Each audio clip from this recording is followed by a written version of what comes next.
A new world record has been set and 8 rounds are in the books. Magnus Carlsen's friends Asked and Udin achieved Guinness glory on their way to setting a new benchmark of 61 hours of straight blitz chess. Will the players take some of that fighting spirit and energy into the final 2 rounds in Stavanger? We have so much chess ahead. It's all the thrilling Armageddons and jaw-dropping confessionals one could ask for. It's 2024 Norway Chess and Norway Chess Women, and it starts now.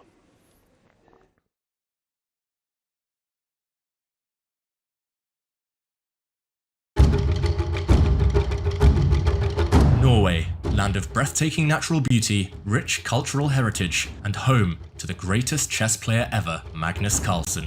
Since 2013, Norway has played host to one of the strongest chess super tournaments in the world, and this year is no exception. Magnus has claimed the top prize in 4 of the last 5 years, failing last year after a disappointing showing that saw him go winless in the classical portion of a tournament for the first time in 16 years. He had to watch as Hikaru Nakamura defeated Fabiano Caruana in an epic battle on the last day to take the title. Both Hikaru and Fabi return this year to take on Magnus and the rest of this elite field. Joining them will be the reigning world champion Ding Liren and young phenoms Alireza Firouzja and Praggnanandhaa Rameshbabu, who will look to continue the form that led to their recent candidates' births. This year will also be notable as Norway Chess will be the first ever classical super tournament to have the same prize fund for the open and women's sections. The 2 tournaments will play out side by side, and Norway Chess Women looks to be just as intriguing as the open section. Current women's world champion Zhu Wenjun will face off against the formidable field of Kuneru Humpi, Lei Ting-jae, Anna Muzichuk, Vaishali Rameshbabu, and the legendary Pia Kramling. Who will emerge victorious in the land of the Vikings? This is Norway Chess.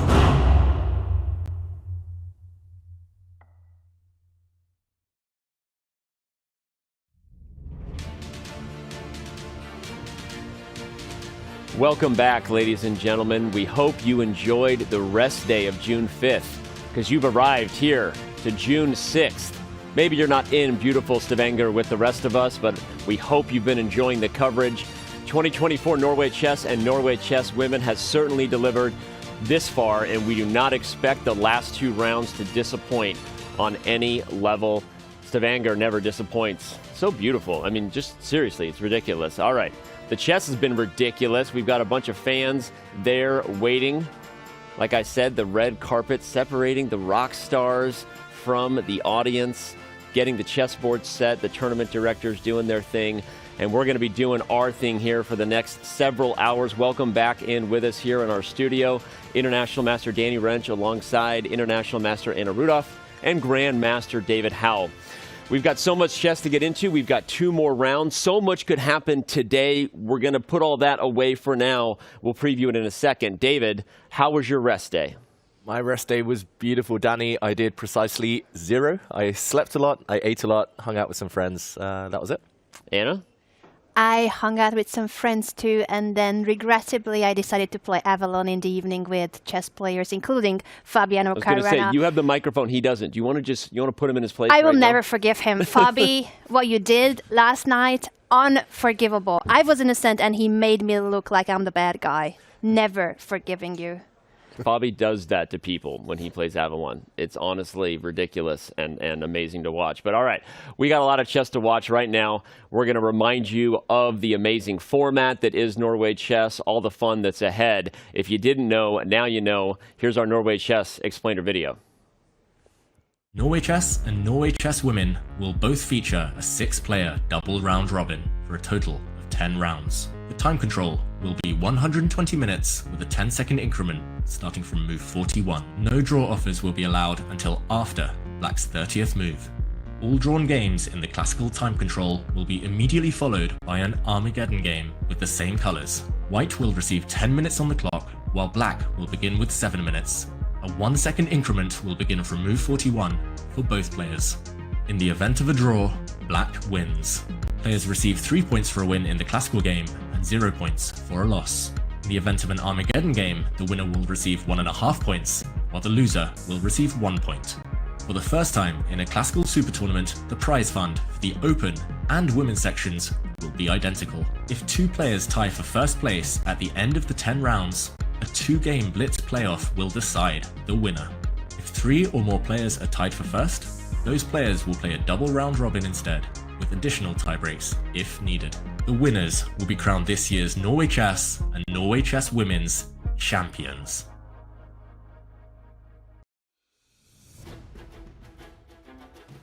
No draws, no way, not in Norway. That's not how they do it here. That's what it's all about. We get Armageddon no matter what. As you can see, as you've been watching most likely, it's a double round robin tournament, which is exciting. We get to see the players switch colors. A lot to talk about today with 3 players going up against another 3 players who they beat the last time they played. Time control is 2 hours base with 10 seconds being added back onto the clock once we get to move 40. And like I said, no draws, no way. The Armageddon scoring system is key, though. 3 points for a classical victory, also massive, especially at this point in our event. So there you have it. That's what is up ahead. We assume at this point so many of you have been with us throughout and that you know exactly what you're about to get yourself into. It's going to be amazing. Like I said at the outro, we got all the thrilling Armageddon, all the jaw-dropping confessionals we could need. We got to get an update on where Hikaru's score is against the rest of the world as far as total visits to the confessional booth. But right now, I want to jump in and throw it to our cross table, set the table of where we're at. A lot of tables there. Let's bring it up and see the cross table here. David, your major takeaway here as we see 8 rounds behind us. My big takeaway is that the field is still open. It might look like Magnus Carlsen has a significant lead, but he could be caught today, could be overtaken. It's still a lot to play for. I think anywhere down to Alireza Firouzja still in the race for first prize here. Absolutely, with the 3 point for a classical win. That's very much the case here in Norway Chess and also Norway Chess Women. And if we take a look at the head-to-head results that we will go into detail later, we will soon see how there were many classical, decisive games in classical against the same matchups that we have today, colors reversed. Yep, that is a big storyline. Players wanting to reverse their fortunes, but even more things to preview about the matchups. We'll get to that in a second. Right now, let's jump to the cross table for Norway Chess Women and show you where those standings are at, because here we have 4 players really who could still win this thing. Zhu and June at the top. I guess the chess by numbers prediction there proved us all wrong or right. I don't remember if we agreed or not, but Zhu and June got it done yesterday in Classical, which puts her in a pretty commanding position right now with 2 rounds to go. But anything can happen because, as we've said, it's 3 points for a Classical victory. And wouldn't you know it, Vaishali and Lei Ting-Jie are playing each other today. So that could be a very, very big round as far as deciding which one of those ladies will still be in the hunt for first and which one might not be. So, all right, a lot to unpack there. And as we get ready to talk about the specific matchups and preview it, this is when we bring in the 4th member of the band, the lead singer. She's been bringing us hits for years. Bon Jovi. She loves the nickname, by the way, for fans who are wondering. Don't you worry about it. Go ahead and take it away, and we're living on the pairings. What do you got for us? Thank you, guys. Well, it's the penultimate round and the stakes have never been higher. Magnus is sitting on a 1-point advantage, but he has the black pieces against an unpredictable Alireza. And you know what? Alireza has won all of his white encounters with Armageddon. Both of these players are going to have to navigate risk against that need to press hard. Whereas for second place, Hikaru, he is playing white against world champion Ding. Now, their previous encounter was a very smooth victory for the American, but since then, Ding has managed to stabilize his play somewhat. Nonetheless, this is still a golden opportunity for Hikaru to grab those 3 points and steal the lead. Whereas for third place, Praggnanandhaa, he has the black pieces against a struggling Fabiano. Now, it might be actually very difficult for Prag to actually win the event, but he still has to walk that tightrope of balancing risk against reward.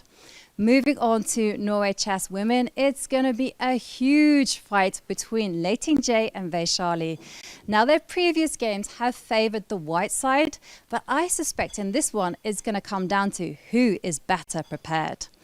And Women's World Champion Ju Wenjun, she is sitting pretty on a 1.5 point lead, but she can't relax too much because she has the black pieces against Humpy Kanaru, someone she's struggled with in the past.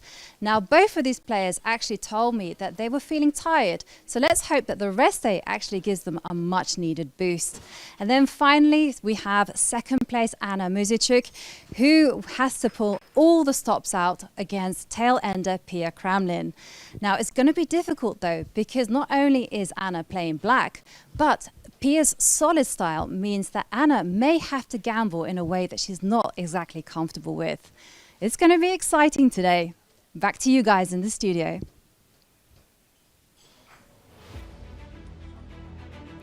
That was International Master Jovanka Huska once again. Great breakdown. I really love the theme she dialed in on in terms of risk versus reward. I think you could really apply that to so many of the matchups, but not just Alireza Firouzja's position with white against Magnus Carlsen. A win today in Classical would propel him right into the top of the standings, but also Hikaru Nakamura, because when you're facing someone who hasn't been playing very well, you have this feeling that you should be fighting for a win, that especially with the white pieces, you almost expect that you should get winning chances, but that can be a trap mindset in a trap game, especially against a world champion like Ding Liren. So just wanted to really highlight, I think that's a good point. We're going to be talking about it all day and see which players are willing to maybe play more risky chess than the others, Anna. Very true, and I wonder what will happen, for instance, in Hikaru's game if Ding Liren goes for something very solid. How Hikaru will try to upset the balance of the position, and will Magnus try to risk or go for something not so traditional or not so balanced against Alireza? What do you think, David?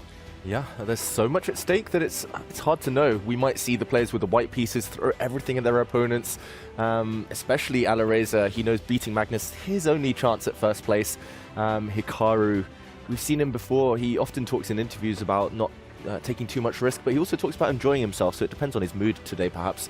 Either way, I think we will see a whole variety of different types of battles. Some maybe more cagey affairs with tension prolonged, some direct attacking affairs, but it's going to be a lot of fun. It's a good point about how cagey will the players be when you jump down to Leitinjay versus Vaishali Ramesh Babu. A win for either of those ladies will get them right back into the hunt for first place against Ju Wenjun, most likely. Unless Ju Wenjun wins again in Classical, then she might be putting this thing away, frankly, before the last day gets here. But assuming that doesn't happen, Leitinjay and Vaishali would love to get a win, but with that comes great risk, right? Because if you lose and get a 0, then you're for sure out of it. You give yourself 0 chances on Friday. So, yeah, it's an interesting storyline, and it'll be the chess on the board that tells us what the players brought in terms of their mindset and their appetite for aggression. Moves getting ready to be made here in just a moment. Here we have Humpy Kanaru and Ju Wenjun. As you said, Anna, she's in the lead with 1.5 points, but Humpy Kanaru has been a tough opponent for her. Yeah, and this could be perhaps the risk factor for Ju Wenjun to dodge as the leader of the tournament. She's facing someone against whom she doesn't have a good head-to-head score.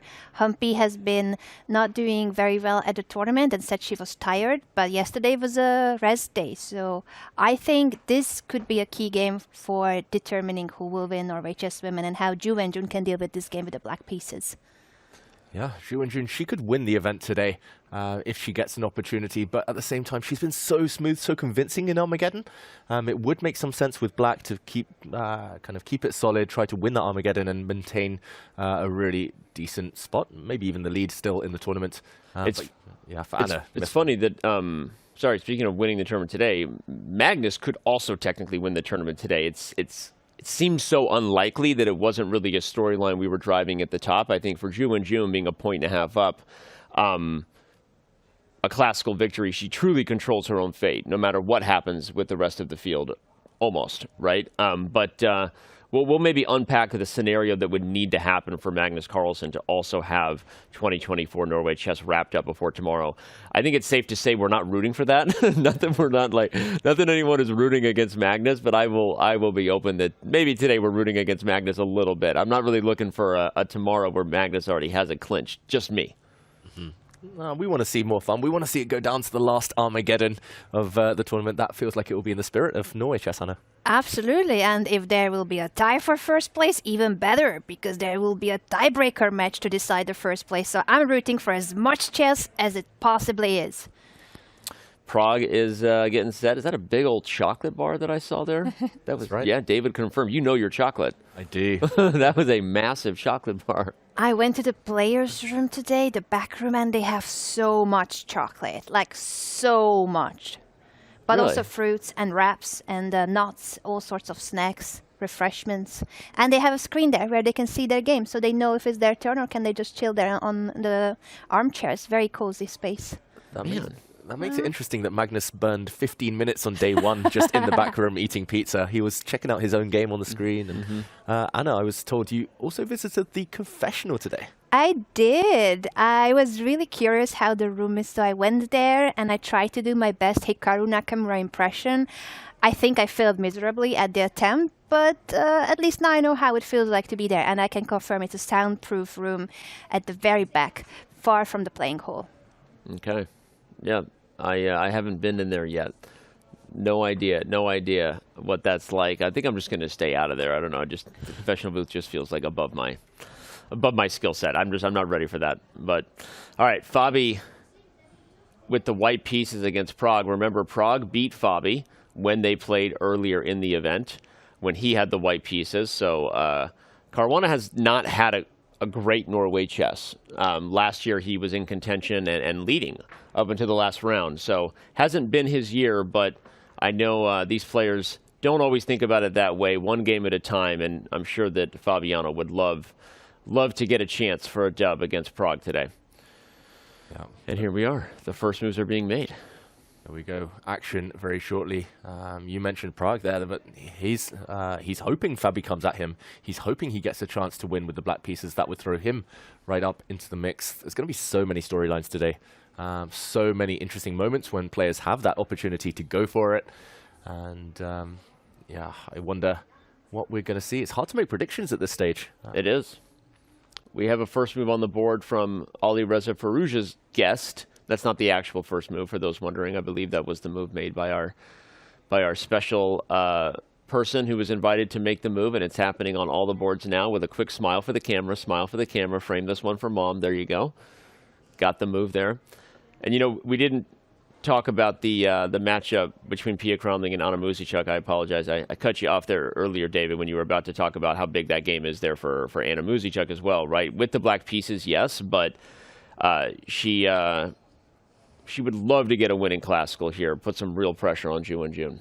Yeah, that's right. She needs to get the win, I have a feeling, if she wants to win the tournament. They're very good friends. We actually saw them laughing together beforehand. There was something on the board. But yeah, you got to put the friendship aside at this point. Anna, it's the money rounds. It is the money rounds. You got to put the friendship aside and put the Norway Chess sweater on, because that is a lovely sweater on Anna, and I want to buy the same. There's a merch shop here with all sorts of Norway Chess items, and the sweater, it looks so cozy and nice. I do love the merch here. It's nice. And it's pretty high quality stuff. And it's purple power. Purple sweater, purple board for Anna. It was meant to be. As if she knew it. As if she knew she was going to be thrown on the purple board. A purple sweater, purple board, and another Tarash. Tarash? I say Tarash, you say Tarash. Hey, potato. You know, different accents for different people. But yeah, it's interesting. We've had more than a few of those in the event, David. Are you surprised by that? Is this a bit of an in vogue kind of repertoire coming back here for Black? It's very much in fashion these days, as you mentioned, but I'm slightly surprised because of the tournament situation. Look at this. Anna Muzichuk is actually sacrificing a pawn on that purple board there on the bottom right. She's going for a really sharp line. I think that really indicates that she wants to win this game at all costs. She's hoping that Pia doesn't know her theory, but it looks like Pia well prepared. A check from the white queen there. We'll update everyone on the openings. We see two Nimzo Indians. Danny, you're going to be happy about that one. Yeah, it is Bishop D2 Nimzo again from Hikaru Nakamura. We've seen this before, and for years this type of approach was kind of frowned upon. It was thought to be a little passive for white, despite the obvious benefits of trying to recapture on c3 with a piece to avoid the double pawns. But these days I feel with the neural nets and AlphaZeros everything is back. As long as you're not just losing, you're playing. And that's kind of what the neural nets have showed us, that everything is playable and looking for new ideas. You know, these guys have repertoires that have brought openings back that used to be considered, this wasn't so great, but a very popular line now. And then on the right, you see Caruana and Prag, also with the Nimzo. Different variation there, though. Yeah, different but almost the same. Just to do a recap of the other boards, we see almost a Nimzo, could transpose to a Nimzo. The bottom in the center there, the game between Humpy Kanaru and Zhu Wenjun. That is a Ragozin defense. A symmetrical English opening between Lei Tingzhe and Vaishali. Huge game over there. And the only 1e4 game of the round. Alireza Firouzja against Magnus Carlsen. That is an Italian game, and that might well come to life very shortly. Firouzja playing what's known to be an aggressive variation there, Anna. I'm liking it. I'm liking it because it could go aggressive from White's perspective, from Black's perspective as well. Like Black could go g5 if he wants to. I don't know if we want to jump into one or the other to analyze in detail the first couple of moves. Should we zoom in on one of the boards, Danny? I'm open to anything. I am fascinated by the Pia Cromling on a Muzichuk game. That's a gambit that's going to get aggressive if you're looking in the lower right corner. It's a full extra pawn for White, but a development lead Black shall have. Thanks, Yoda. And the Queen has lost a lot of time to gather those pawns. So that'll be a fun one to keep our eye on. Maybe we can just set the tone real quick on what the compensation is that Black is looking for. You already get aggressive intentions super early. That's right. This position, it looks like both players well prepared, playing very quickly at this early stage, 9 moves in. Let's just do a very quick recap from the top. We did see this Tarash defense, and I believe it's called the Shara Gambit or the Hunning Shara Gambit. Either way, in this position, Black plays the move c5, creates a bunch of tension in the center between these 4 pawns. Often the more classical approach was to simply retake on d5 right now for Black, often ending up in an isolated queen's pawn position, not to everyone's taste, more positional. But this one, c takes d4, has become really trendy. Anna Muzichuk giving up a pawn here. If White had captured, then Black gains a bit of time against the White Queen due to a pin on the d-file. So the recommended move these days is Pia Kramling's choice, a check first of all from the White Queen, and only once the Black Bishop blocks, now she takes the pawn. It looks like you've lost a move, but you've blocked the d-file, and after a few more turns, White a pawn up, the White Queen back where she started 4 moves later, and those 4 moves, are they worth a pawn? That's the big question. It's tempo play against, well, it's gambit play pretty much here, against the materialism. Personally, I've always been a fan of taking the pawn and just clinging on and trying to survive, but Black gets lots of open lines here for her pieces. The knight will come out, the rooks, and yeah, Anna, who do you think stylistically this is going to favor more? I was just thinking of our preview by Yovi and how she predicted that if Anna wants to go and try to get the 3 points for classical win, she's probably going to have to risk more than she normally does. Because I don't think it's an opening Anna would have played under normal circumstances. But she's in a situation where she's facing one of the tailenders, and she wants to have a chance at catching Zhu Wenjun in the first place. So she's going for a gambit, she's sacrificing a pawn. I'm applauding that she's this brave, because I would never want to give up a pawn in my life, even if I have to win. You're just not a big pawn sacrificer. No, You're not give my pawn back. Player. No, it's true, though. And again, it comes back to the theme that Jovi gave us, which is it's all about risk versus reward today, because the risk Anna is willing to take and wants to take, because Zhu Wenjun's lead is very real. It's a 1.5 point lead. The risk she wants to take in order to keep herself in that fight could very well end up taking her out of the fight, right? You give a grandmaster like Pia Cromling a pawn, and it's an edge that is very real for White. But again, Black will get plenty of pressure. Whoever plays better in the ensuing middle game tactics will win for sure. Thanks, Captain Obvious. Whoever plays better chess will win. Yeah, we know.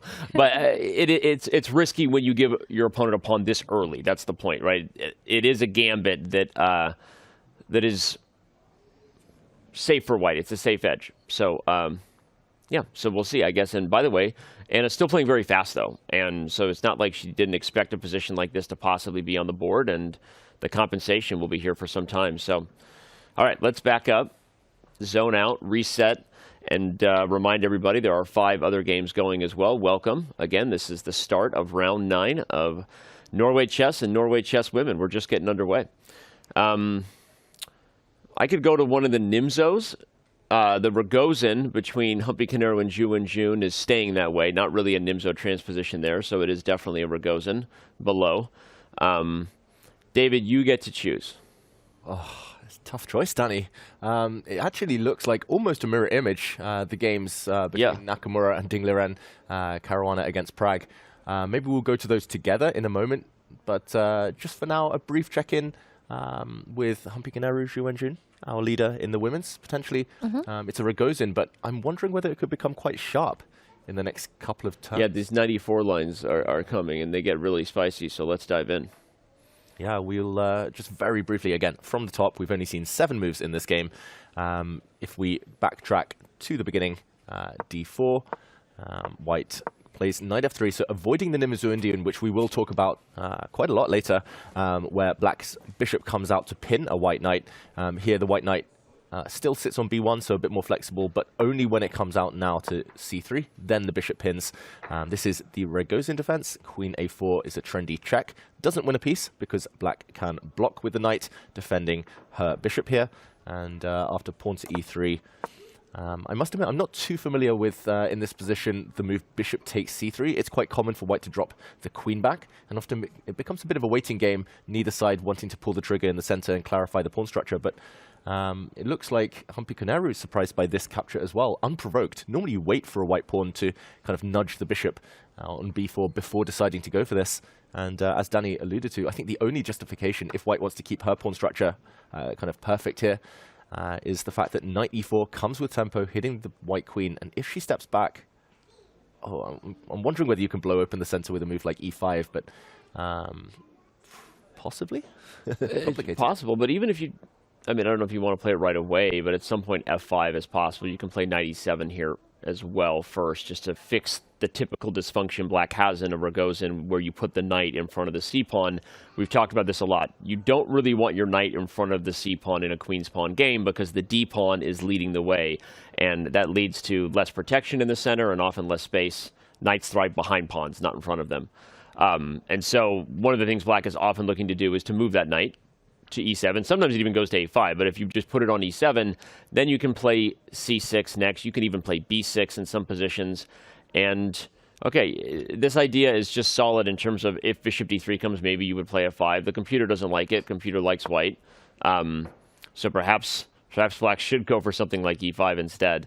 I'd be curious if that is Zhu Wenjun's prep, because if the center blows open that fast with that aggressive an idea, then that's probably reflecting that she brought this prep to the table. Yeah, I wonder whether it's e5. I like your f5 actually, Danny, and maybe keep knight e7 up your sleeve for a few moves time. Just right away? Just because now bishop d3 less likely due to knight b4, so maybe just waiting for a move or two before dropping the knight back. But yeah, it's clear that Zhu Wenjun's the better prepared player in this one so far, and Humpy Canero, if she wants to avoid black gaining time, she could in the, I was about to say in the game position, take with the pawn on c3, but nope. We might be headed in that direction. Curious, Anna, to see what Zhu Wenjun has up her sleeve. I am very curious, and I was going to say I'm curious also how quickly she will make her move. Immediately plays knight to e4. And if the queen goes back to c2, is it d5? Is she about to sacrifice a pawn to both Anna Muzichuk and Zhu Wenjun going for something really sharp and aggressive with the black pieces because they want that 3-point classical win? Is that it? E5 is fascinating. And again, I guess I should have just trusted my instincts. F5 is also good rather than knight e7. I was trying to be more patient, but I think both e5 and f5 are candidate moves, right? I mean, it's not our pawn. Let's do it. What are we waiting for? Let's analyze queen c2 and e5, right? That's our favorite type of pawn to sacrifice, right? I agree, as long as it's not mine. OPP, other people's pieces. I'm down with OPP. Let's go. Other people's pieces. You play e5 and now bishop f5. Look at that. This is wild. Right, This and knight to I really b4 is like. coming. This actually looks like if Zhu Wenjun gets this prep and Humpy Canero gets herself in big trouble because of something that Zhu Wenjun cooked up in the kitchen before she got here, this is a problem, right? I mean, this is what players do. They're always cooking up new meals to surprise their opponents with, and this is going to be tough. That's my biggest weakness, Danny. I'm not a great cook. I'm not great with the openings. I talked about it with Fabi. We were joking about how many times they come to the table with something they've cooked up in the kitchen, and you get excited because most of the time when you've prepared something at home, you don't actually get it in the game you immediately prepared it for, right? Every top player has that experience, but then several games later, sometimes multiple tournaments or years later, someone goes into something that you did cook up at home a long time ago, and you get a chance to bust it out, and magical things can happen. Yeah, I once waited 6 years to land an opening idea, and it was actually... 6 years. I finally got it against Daniel Naroditsky in Gibraltar. Oh, God, that is against awesome. Danya. Shout out to Danya. Classic, and I assume you busted him up? I got a bit lucky. He walked into a bad line, but I was sitting at the board being like, oh my God, it's been 6 years. I can't remember any of the details. I was sitting there, but luckily he walked into the only line I could remember. So I managed to get the win. But yeah, that's the type of thing chess players go through. You often get frustrated for 6 years just being like, let me have it. Let me get the position on the board. But yeah, it's incredible how much just knowledge these players, they retain in their brains for years. Well, it's funny, even 6 years later, I mean, when you work really hard and all the right ingredients went in, to keep using the meal analogy, right? Like, it's there when you need it, right? It is hard initially, a little bit of fear that you'll remember the lines, but I think you showed against Danya that it can happen, right? And yeah, it's the recipe for success. Recipe for success. Okay, I can't wait to see what Jun does here. This could be Norway Chess Women's title, like, today. Like, if she gets prep and we get a sharp line like we just saw with e5, of course that wasn't forced, but if e5 and bishop f5 pops out and white gets in trouble, Jun could be wrapping up the title today. Remember, she's a 1.5 points to the lead coming into this round, everyone, if you missed the memo on that. So a win in classical would all but wrap it up. I'm so curious how fast she will make her move here. She goes knight b4, so this has got to be prep. c5 is coming actually next. Yeah. c5. Maybe you have to be a bit careful where you put the white queen. If you put her back on b1, maybe then e5 anyway, and the bishop comes out, and you can imagine the white queen being really uncomfortable on a square like that. So yeah, Hikaru facing some early pressure. This is kind of the dream for Jun in her quest to win the tournament, landing the first blow. With opening prep, they sometimes say it's easier to prepare with black these days than white. You just prepare this idea, and white these days seems to be the one reacting in a lot of openings. But yeah, Hikaru himself agreed with that thought of yours, David. I think in one of the confessionals, one of the 29 confessional booth appearances, he mentioned the same. Yes, that it's easier to prepare and surprise your opponent from black's perspective. Was that the case if we go back to the bird's eye view and we let Humpy figure out where to place the queen? This is going to be a game we're going to keep an eye on for sure. Anna Muzichuk already in a gambit, sacrificing a pawn. But how about the openings in the open tournament? And which one shall we start with? Magnus Carlsen, bishop e6. Yes. I am so attached to that Italian position because it's so classical, but also so many nuances. Well, and Magnus, it wasn't the exact line, but Magnus has already won on the black side of the Italian in a very big game at this tournament. It was, in fact, his first classical win here in Norway in a very long time against Fabiano Caruana earlier on. So Magnus comfy in these black sides of the Italian, David, but what do you got for us? Yeah, I just want to say before we move away from the bird's eye view, there's a bit of a mirror image. Black on 2 of the boards in the women's tournament has just played knight b4, hitting a white queen on c2. And if you compare the 2 middle boards here, the top and bottom, in one, white has knights on b5, e5. The other one, black has knights on b4, e4. It's like a weird mind warp. It's nice to know that grandmasters also notice those things that have nothing to do with the chess, but are fascinating. So I love it. I like my pretty patterns. I love the pretty patterns. No, it is true. It's kind of it is a mirror image right there in the middle of the board.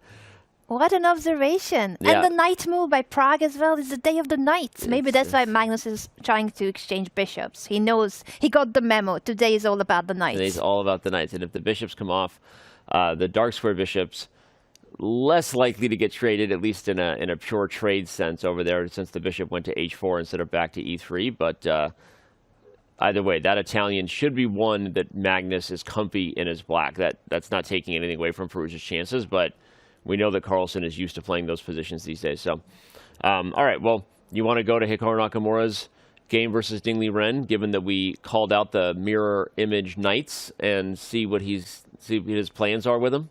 I agree. I think that will be a fun game. But then, Anna, I promise we'll get to the Magnus Carlsen. I know, one day. One day. I love the Italian. You know, I'm an E4 player, and that's the only E4 game. Okay, how about we go there next, deal? Yes! Anna, happy. Okay, so this one, first of all, we talked about the Nimzo Indian. This was one of the 2 played today. And, okay, I think we do a quick backtrack to figure out how these stallions appeared on the board. These 2 white knights, they look super strong for now, but they could get kicked back a bit later. We started with the Nimzo, which we see with bishop b4. So the pin, slightly different from the Rogozin, although this bishop d2 variation that we mentioned, and which Hikaru has been playing consistently throughout this tournament, including his win against Prag, it does tend to lead to transpositions to the Rogozin, and after pawn to d5, it's actually pretty much the same black setup that we saw from Zhu Wenjun. So interesting that the 2 Chinese world champions here, both playing this exact setup. White plays knight f3, black now tries to fianchetto on b7. We saw an exchange of pawns.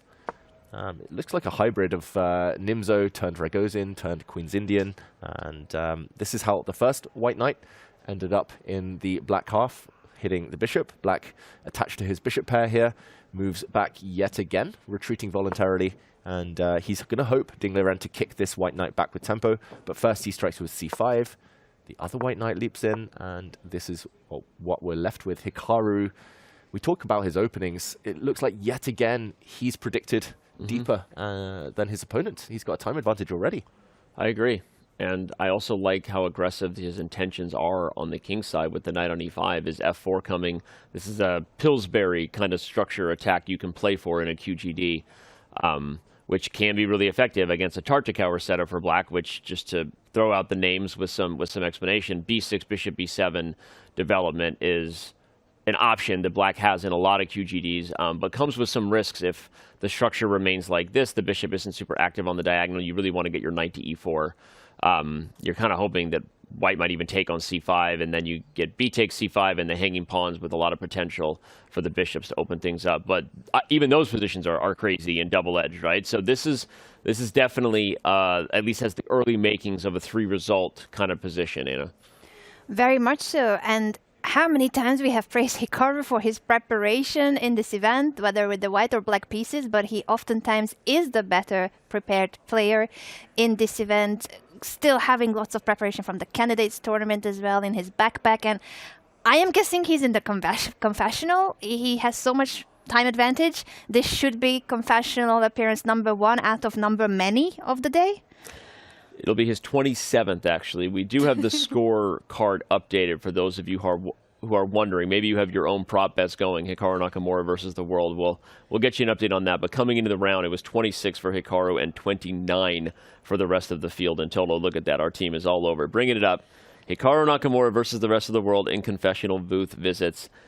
Again, there are no prizes for this. This is purely for entertainment, for our own purposes, just because it's fascinating. But if I did my math good, which you know I don't believe in that, it is 26 to 29, quickly counting the others. So who will win at the end of the day? David, your prediction is Hikaru Nakamura will win. Yeah, I think it's going to be close. I think it's going to be very close. But in these key crunch money rounds, I have a feeling the other players, they'll be so focused in the zone that they might forget about the confessional. They'll be reluctant to kind of distract themselves. Hikaru, however, he gets inspired going into that booth. So I have a sneaky feeling he'll visit at least 4 or 5 times today, Anna, and I'm not sure the others will keep up. I have a feeling too. I have a feeling that he knows that we keep track and he wants to beat the world. But all jokes aside, it does feel like it helps him. He is a streamer. He says he is a full-time creator. And on the side, he plays like really good chess, world number 2 and whatnot. No big deal. No big deal. Yeah. But it helps him. He speaks his mind. He's used to it every single day when he streams. That's what he does. And it helps him come to better conclusions even. Well, and he's made that argument that there's maybe something to the fact that talking about your ideas out loud is maybe therapeutic in some ways and actually constructive. In others, we had that moment caught on camera earlier in the event where Praggnanandhaa literally realized while talking about a line that he had missed something critical, and it was fascinating content. But all right, our content is actually just getting going. I know we need to dive into Alireza Firouzja versus Magnus Carlsen, as well as what is now a pawn sacrifice temporarily on the board between Fabiano Caruana and Praggnanandhaa. But we're going to take our very first and quick break of the day. Don't go anywhere. Round 9 coverage from Stavanger 2024 Norway Chess and Norway Chess Women is just getting started.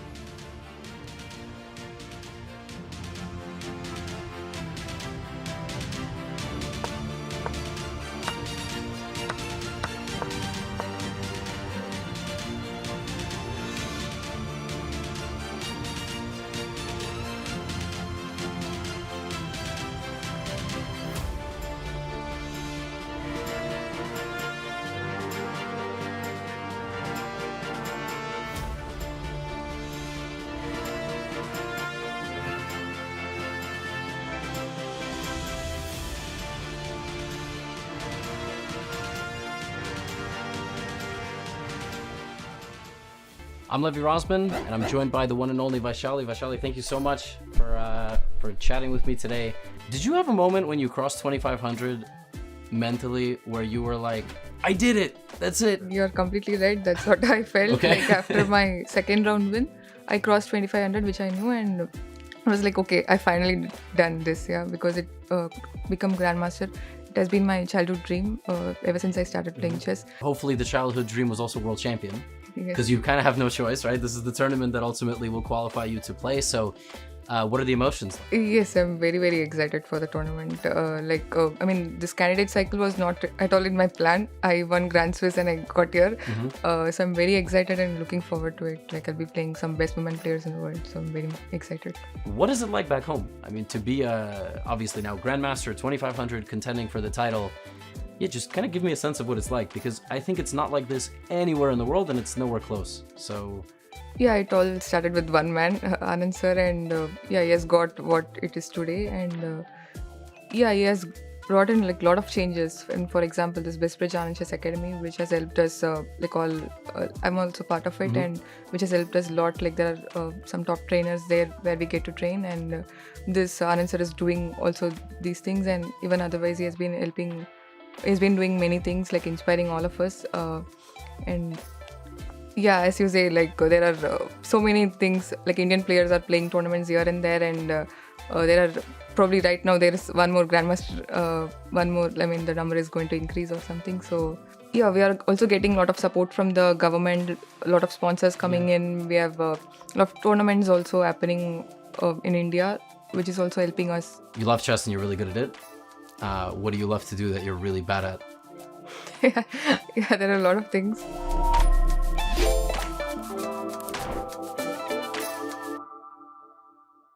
Want chess on the go? Check out these essential chess apps. Turn your phone into a chess clock. Improve your game. Find a new challenge. A safe place for kids. Fun and adventure. And of course, play. Learn more at chess.com/apps.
It's all about high risk versus high reward. Will the gambles pay off? All 6 of our games are giving us fighting chess right now. Round 9 looks like it is on its way to delivering, just like every other round has here at 2024 Norway Chess and Norway Chess Women. Let's get right back into the bird's eye view and table set if we can here, team, because we've been doing at the break, everybody, is just analyzing these games. We didn't go anywhere because we're fascinated. On the far right, we've been talking about this pawn sack, which started with a novelty apparently, according to the work we did while at the break. 11 knight to g3 from Fabiano. We're going to come to that in a little bit. We already said that the Hikaru game must be good prep for him yet again. He consistently seems to bring a lot to the table. Will it pay off against Liren? But David, I actually would like to go to Alireza Firouzja's game versus Magnus Carlsen because of the story you were sharing about a conversation you had with Magnus at the World Cup, putting you on the spot to give us all the behind-the-scenes prep that you and Magnus had there. Yeah, we also have to fulfill a promise to Anna to go to this game next, so that's perfect, Danny. So everyone's happy. Anna's happy with the Italian, and I'm happy to get this story out there. Yeah, so this is the current game position, and let's just rewind to the beginning of the Italian game. Not too much drama yet on the board, but some behind the scenes here in this position. White playing the move bishop g5 is maybe the most ambitious way to play the Italian these days. You can play it on this move. You can play it within the next 2-3 moves. Which shows that Firouzja was playing for a win here. This is the most ambitious way for Firouzja to play. 100%, Danny. It's the most provocative, at least, because here, after the move h6, you're basically asking black to come at you. You're saying, come at me, bro, g5, start pushing your pawns. And actually, a few moves down the line, it's a bit of a crossroads in this position. Yeah, I played at the World Cup last year. Unfortunately, I didn't get that far. But I was playing against one opponent who often played the Italian, Ante Brkic, very strong Croatian grandmaster, and I was a bit scared that he would kind of test me like this, that he'd put a bishop on this diagonal as early as possible, because in my games it's quite visible that I really don't enjoy the positions after the most principled move, g5. And g5, this often leads to chaos, black pushing pawns on the king side towards the white king, but black's king in a bit of limbo here. Often the center explodes and it just becomes totally wild. Theory for 25 moves. So I was having dinner with Magnus and I was like, oh, dude, how do I handle this? Do I even play 1e5 if I know I'm going to get some craziness? I would just want something solid. And Magnus was like, if you want to be solid, you just play queen e7, b4, or a4, I think they're similar. And then you just play bishop e6. You try to trade off the bishops, you put your queen on e6, you get out of the pin. And he was like, it's just a position. You'll be fine. You'll survive. So clearly, this is Magnus trying to be solid. We have Alireza trying to provoke Magnus. Magnus saying, nope, I'm just going to do my thing. I'm just going to play normal chess. And okay, a4's appeared on the board. I think Magnus will castle. Maybe he'll trade off bishops and go for what he suggested. Queen e6. This was just one lunch or one dinner. We didn't go into too much detail, but that's sometimes how the top players think. They have 2 or 3 weapons depending on their mood. And Magnus's mood is clearly solid for today. That is a lot of information. David, thank you for spilling the beans. That was great. No, it was an awesome story. And Magnus taking his own advice that he gave his friend, hey, if you don't want the craziness, you don't want to fight for your life in these very, very sharp variations, as you said, with 25 moves of prep, just play queen e7 and bishop e6. So Magnus is like, I'm not interested in 25 moves of prep and whatever novelty Alireza Firouzja might have brought to the table. I'm going to play something super solid, protect my tournament lead. He is a full point up on Hikaru Nakamura, who's in second place. If you missed our standings breakdown at the top of the show, of course, you can go to chess.com/events and get all the information you need, not just on Norway Chess, but all top chess events in the world as a pro tip, FYI, for anyone tuning in. But there you go. Magnus had a solid mood. Solid mood, protecting his first place, but Hikaru may not be in a solid mood and might want to leapfrog Magnus. We'll see if the solid approach will pay off or not. Yeah. Sorry, David, for cutting you off. No, you weren't cutting me off. I was just chuckling away. Sorry, in the corner here, Anna. That featured chat. Yes, well, the day before the rest day, I spilled the water all over the table. Today, I spilled the beans. Just how I roll. Always spilling something. What will you spill tomorrow? I'll find something. Well, let's actually not spill any beans on the table. You spilt water, and that was, we got away with it. But if there are beans around, we're not spilling any actual beans. Some baked beans all I know over it's a the metaphor, laptop. but thank you for spilling the beans, opening the can of worms, and getting us a story of having dinner with Magnus. So let's back this thing up again. Zoom out, hit the reset button, remind everybody where we're at, the bird's eye view as we like to call it. A fun view, Anish Giri's favorite view because it has a lot of colors, and we know he's very into coloring books these days. Shout out to Anish. And he also loves that the eval bar pretty much guides our decision of where we're going next. So all for you, Anish. We know you're out there watching, waiting, judging, tweeting as if anyone's reading them anymore. All right. Where we want to go. But see, all these games are exciting. Like, I could go back to Cromling Muzichuk. That's a pawn sack and a Terrash. This novelty brought by Zhu and Jun has black in a really great starting position. That center is about to blow wide open against Humpy Canero. And we haven't even talked about Lei Ting-jae and Vaishali Rameshbabu. They're tied for 3rd and 4th place, respectively, with 11.5 points. And that's a wild one. But Lei Ting-jae might already be getting the better of that one if Vaishali's not careful. The positional mess on the queen side is what I'm looking at, not really the eval bar. So you want to go there since we haven't touched on it yet? Oh, Danny, I don't know. Caruana against Prag. Okay, let's go there. No, it's all good. Let's do it. I'm voting for that one too because you mentioned novelties, and it seems like Fabiano Caruana has brought a novelty to today's game. He's very ambitious to get back on track. He hasn't had a good tournament this year here in Norway, but he really wants to prove himself today. He lost against Prag earlier when they had their game colors reversed. So again, is it revenge time? He's very, very motivated to get that. Yeah, he is motivated, and I promise, Danny, we'll jump over to Prag's sister, Vaishali, in the next game to check out that opening theory. This one is a Nimzo. We won't backtrack too far. We'll just say that if we go back half a dozen moves, the novelty was knight to g3. It was actually a really similar position to Hikaru's battle. Again, mirror image almost. In Hikaru's game, he also set up his pieces like that. We also talked about that Tartakova pawn setup with black putting a bishop on b7, breaking out with c5. Here, however, white's knight was not on the e5 square. It's taken a new circuit. This was the new move, the novelty knight g3. And we can see that the knight's journey does not stop there.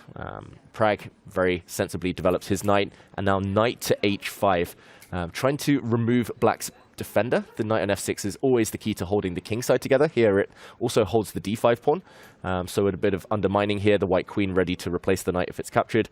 Prag, it feels like he was prepared. It feels like he's kind of taken the most principled path here as black. He grabbed a pawn in the center.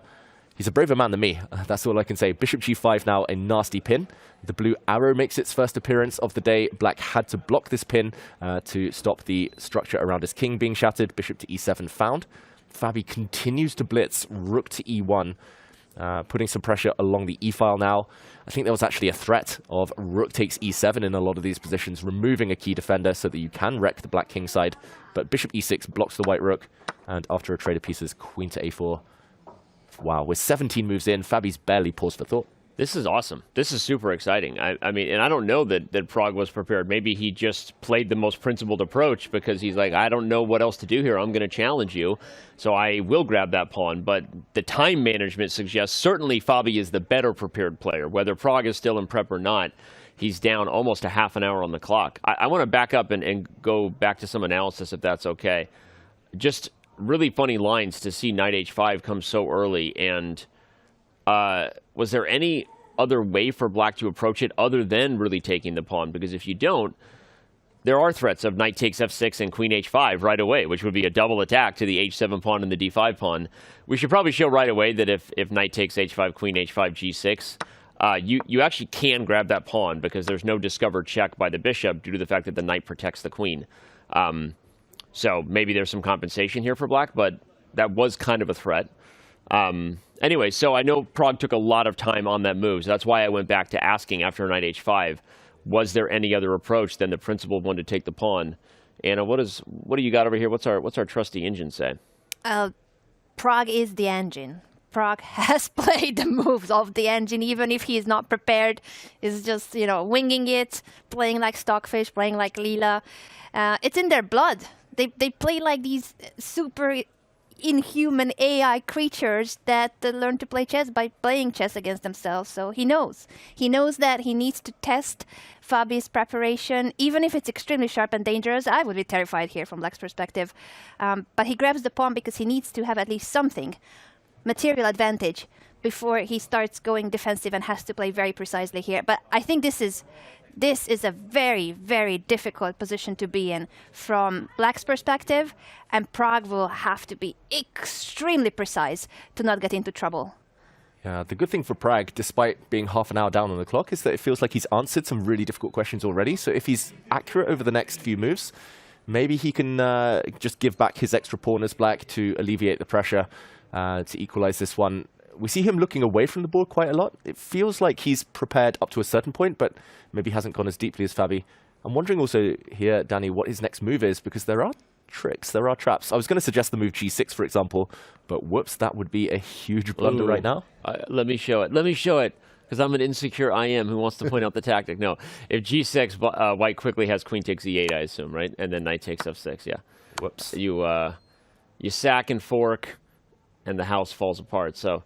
Can I also show a tactic? I also have one. Anna it's wants not a tactic pretty, too. but there's so many tactics, and I spotted one and I checked it with the engine, and it actually is okay, because I was wondering, what if Black moves away the knight from d4, so there's no trickery, and you move it toward the king side because it's looking shaky there. So knight f5, I thought, why not? But then white takes on f6, check. You take back with the queen because you don't want to damage your pawn structure, and the knight takes d5, boom. I know it's not as flashy as yours, Danny, but there's a pin on the e file. It's great. It attacks the queen, threatens a fork on c7 as well, and more material likely to fall after this. So yeah, this is just highlighting a couple of the variations that are super dangerous for Praggnanandhaa in this position. But David, I want to go back to the quick casual comment you made about Prag kind of looking off to the side, maybe pulling on prep. I think I know where you were going with that, but elaborate a little bit on that. Like, often when the player's not looking at the board, they're actually like accessing their memory. They're like, hey, like, where is this? And so it's almost something that is easier for a human to do, to not be distracted by what their eyes are seeing. So they sort of look off into the distance because it allows them to pull a little bit from that cerebral cortex. You see players do that a lot when they're actually recalling preparation. You really, really do. I even watched a YouTube video a while ago about which way people look when they're accessing different sides of their brain. I remember in that one, the expert was saying often if they look up towards the left, that's the recall. Off to the right, that's when they're kind of trying to visualize and work things out for themselves. Obviously, it's different. It's not always the case, but it's something we talked about earlier. I mean, I was mentioning that I sat on some preparation for 6 years. Maybe Prag, for example, could have studied this variation a few months ago, last year, and often it does take a while to kind of click your brain back into that kind of that way it was thinking back when you were studying that exact position. So often that's the case. Maybe Prag had worked out the last 15 moves. Maybe he got to a position and he stopped with his prep saying, okay, I know this, but you have to go a bit deeper. Here, Fabi, he clearly knows all the details. Maybe Prag just assumed it said 0.0, the engine, and now just has to prove it. It's a really tight spot if you assumed it was zeros and Fabi went deeper, and now you see all kinds of tricks on the board. Anna highlighted one. David gave me a layup on another, right? We had a couple of tactics that just show how dangerous Black's position is. But it's time for us to back up and show for the first time in the event, a new challenger enters the confessional booth arena, and that is Lei Ting-jae. She just went into the confessional and gave us her thoughts against the young Vaishali. We wanted to get to this one anyway, so perfect timing. Thank you, Lei Ting-jae. And what did you have to say?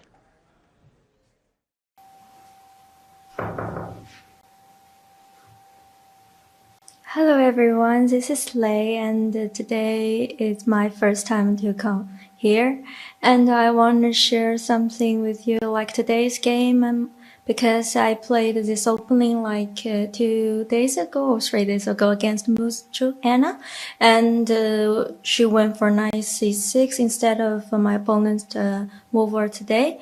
And Vasily played e6, and because I think generally she wants to play g3 d5 to transfer to the semi-Tyrash line. So then I started to think about it. I just wanted to get out her preparation, so I played e4 and then knight c6, bishop e2, d5. And I think this endgame actually is very interesting, and I think because the black's pawn structure on the queen side, maybe I can use it, but I don't know. I think maybe the game will be very funny later on. Thank you very much. That was awesome. Thank you, Lei Ting-Jie. That was great. And also, she was right maybe about where the game was headed in terms of having chances based on black's fractured pawn structure on the queen side, right? That was a great breakdown of the opening and her thoughts there, but also prophetic or just aware of where this game was likely headed, and she feels like she has some pressure here.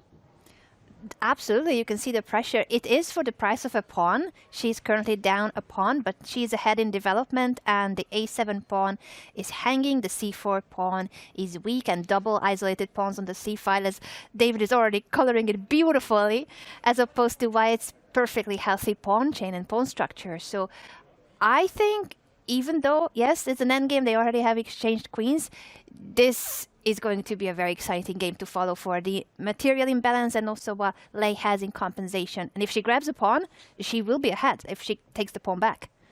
Definitely. I think this is the type of position an engine might well say White's advantage is, it's tolerable, it's not that significant, but one or two missteps and you could really be suffering for the entire game for Vaishali. Also, not too risky. We're talking before the show about risk-reward. Obviously, both players desperate to get the 3 points for a classical win, but I think Lei Ting-Jie, she's got a less risky position than Vaishali. It's hard to imagine this going too wrong for White, despite the pawn down situation. She can often just go back and pick up this pawn at will, and Vaishali has to be really accurate to hold this.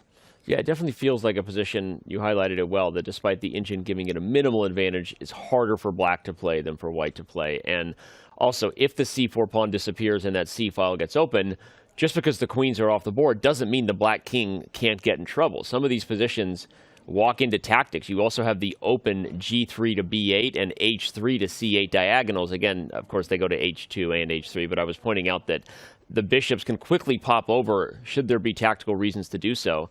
And this is dangerous. I think the main key to black's position is the d5 square for the knight. If you get the knight to d5 and you can hold it not just for the threats it has maybe against the dark square bishop and the knight on c3, but it also blocks the power of the white bishop on f3. So that's kind of a key sort of pillar to build around a little bit. But yeah, you have an immediate threat, which is the a7 pawn is hanging. Vaishali's thinking about it. And if a rook comes to c1 and a knight goes to a4, that was just quickly what I was considering for white. This feels like maybe Lei Ting-Jie is in the driver's seat here. So, all right, well, he's often in the driver's seat and we're just living in his world or letting him drive the bus. His name, of course, is Hikaru Nakamura, and he takes us wherever he wants to go on these shows, especially when it's time for the confessional booth. Hikaru Nakamura has taken his first visit. Let's check in with the fourth commentator on our team downstairs.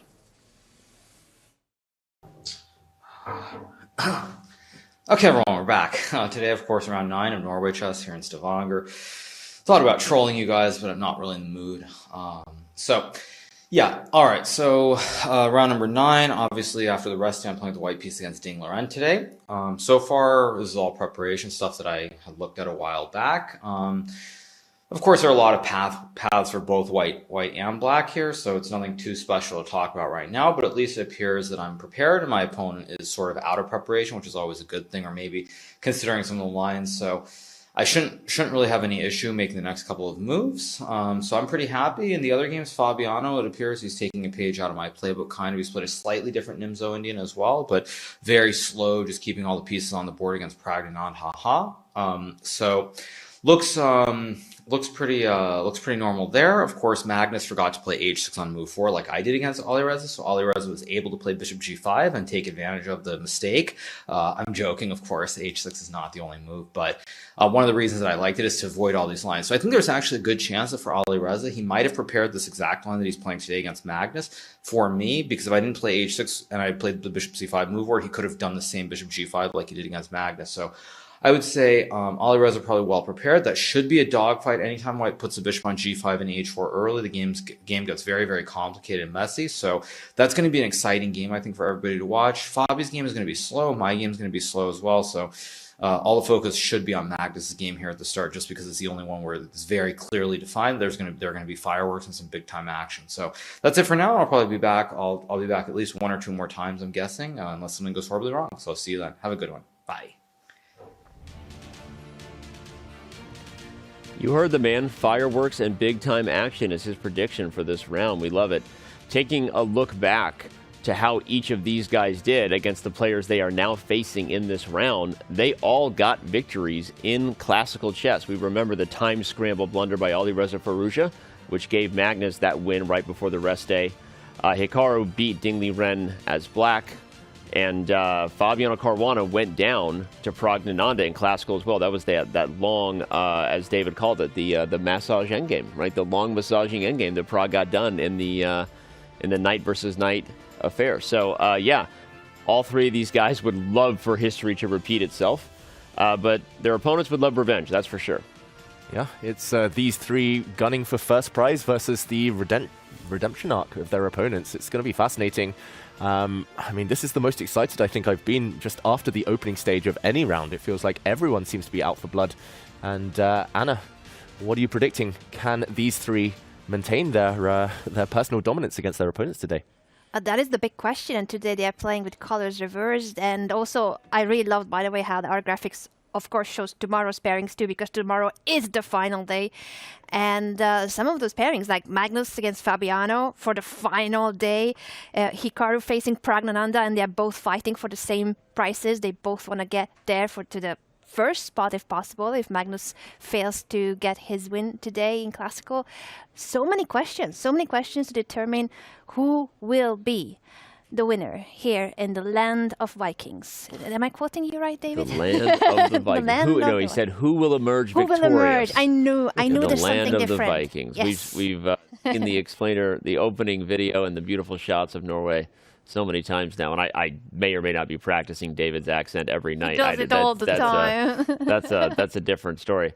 I'm glad you're not sick of me yet, Danny. No, not even close. Not even close. It's been a great time. All right, well, we have b5 by Praggnanandhaa. Interesting stuff there. It actually gives back the extra pawn, but in a way that hopefully gets some pieces off the board if you're Prag and relieves some of the tactical pressure. We showed how many tricks there are for Fabi. So is this going to be Mr. Caruana's first real think of the day? Looks like it is. No more prep at this point for Fabi. Yeah, it looks like Fabiano finally thinking for himself. That's a good sign for Prag. He invested a lot of time in the early stages, but that might be the most kind of developed game so far. They're already at move 17. So Prag, nothing too serious to worry about on the clock. I think a very solid choice. The more pieces off the board, the safer he might become. There was also a b5 action on the board between Firouzja and Carlsen, where we mentioned Carlsen in a solid mood, just trying to play the most principled chess without allowing any fireworks from Firouzja. But Firouzja, we know that of his games, Anna, he just always seems to get something going, always loves creating imbalances. He loves to do that. And should we analyze if he's getting any imbalances? Is this something that we can claim that now with the b5 semi-open for white, pressure on b7, is he getting some pressure there on the queen side? And black needs to decide how to deal with the hanging pawn on b7. That pawn is being attacked right now. It's really curious because it's, I'm going to say it's a school of chess type of thing. On the last move, white had the opportunity to take with a pawn to hit the black knight away. That looked very healthy. But instead, taking with a rook, it's kind of short-term dynamism versus long-term structural kind of integrity there. And Yeah, this does look a bit annoying for Magnus. I could definitely see white kind of pushing a pawn to a5, a queen joining, a rook sliding across, tripling up against one huge weakness in the Carlsen camp. Danny, what are your thoughts? Is Magnus feeling comfortable right now? I'm liking the idea you're highlighting, and the B file is maybe a big problem for Magnus. You don't really want to play B6, as you already highlighted. It blocks the bishop on A7 and just feels bad. But are you going to have to at some point if you get all the pressure you just talked about? Where's the other counterplay? What are the other ideas? Ugh. You might have to go knight to d8 to not weaken his structure, because b6, if we can just put it on the board to show why those moves are so not recommendable. Definitely make sure that we don't hang the pawn. It's not going to be captured, but the bishop is killed with this move. Oh, Yep. Nice emoji game there. Just dead. A dead Whoa. bishop over there. And it is important to note that it's not structurally dead. It is possible at some point that it comes back to life, because a very unhappy bishop indeed. Look at this. Who gave David the emoji palette? He's getting a little excited. But if that rook gets distracted, maybe black moves the b5 pawn and that bishop comes to life later on. But it's certainly not ideal. But I do like your. almost made him choke on water. He started choking on water, laughing. Who gave David the emojis? He got excited like a little kid. But I love your point, Anna, about knight d8, or I forget who said it, knight d8. If it was David or Anna, but I think knight d8 would solve the problems, I guess, from the perspective that one piece just defends everything. No matter how many queens and rooks you put on the b file, you're never going to take b7 if it's guarded by a knight, because you lose material. But that's a dysfunctional move to play. If you had one more move made for black, like that rook a was on e8, and the pieces were ready for the king side, then you would play knight d8 here happily, guard the pawn, because all black's pieces can just focus on the king side after that. But you don't want to play knight d8 if you're causing that bad communication between your rooks. So these are the things that Magnus is thinking about right now. But b6 is a move you can't take back. Yeah. So we're in circle. b6 is a pawn move, you can't take it back. Knight d8 is a move that causes all kinds of dysfunction. Maybe you play rook b8, but now you're committing the rook to guarding the pawn. And as you already highlighted, the queen will come to the b file. And I don't know, our human brain is having a hard time solving this human problem. Luckily, Magnus's human brain is slightly superior to mine when it comes to chess. So we're going to let Magnus tell us what he does here in just a minute. I thought you were going to straight up say his human brain is not human brain. It's like a superhuman, an AI machine. He plays knight d8 because he says, I'm not going to bury my bishop on a7. So absolutely, b6, of course, was a very bad move. And he doesn't want to move either of the rooks to b8. He says, this is temporary, but I'm protecting my pawn. And come at me if you can. Just another idea here for black. He might at some point just jettison the b7 pawn. He might say, okay, actually, my knight move isn't purely defensive. I might just jump and jump again and gambit it to go for a kingside attack. I love that idea. So that's a what bit he's more thinking active about. than keeping that the seems a knight bit on the more back rank. Magnus-esque. I love that idea, David. That's a great call out. That's super dangerous, right? You might even be threatening it right now, right? Knight e6, rook b7, knight f4, and it's a very dangerous position to be in if you're Firouzja, and no one likes to defend a mating attack with a queen and knight, dynamic duo working together. And he could start preparing it by playing queen g6 and then even threatening f5 to open up the f5, bring the rook in as well, and then jump with the knight to e6, f4. We've revised our opinion. Suddenly, maybe it's Black is better. Well, no. At least we found an idea. I think that white is still better. And there are different things that Firouzja can do. Like, he could even play knight e3 if he wanted to. Maybe not right away. Maybe he doesn't want black to be able to take it. But knight coming to d5 is interesting. Also, the knight coming around to the king side. Plus, it's easy for us to draw arrows and feel good about our job. Our job is a little easier than what these guys are doing down there. Like, actual concrete calculation when it comes to whether black is getting a mating net is a different question, right? You're breaking the illusion, Danny. We know everything. We've got our crystal ball here. We know everything, yeah. But at least we can see what Magnus is up to, right? Because if not for that idea of, as you said, throwing away the pawn for an attack, you really don't like this position at all for black. But that's a key point. So, okay. Yeah. All right.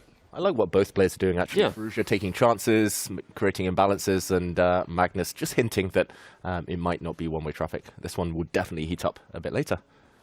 It will heat up, and we will keep an eye on it, of course, but let Firouzja figure everything out for now on his own. And we could go back to the bird's eye view to check in on the rest of the games. I think we have already analyzed every game, but there's more progress, less and more progress, depending on which board we're going to pick next.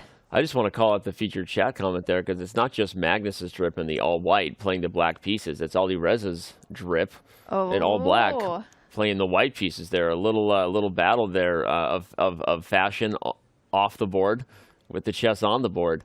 That's a nice-looking jacket. It's leather with a hood. Do they even make those? Apparently they do. That's a sexy jacket. Like, so many, like, I don't know, like, of course, Alireza, he said he's into fashion. And he likes it when people talk about his fashion. It's more than being into fashion. Like, I like fashion, but I don't know anything about fashion. It looks like the guy has, like, an entire wardrobe of, like, super unique items of the biggest brands in the world, like fashion houses. I think he actually does, and I think he's really into it. So, all right. Every time I ask him about his clothing, where I can get it, he's like, no, you can't get it. You can't get it. You Not sure can't you get can put it off, Dave. He lives in Paris, and he loves it, you know, one of the fashion capitals of the world. Let's back up and take a view from 30,000 feet above the world here, round 9 of Norway Chess, Norway Chess Women 2024 edition. All 6 games are underway. You know that. You know the drill. We're early. We will get to Armageddon, likely, at some point. We haven't had a round yet with all 6 games ending decisively in Classical. We've had one with 5. That's 5 our of them. top So I'm pointing that out in case saying that into the universe, you know, brings it into existence. Who knows? And could I take us to the purple power board potentially, because we're talking about results there, and we might see our first result if Pia Kramling is peacefully inclined right now. A repetition, potentially. You cannot offer a draw here in Norway, at Norway Chess, in the first 30 moves, that is in the regulation. But if there's a threefold repetition, you can, and probably will, play the move that is claim it. You can claim the draw. That's what I was trying to say, I think. You can claim a draw, and Pia Kramling looks like she's about to move. We'll learn a lot about this game and whether it will continue at this very moment. The white queen is attacked, and if the white queen drops back, we would have actually reached that position before, with the black bishop continuing to harass the white queen no matter where she goes. And we could see a bit of a dance. The queen b3, bishop e6, back to a4, back to d7, and this game would fizzle out straight to Armageddon. I don't think that would suit either player, though, Anna. Pia wants to get her first classical win. Anna wants to make her charge towards the top of the table. Exactly. Neither of them want it. So how will they avoid it if both of them would like to play on, but maybe the best move is that you have to repeat? Anna, as a reminder to everybody, has gone for a pawn sacrifice. She played a gambit today with the black pieces, which is usually not her kind of opening style, but she wanted to take a chance. She is going for a riskier line because she would like to be able to catch Ju and June in the lead of the tournament. And as for Pia, you mentioned David, she wants that first classical win. She was so close to it in some of her earlier rounds. Will we see a repetition, Danny? Looks like we might be about to see it. I mean, now it's in Anna's hands to choose whether she wants to go for it. Pia invited it, right, with this move, queen to b3, bishop to e6, and as the computer suggests, it is the best move in the position. If Anna goes for something else, she also will know that she's not playing the best move in the position, but she doesn't.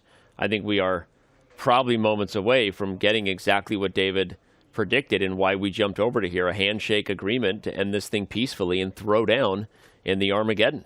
Tiebreaker time. Looks that way. The game is racing towards a draw now. Queen to b3.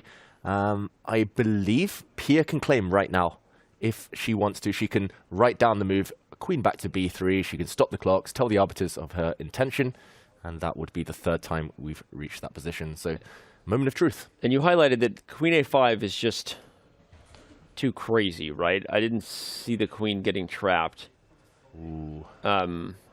Because my idea was if you attack with the pawn, then I can take a7. I know it's crazy, pawn grabbing, and the queen is on her own out there, but... and if you play bishop b6, the queen just takes the knight, right? Then white wins a piece. So I don't expect to see queen a5. I think that Pia will know that that's maybe a little too spicy.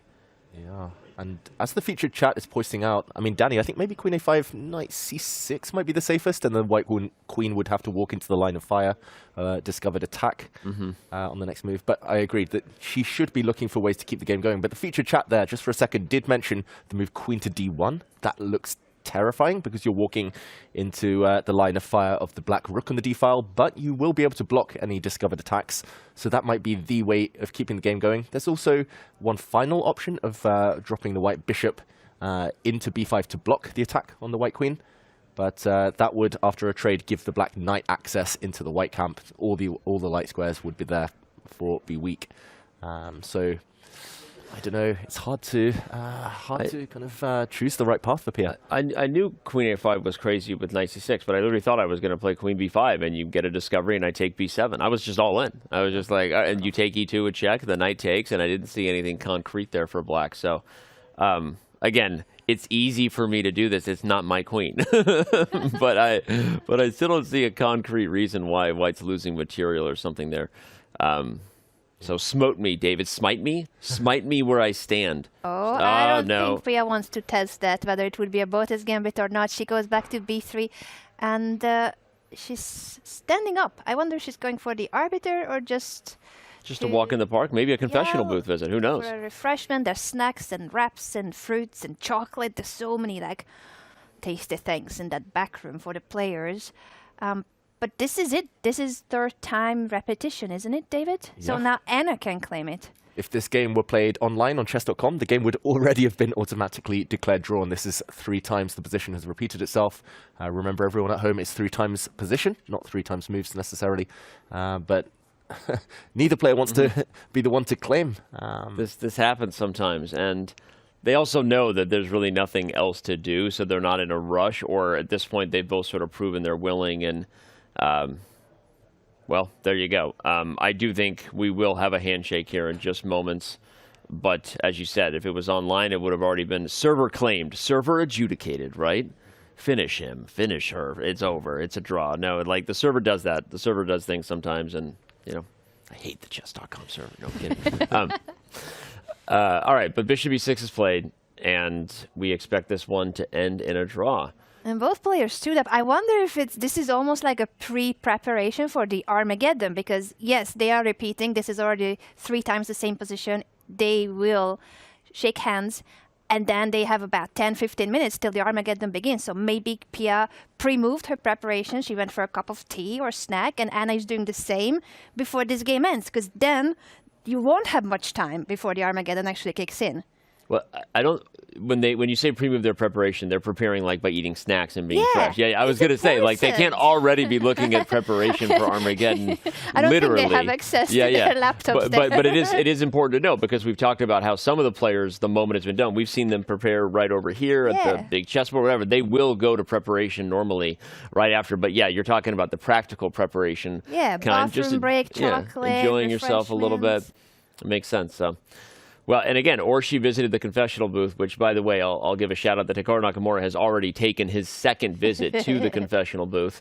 And apparently it was a bit of a long visit from Hikaru, so he had a lot to say. We're probably going to play the entirety of Hikaru's confessional at the break. So it's our first call. As our banner appeared, but there's just a claim. They took the draw right as we were reminding you to subscribe so you don't miss a single word out of Hikaru Nakamura's mouth at the break. We are going to play that entire confessional there. Throw us your Prime if you have it on Twitch. Subscribe on YouTube, on Twitch, wherever you are.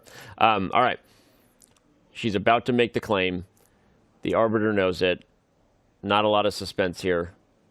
And they shake hands. We have one game in the books here in round 9, at least in regards to the classical section, the classical portion. We're moving to Armageddon between Pia Kromling and Anna Muzychuk. Not the 3 points Anna Muzychuk would have loved to have had to keep pace with Zhu Wenjun. But if she wins in Armageddon, that'll be 1.5 points, and at least the pressure remains a little bit there for Zhu Wenjun. Yeah, interesting. I don't think either player too happy, but of course they need to reset. The next game will begin shortly, the Armageddon. And yeah, I wonder who will have the momentum there, Anna. It's going to be interesting to see because even though Anna was the one that was ready for something risky with a gambit and pawn sacrifice, Pia was very well prepared, not necessarily for today's game, but it's what you mentioned, David. Sometimes you get your preparation from months or years back. So Pia knew this variation and she played the right line against the gambit to diffuse it. She did. It diffused the gambit, and neither player was willing to do crazy stuff to risk it. That's the theme of the day, risk versus reward.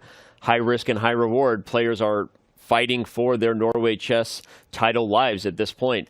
And we're going to take a break at this point. While we are gone, as I already said, a Hikaru Nakamura Confessional will be playing in its entirety, so last chance to subscribe. Make sure you don't miss it with any other ads right there. Prag still thinking a lot about his complicated position against Fabiano Caruana. That guy having plenty of time to give us confessionals. We're going to be with him all day. And Alireza Firouzja against Magnus Carlsen. We'll be right back. 2024 Norway Chess and Norway Chess Women continues after the break.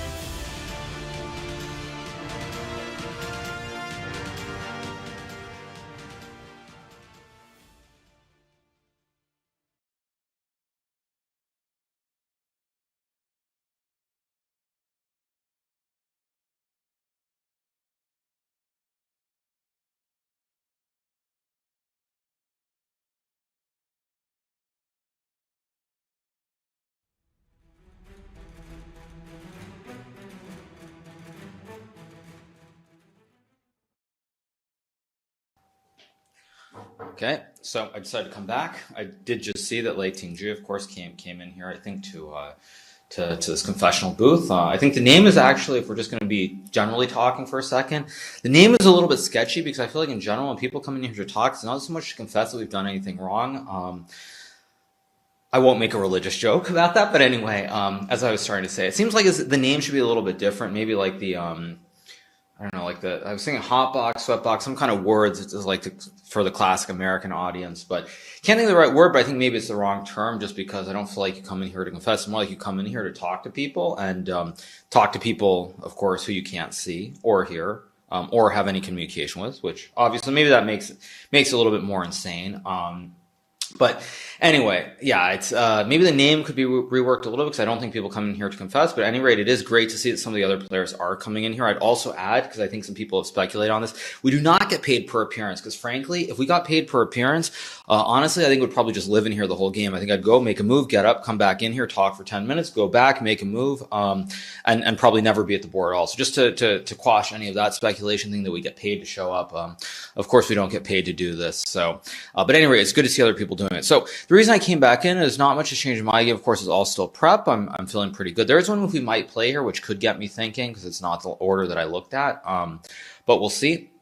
Magnus's game, as I said before, is going to be the game of the day without a doubt because with Alireza having castled kingside, Magnus has the option to castle kingside or queenside or play g5, g4, start pushing the p on the king side. And go for it. Of course, to be clear, pushing P is a classic TikTok term. I guess TikTok probably is still legal here in Norway, I would assume. I'm not sure. But anyway, a classic thing from the TikTok. So, yeah, I mean, Magnus's game is going to be exciting. I think people should really be excited. Fabiano's game, I think either he's going to win this game very quickly or it's going to be a dead draw. And based on Prag's speed of making these moves quickly, I suspect that Prag is remembering the correct line here. I think Fabiano is trying to play one of these sort of like poker games where he's playing something that he knows with correct play is equal, but if Prag doesn't play the exact perfect line, he's just going to win the game. But it looks to me like Prag, based on how quickly he's moving, does actually know the line. So I think that's going to be a draw if I had to guess right now, just based on the speed of the moves and everything else. I mean, if Prag has to start thinking at any point in the next 5 moves, it could get critical in a hurry. But if he keeps blitzing out moves, I think he's never going to be in any danger. So that game could be interesting, or it could just be a big nothing burger, one way or the other. So Magnus's game will be the game to watch today. right now. At least my game could get exciting too, depending on what happens. But at least right now, all the games seem in a normal spot. So it's 2 times I'm here. I don't think I'll probably be back 5 times though, unless Ding starts thinking for like 30 minutes every move. And then if I get really bored, I'll probably just end up back here because there's nothing else to do other than sit in the back area. So anyway, you guys, that's it for now, and I'll see you later.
Of course they don't get paid for going. Otherwise, Hikaru would be there every 10 minutes, as he just, freely admitted there. So lots of stuff from Hikaru Nakamura there in the confessional booth.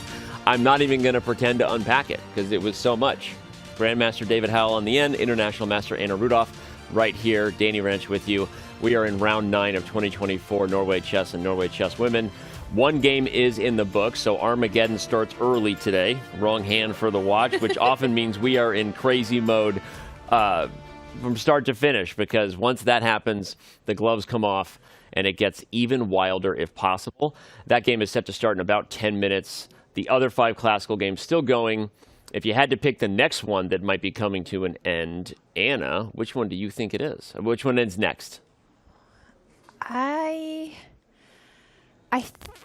think there's not going to be a game that ending that soon, as in like next half an hour, if I should put a timeline on it. But Fabiano's game against Praggnanandhaa is a test about whether Praggnanandhaa knows what to do in a situation where we think knight g3 was a novelty. So it must have been that both players analyzed it. Hikaru was talking, of course, as usual, about the other games as well, and he said that he thinks that Prag must know this position, must know this line. He was just trying to recall it, and Fabi has gone for something where he's testing his opponent, but in case of perfect reaction, perfect play, it should be equal. And I think that's the closest to equality among all the other games. How do you see that, David?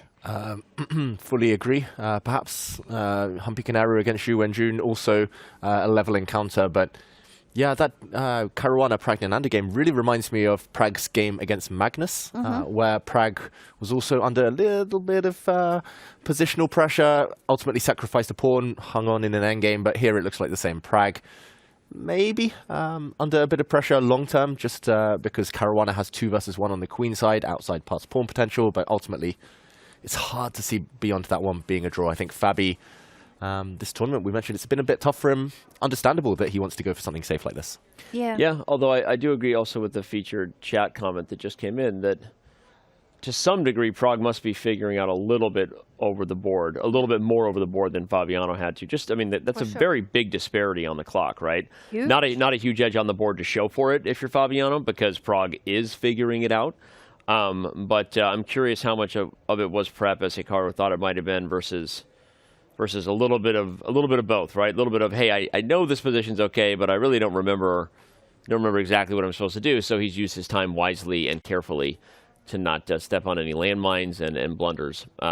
We could go through the last couple of moves to show how Praggnanandhaa managed to find a sequence of moves, a sequence of forcing moves to force trades of pieces, exchanges of some of the minor pieces, because he was up a pawn and he preferred to give back the pawn in order to get into a more simplified, more endgame-ish position.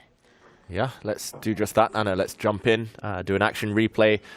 Incredibly, we only left this 5 moves ago, but all the tension disappeared. This was where we were last here. Queen a4, remember, it set up some sneaky tactics against the rook on e8, whether it's a pin along the e-file, whether it's to do with actually sacrificing a queen and landing a knight fork in the near future. Prag said, okay, too many tricks, too many tactics. I don't care that I'm a pawn up. I don't want to risk any kind of trouble here with the loose pieces. So pawn to b5 was his solution. And this is a kind of admission that he just wants to equalize with black, but I think a very good practical decision. He forced white to trade off a set of pieces. Now the very calm rook to f8. Black actually has chances to be better here with the bishop pair if Fabiano doesn't take on f6, which he had to.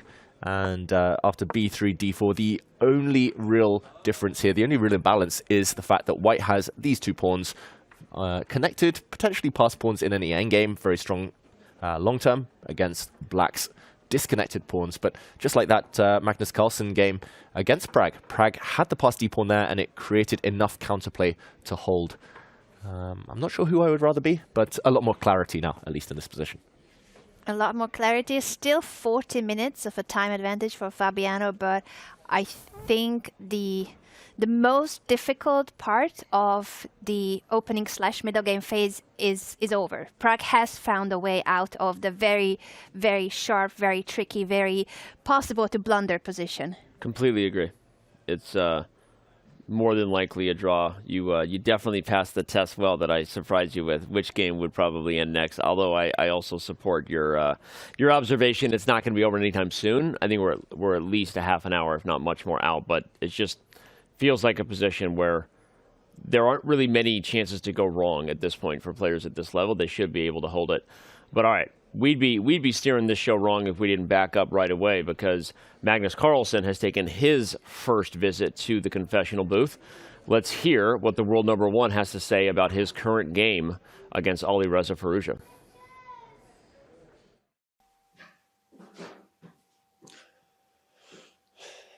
So what I did here is kind of the ultimate cop-out against the bishop g5 Italian, just not going g5, trading the bishops, and yeah, generally black is slightly worse, but should be able to hold.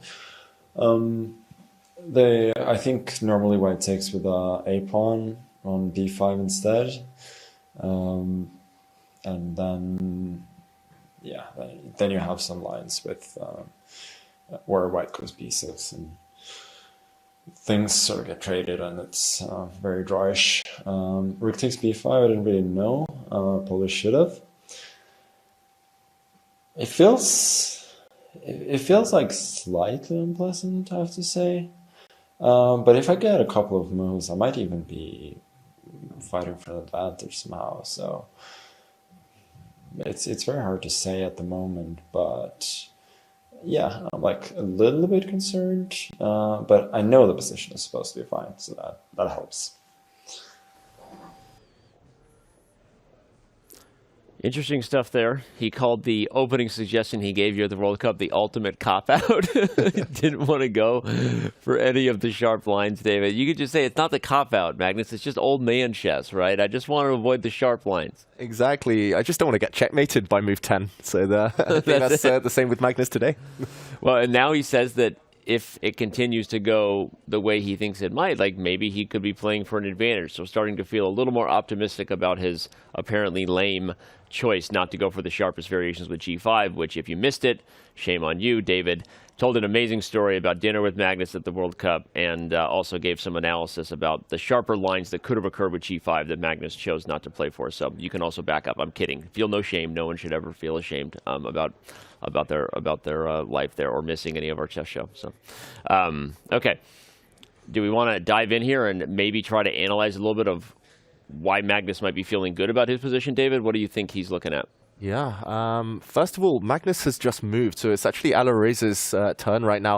I'm not sure whether Alireza's at the board, but either way, Magnus has just sacrificed a pawn, if I'm counting correctly here. I think Magnus is getting really ambitious, as he hinted at in that confessional. The white rook is hit right now, and if we jump in, there's two options. Either you get greedy, or you simply take a step back and retreat.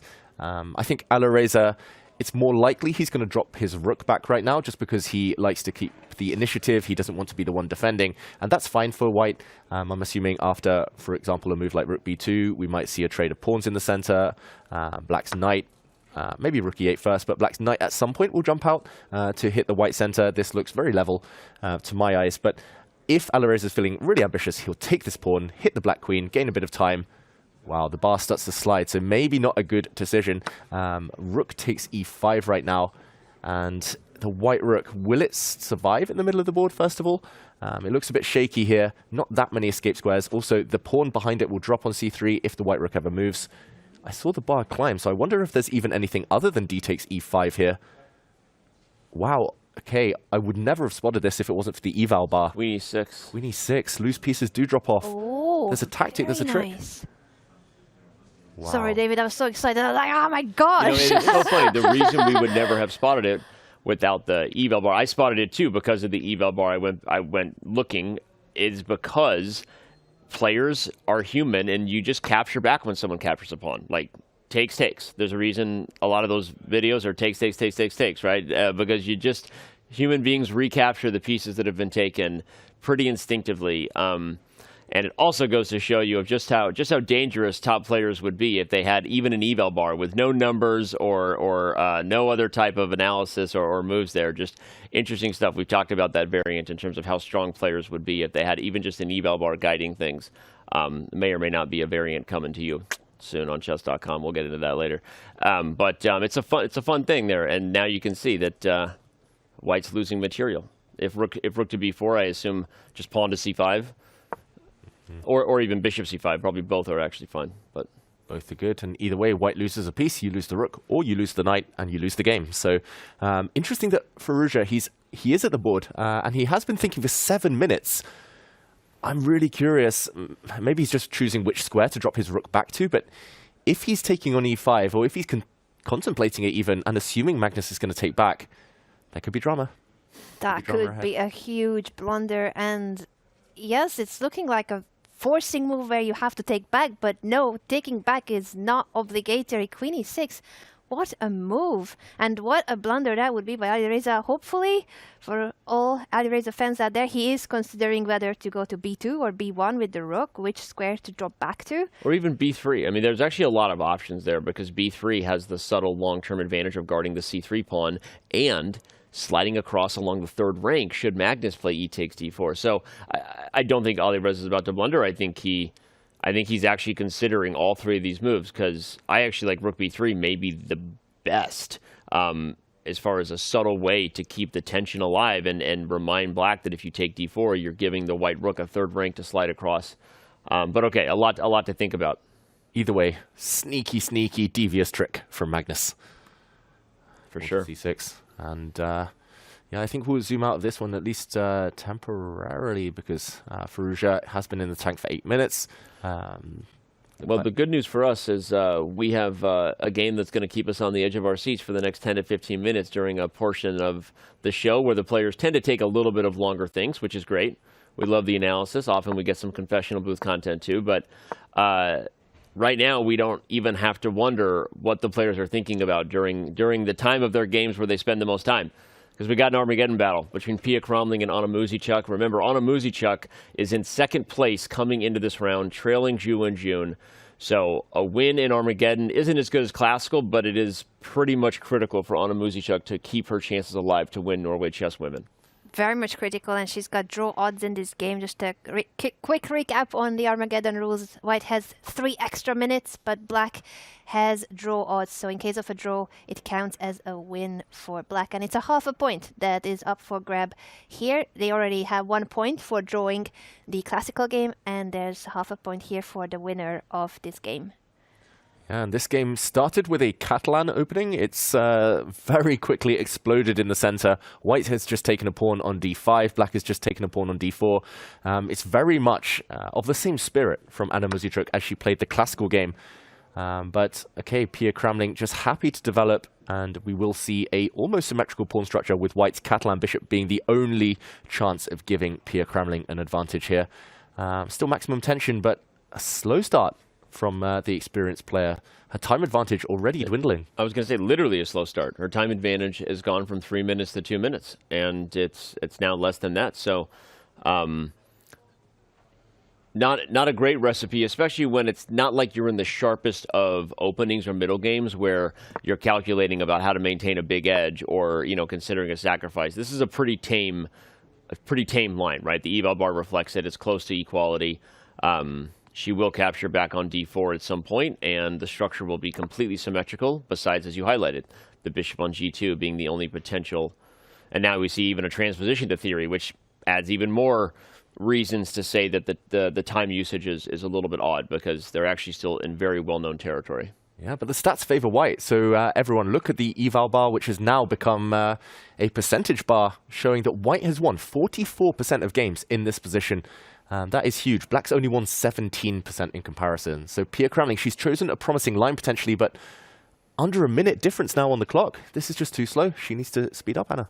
Yeah, she needs to, but it's something that various players have mentioned, how hard it is sometimes to switch from Classical to a shorter time control. Anna herself said it when she visited us here in the studio, because you play on the same day. In the World Cup, which would be one of the few other tournaments where they would have Classical and shorter time controls combined for tiebreakers, the tiebreaker would be on a different day. Here they play Armageddon 10 or 15 minutes after their Classical game. So Pia seems to be still in Classical mode, and that's not good news. She needs to speed up. She knows this opening. She knows the setup. She has to play faster. Double Fianchetto's on the way, though. Gotta love that. Sorry, just you gotta love it. Double Fianchetto bishops. Those are the bishops coming to the longest diagonals of the board for those who don't speak fluent chess lingo. A Fianchetto bishop on both sides for White, which isn't the only line White could have chosen here, but it is one of them that Pia went for. And now e5 comes at the risk of undermining Black's own protection of the knight on d5. You can play knight to b5 here if you want to try to get things a little bit sharp. Yeah, I think she should play knight b5, and she should play it quickly. Pia reaching for her knight right now. I'm going to say this is maybe the most promising opening I've seen her get with White in any of these Armageddons. Often she's struggling to create anything. Often it's really dull. And because you're in a must-win situation with White, it hasn't favored her. But this time, okay, Pia, at least some action here. Bishop to e6 defends the loose knight. It's a promising position, but not promising time management. I mean, she's going to have less time than Black. And again, the format is right there on the right in front of you. Anna already called it out. Black wins if it's a draw, and you get into a time scramble close to equal. Just not a recipe to flex the advantages that White brings into the Armageddon format.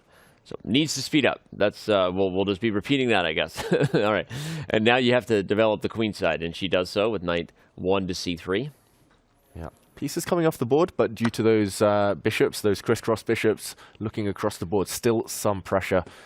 One nice square as well. Launching pad potentially on d5 for White's knight. I think she's heading there. It could be potentially her next move unless Black can prevent it somehow, but I don't think knight b4 is that good of a move to just try to prevent knight to d5. And once the knight lands on d5, it's going to be a very annoying piece. She plays queen a5. Yeah, and note again that black's knight can't move because the bishop on g2 is hitting b7. Unless you come up with some other tactical resource, which isn't off the table. The knight might go to d4 or b4 with some other type of tempo. But yeah, I think she really just needs to speed up a little bit. You could play knight d5 even now and try to go for the bishop pair. I think she should. I think she has to before a black rook hits the d file and starts gaining time, covering squares in the process. Pia, you called it, Danny. She's about to let the clocks level out now, and advantage will totally disappear in that case. Knight d5, I think you need to play it. You have a threat. You want to win the bishop pair, and the game goes on. The critical moments are ahead. She's just not trusting her instincts, and bishop takes knight. Interesting decision, committal decision, parting with the beautiful Catalan bishop, but wrecking the black pawn structure. Will this pay off? It is a gamble now. It is a gamble, and now the time is completely even. I am just a bit scared of those light squares, but Pia is such a strong positional player. I think she's playing for the weakened queen side, the pawn structure. She's going to try to place her knight potentially on c5 with a maneuver like knight e4, knight c5 in the future, perhaps, and just claim that the c6 pawn is weak. It's a backward pawn, an isolated pawn. But it's a hugely committal decision, right? Talk about the light squares on the king side real quick. h3, g2, f3. That is a problem, and the position will get open and dynamic when you have the bishop pair. Black can even consider giving up the c6 pawn in some of these positions rather than playing a passive move for it because the light squares are that dangerous. So, yeah, I mean, I like it from she felt the game slipping away from her. You can almost see Pia almost look like uncomfortable. Like she hasn't looked that way in the other games. Like she didn't. And sometimes there are games like that where you just don't have a good feel. Regardless, her time management was reflective of the fact that regardless of what we see, she didn't quite know what plan she wanted to choose. So I like that she at least committed. It's like, all right, she committed to a plan. It's going to be weird and imbalanced now. Black has the light squares, but the c6 pawn is her hope. Yeah, but don't take it yet. If you take c6, you lose your queen. Queen takes would allow a check on the back rank. The white king would be forced to shift up, and bishop to d5 would, in that position, have forked the white king on g2, the white queen on c6. So there was a trick, but Pia nicely repurposes her bishop now. She's going to post it up on e3. I like that move. That's a strong positional move. She almost went full Garry Kasparov on that. You see she slid and kind of screwed the bishop into the square just a little bit. For those who don't know, Garry, the legend, would often kind of just, adjust and dial the piece in there and screw it into the square whenever he really liked his move. So nice. For emphasis, for the mind games, for glory in this Armageddon. Black's queen centralizes.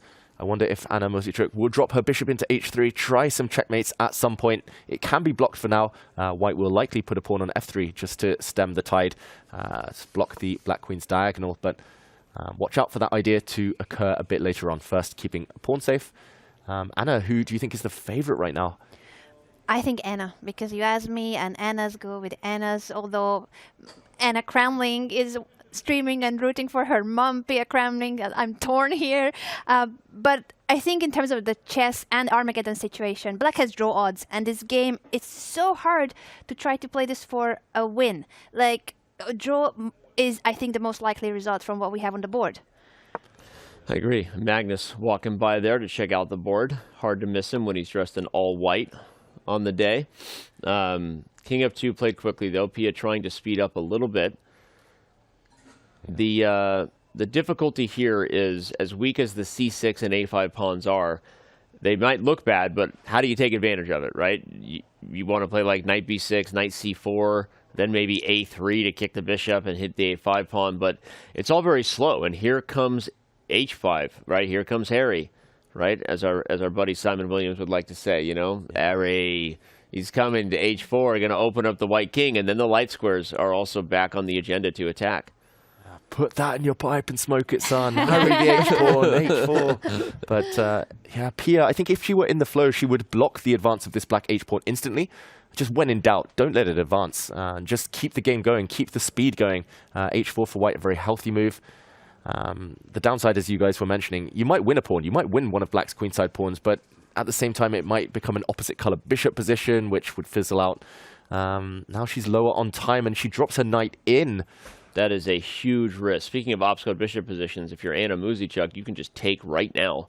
And then we get that exact dynamic that David highlighted. A light square bishop on e6, a dark square bishop on e3.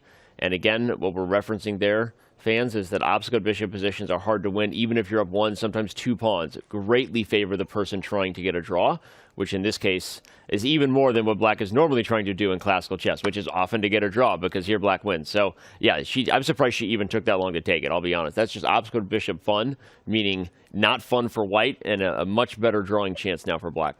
Yeah, and look at this. Anna motors forward with her a-pawn. She's trying to simplify the equation. She's got her sights set now on the a2 pawn. It's going to be so hard to dodge a queen trade for white. But Pia needs to keep the queens on. Queens off, dead draw. Ooh. Now she's got to play queen d1. No, she goes in queen g6. All right, something spicy. Obstacle bishop attacks are the one way you use obstacle bishops for the win. And if you get bishop e7, okay, she doesn't allow it. Bishop e7 would have been really spicy for Pia if she could get it. There would have been some tactics if she had been able to coordinate her queen and bishop. Still some chances due to the kind of kingside attack combined with the a-pawn running, but this one surely should be fizzling out. The bishop lands on b3. Oh, Anna, she's got things under control still. The white a-pawn going nowhere. Very pragmatic decision by Anna to just want to trade the c-pawn for the a-pawn. Less material, even less chances for white. Everything on one side when it comes to those 4 pawns against 4 pawns. The time situation is level, and this is all the time they have, by the way. They need to make it to move 40, and they need to complete move 40 if they want to get increment, but even the increment is so short. This could be decided in the time trouble. Yeah. I don't even know that we'll make it there, though. If she takes a4, meaning Anna, there is no queen e8 check. The queen guards e8 through the gaze, X-ray defense. So there's not that even queen e8 would be winning. It might just be a draw with a bunch of perpetual checks. But harder and harder to see how you get attacking chances if you're Pia. You could also take with the bishop so that you keep your queen on the second rank and threaten bishop to d1. Speaking of attacking chances, if black gets bishop d1, that queen and bishop are coming at the white king on e2. So, yeah, she does go for that. I kind of like that. It almost forces Pia to do what she's doing, which is probably try to go for a perpetual. Because if you don't go for a perpetual and black starts ganging up on the e2 pawn, now you might lose. Yeah, watch out. The bishop might land at some point. Can't go immediately, but to b5 or d1. And, yeah, white's king not entirely safe either. Ultimately, you just can't checkmate with a queen and a bishop on this kind of in this kind of situation. There's too many pawns around the black king. The black king will simply hide on light squares.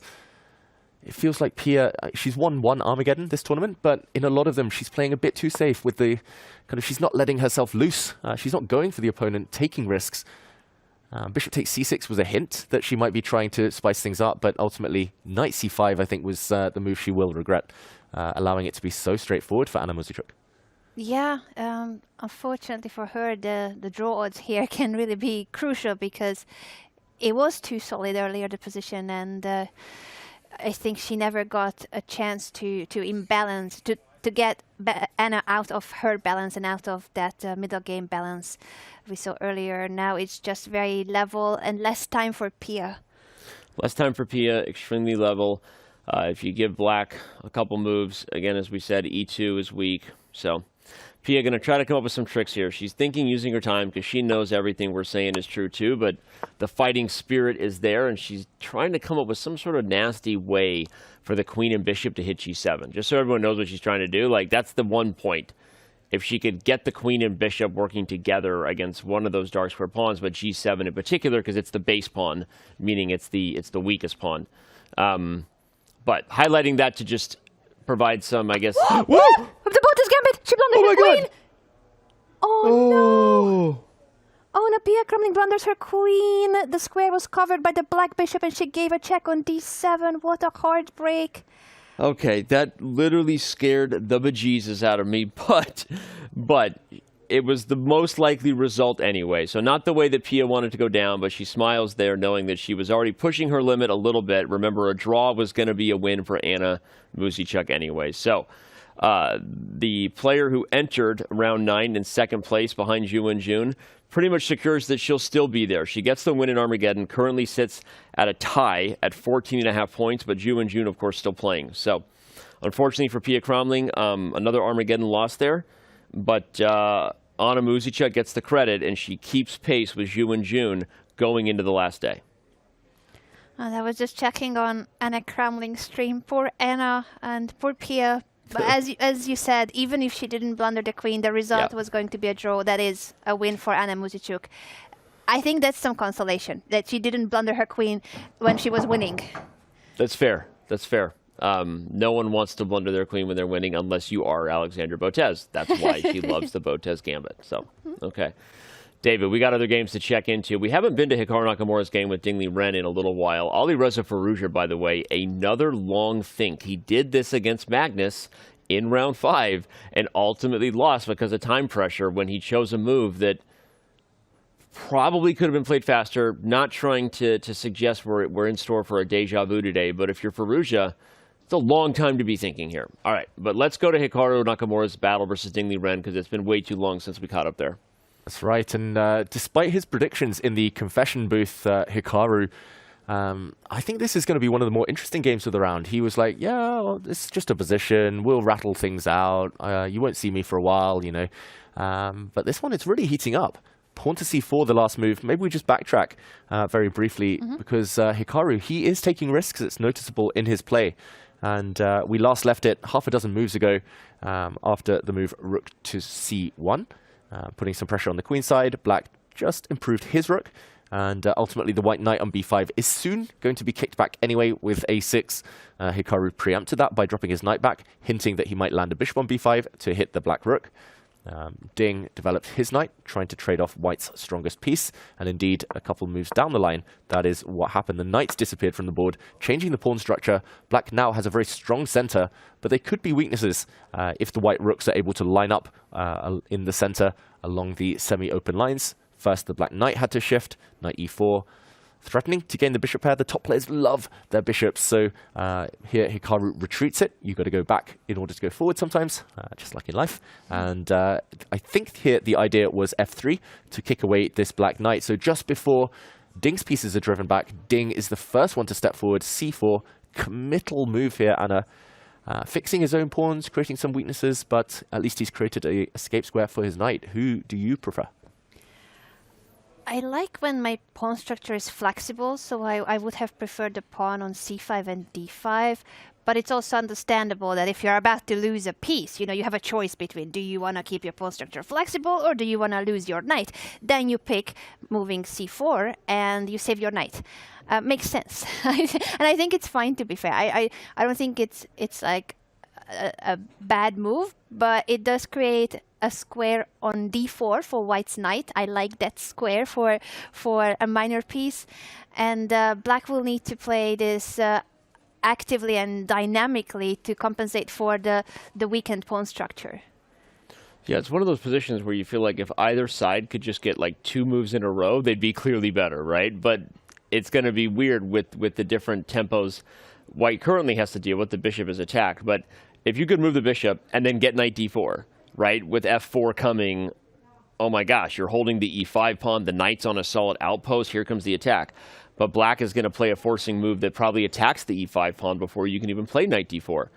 And, you know, the threat of black just moving the bishop and attacking the e5 pawn is interesting because it could also move to c5, literally. So if you move the bishop to a passive square and don't take the knight, bishop c5 unleashes the rook and you can't play f4 because the e3 pawn's hanging. But if you had another move, it'd be very different. So this is the main line I'm thinking about and looking at. Which means if you're Hikaru, are you actually going to take the knight? That doesn't seem like a thing you drew up at home, parting ways with the bishop pair. So anyway, it's a position where both sides have big problems. And but I think that black is just a move in time, David, from what I'm seeing. Fully agree. I think Ding here, he's backed up his solid opening play with some really concrete calculation. Like you say, Danny, bishop c5 is so important. If black just wasn't able to put his bishop on this square, eyeing up e3, if white got the move f3 and the next turn, then Hikaru would be loving life. So Ding definitely feels like the last few days, just before the rest day, yes, he went down in Armageddon, but his classical chess, Anna, it was improving. He's putting his piece on good squares. Feels like the feel is back there. The instincts still, of course, very strong. And Hikaru looks a bit frustrated on the camera. I agree. I fully agree with what you said about Ding's previous games. And if anyone had chances in winning in Classical before the rest day, it was Ding Liren against Fabiano Caruana. Of course, Fabi contributed with a dubious opening choice, but then the game went a bit back and forth, and then Ding again took his opportunity to get the advantage, which fizzled out and ended in an Armageddon loss. But the point is, he has been playing better. He has pulled himself together in a very difficult situation. His struggles continue in the tournament, but at the same time, he does feel, he does seem to be enjoying the game more. He does seem to be more of the Ding that we know from before. I agree. And remember, it's hard when you're off form to play in a tournament against, I don't know, Magnus Carlsen, Hikaru Nakamura, Alireza Firouzja. Like, maybe you should go to a weekender and go to a weekender and bust up some weak IMs and GMs. I know a couple. No, just kidding. But, what are you trying to say, Danny? No, not you. Of course not. No, it's hard. And sometimes it makes it look even worse, right? Yeah. And of course,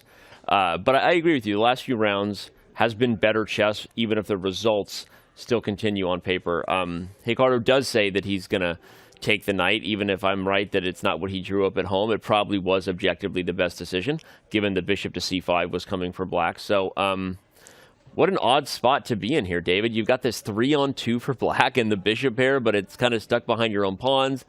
Hikaru has this nice e5 pawn extended, but if the queens come off, that pawn could become a target. I love the idea of knight f4, knight h5, and the bishop on c3 and the knight on h5 having a long-distance party on g7 over there. But a unique position for sure. Yeah, unique and really kind of hard to gain your bearings. I expect Ding Liren here to take quite a while to think, because he needs to come up with a plan. First question, to trade or not to trade. I do feel, as you kind of hinted there, that at some point the black queen needs to just get its counterpart off the board before white is able to land knight f4 and queen g4. It's the queen could be having a party as well on g7. So it feels like a queen trade necessary. But it's hard to advance for the black queenside pawns. If you ever push b5 with the queens off the board, it's going to be hard after a3 to push the a pawn forward. The black light square bishop a bit dead for now, short term. So pros and cons, pluses and minuses for both sides. And that means enough imbalance here, Anna, for both of them to be relatively happy. Yeah, this is a 3 possible results position with balanced time, by the way, on the clocks. And Hikaru was the one who surprised Ding Liren. He came to the board with a very good preparation. So Ding Liren has managed to come back in terms of the time situation as well and solve his opening problems over the board. Very good sign for the reigning world champion when it comes to facing one of the players in the field with top form. Completely agree. And if he keeps the time management up, we should be in for a thriller down the stretch. Because don't forget, Hikaru would really like to get a win in Classical today. Will it be required or not depends on what happens in the game between Alireza Firouzja and Magnus Carlsen. But this is a dub that Hikaru desperately wants to get. Hikaru gone now. Maybe he's back in the confessional booth telling us just that. But we're going to back up to the bird's eye view and take a look at all 5 games that are still in action if you're just tuning in. We had a result in Armageddon already, which means we had 2 results. A draw in Classical between Cromling and Muzichuk, a win by Muzichuk in Armageddon. As you can see there, the beautiful gold label tells you that that was an Armageddon game, not a Classical one. But as I mentioned that Hikaru might be in the confessional, someone else visited the confessional, and his name is Praggnanandhaa. Let's see what Prag had to say about his game against Fabiano Caruana and the preparation that Fabi brought to the table.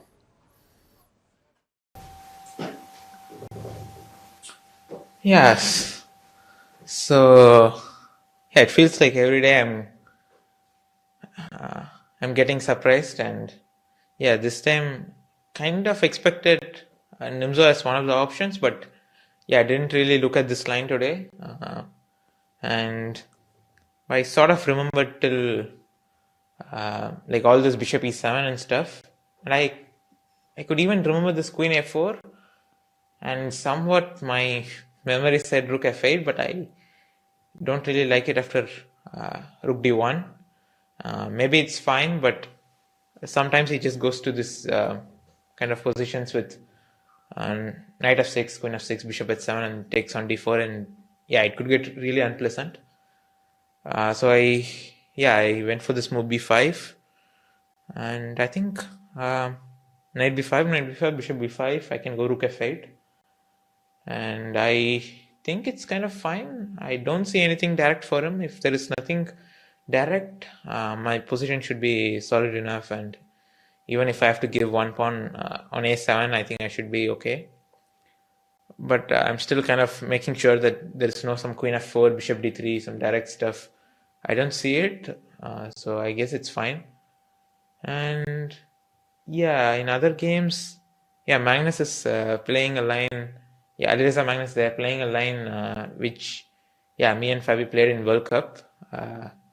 This queen e7, bishop e6 is kind of a solid way to play, but it's also slightly unpleasant for black if white knows it well. And yeah, I think it's still some kind of a theory they're playing. And in the other game, yeah, again, Hikaru has repeated the Nimzo. It seems that Ding didn't expect this, so it's going to be a fight there. And yeah, I think that's the status of the game so far.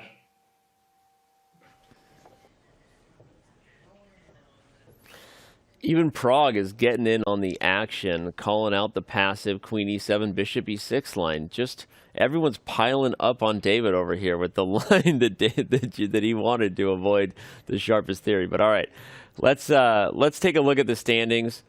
Their reminder for everyone: Magnus Carlsen came in leading the field by a point, Hikaru just behind. But a huge day for Prag. Obviously, that goes without saying. Every day at this point, if you can get a dub in Classical, makes that a huge day. But even just getting to Armageddon, and could he get a win in Armageddon, would be huge to keep pace with the two leaders. Don't turn your back on the youngest player in the field here. He still has a chance to win 2024 Norway Chess. And he was tested in the opening, and the exam is passed by Praggnanandhaa, even though he was caught off guard somewhat. He was surprised in the opening by Fabi.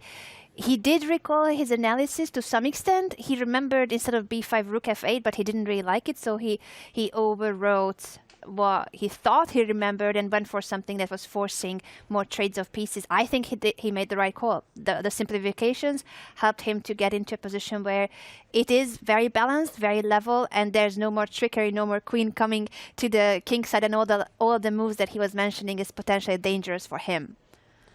Yeah, and while he was confessing all of those variations in the booth there, I did check. Prag was right. His memory was correct. Rook to f8 is the top engine move. Wow. So it's impressive, but obviously you cannot just purely rely on memory. You have to work things out for yourself if you don't let's go to that position and show it. Let's analyze it, because again, it's impressive when these guys are calling on their memory. They're right about the engine move.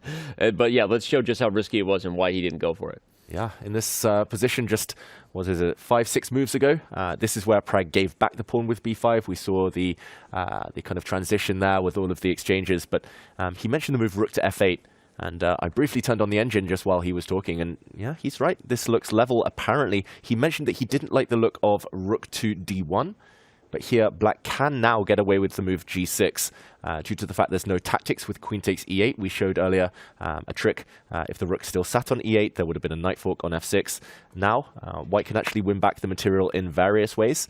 For example, bishop takes g6, hitting this knight with a queen and rook, but there will always be this move knight to f3 check, throwing the knight out the way. It's going to drop anyway, ruining the white kingside pawn structure and now recapturing and level material, but black totally fine here at the very least because of white's doubled pawns. So it might have taken nerves of steel in this position, especially when you know that Fabiano is well prepared. But Prag, he might have got a safer version of what actually happened in the game, because if we catch up with the live position, he has slowed down. And Anna, maybe it's less clear-cut than we thought. It's not that easy for black, for example, to challenge the c-file. Still some pressure against the isolated a7 pawn. What do you make of the position we're left with? Prag down half an hour on the clock. I thought it was very pragmatic what he did, even if he remembered rook f8, but he couldn't quite be sure about it, and one move of remembering a line is not enough. So I think he still made the right call of not playing something if he wasn't quite certain that that's going to be the right position. I do agree with you now that I'm also looking into the details of the position. That is not as simple as it seems. The computer is claiming it's roughly equal, but it certainly is only white who can play this for a win. Because of factors like the one that you mentioned, that you cannot just, for instance, offer a trade of rooks. We could show that line as an example that if you move rook f to c8 or rook a to c8, after the rook trade, the a7 pawn will be lonely and captured. That's one of the lines that will discourage black from trying to fight for the c-file. But if you cannot fight for the c-file, that means that white is threatening to go rook c7. And that will also put pressure on the a7 pawn.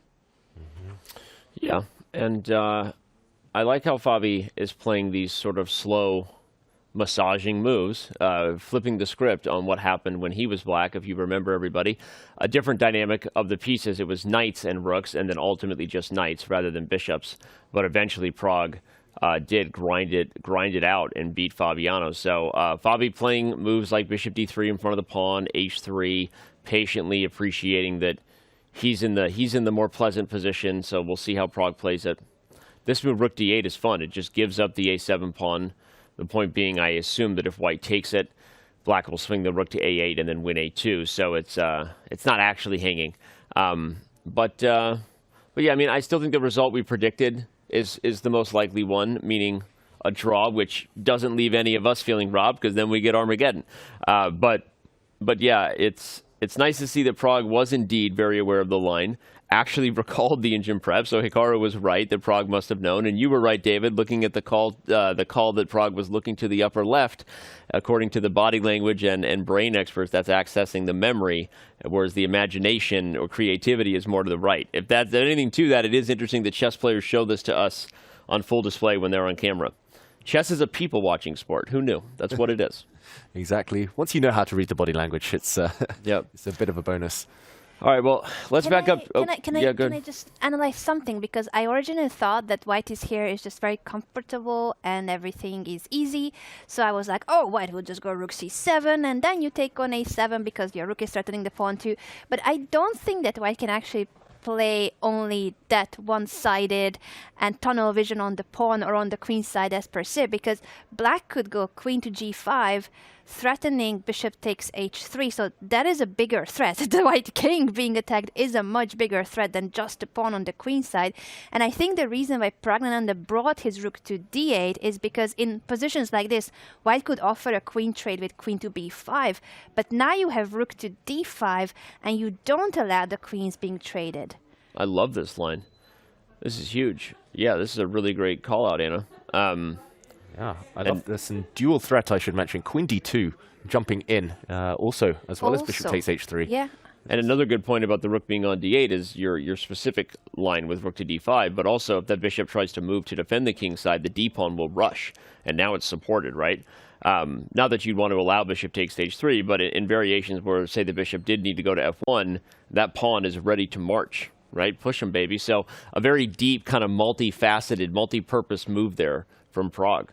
It is, and if the king just steps out of the g5 to claim that, okay, you can't take on h3, then the bishop goes to d5, and you also have troubles trying to defend the king because of the g2 weakness, so the light squares, and black's pieces are more active, black's pieces are better, and the position would be better for black. I love it. This is a great line. It actually just shows the hidden potential of the position, that it looks to be tame, but black's pieces are ready to explode very quickly to the king side should Fabi allow queen g5. So, okay, this is actually a much more critical position than we realized, which is really fun when we appreciate that, okay, the evil bar in this case rather than the eval bar, because it's deceptive, right? The eval bar is correct. Yes, the position should be balanced, but doesn't really tell the whole story of how critical the position is all the time. And that's fascinating. So, all right, let's back up. Look at the bird's eye view. Again, we've got 5 games still in action. We already have a result in the books. It was Anna Muzichuk getting the dub in Armageddon. Humpy Canero and Ju and June, I want to check on that one in a little bit, as well as Lei Ting-Jie and Vaishali. Lei Ting-Jie does look like she might be getting an advantage, but still a lot of time left, which is a good reminder and a call out to everyone watching that if classical chess is not your speed, we're loving classical chess, but if it's not your speed, the Bullet Chess Championship is just around the corner. The biggest stars in the world are going to be competing in the fastest event in the world, not including the Hyperbullet Championship, which we only just added to our list of events this year, and Andrew Tang got it done. That was so fun to see. But the Bullet Chess Championship will be starting in just a few days. Hikaru, Alireza, Magnus, the crew, you're going to want to tune in. This is going to be awesome stuff. Use the command BCC. $100,000, by the way. So there's a lot of money in Bullet. I think we are spending too much money in the Bullet Championship. I'm going to address that later. That's a lot of cash for a bunch of Bullet games. Money. Like, who decided that? Who said that was okay? Don't tell Bryce. All right, our CFO. Okay, well, don't go anywhere. We're going to get a lot more chess ahead today. Round 9. 2024 Norway Chess and Norway Chess Women is just getting going. Lei Team J trying to get a victory here as white against Vaishali and keep pace with Zhu and Jun and Anna Muzichuk. Can Ding Liren arrive and maybe get a win to surprise the world? We're going to find out, and so much more ahead. Don't go anywhere. We'll be right back.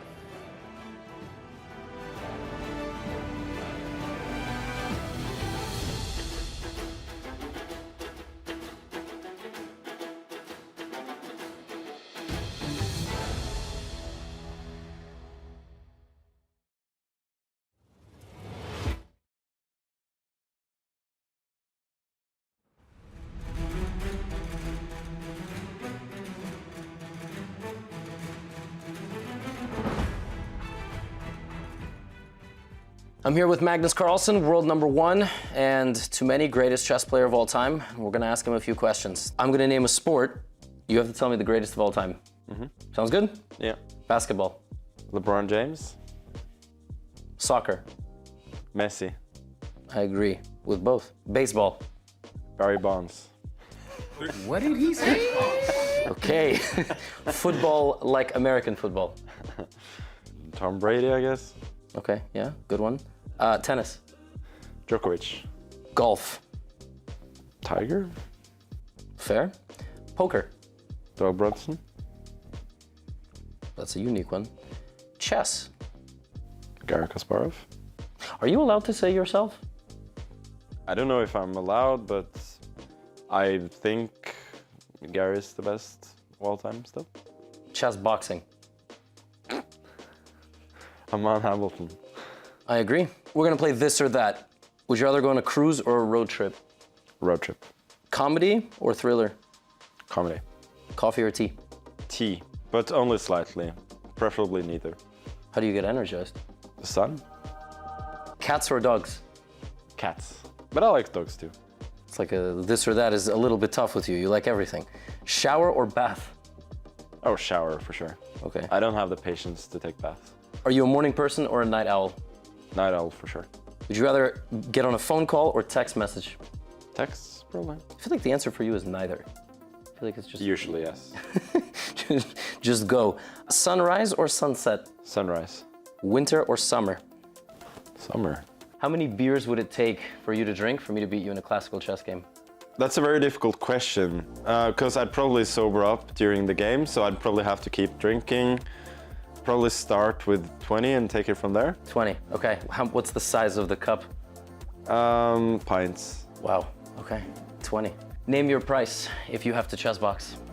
$10 million. Do you prefer to play chess on a computer, over the board, or on your phone?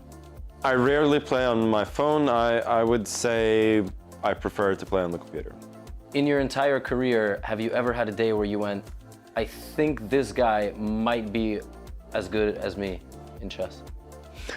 No. Well, I mean, not you know, since, not the last 10 years, for sure. Okay, has it ever been, this guy might be kind of close to me if I have a bad day? Yeah, I would say Fabio at his best was very close in classical, for sure. My other question was going to be, who do you think is the second best chess player in the world? So, I suppose. Yeah, I think Fabiano Caruana is the second best player. Yeah. Thank you, Magnus, for sitting down with us and doing these rapid fire questions. Now get out of here.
Welcome back, everyone, to round 9 of Norway Chess and Norway Chess Women.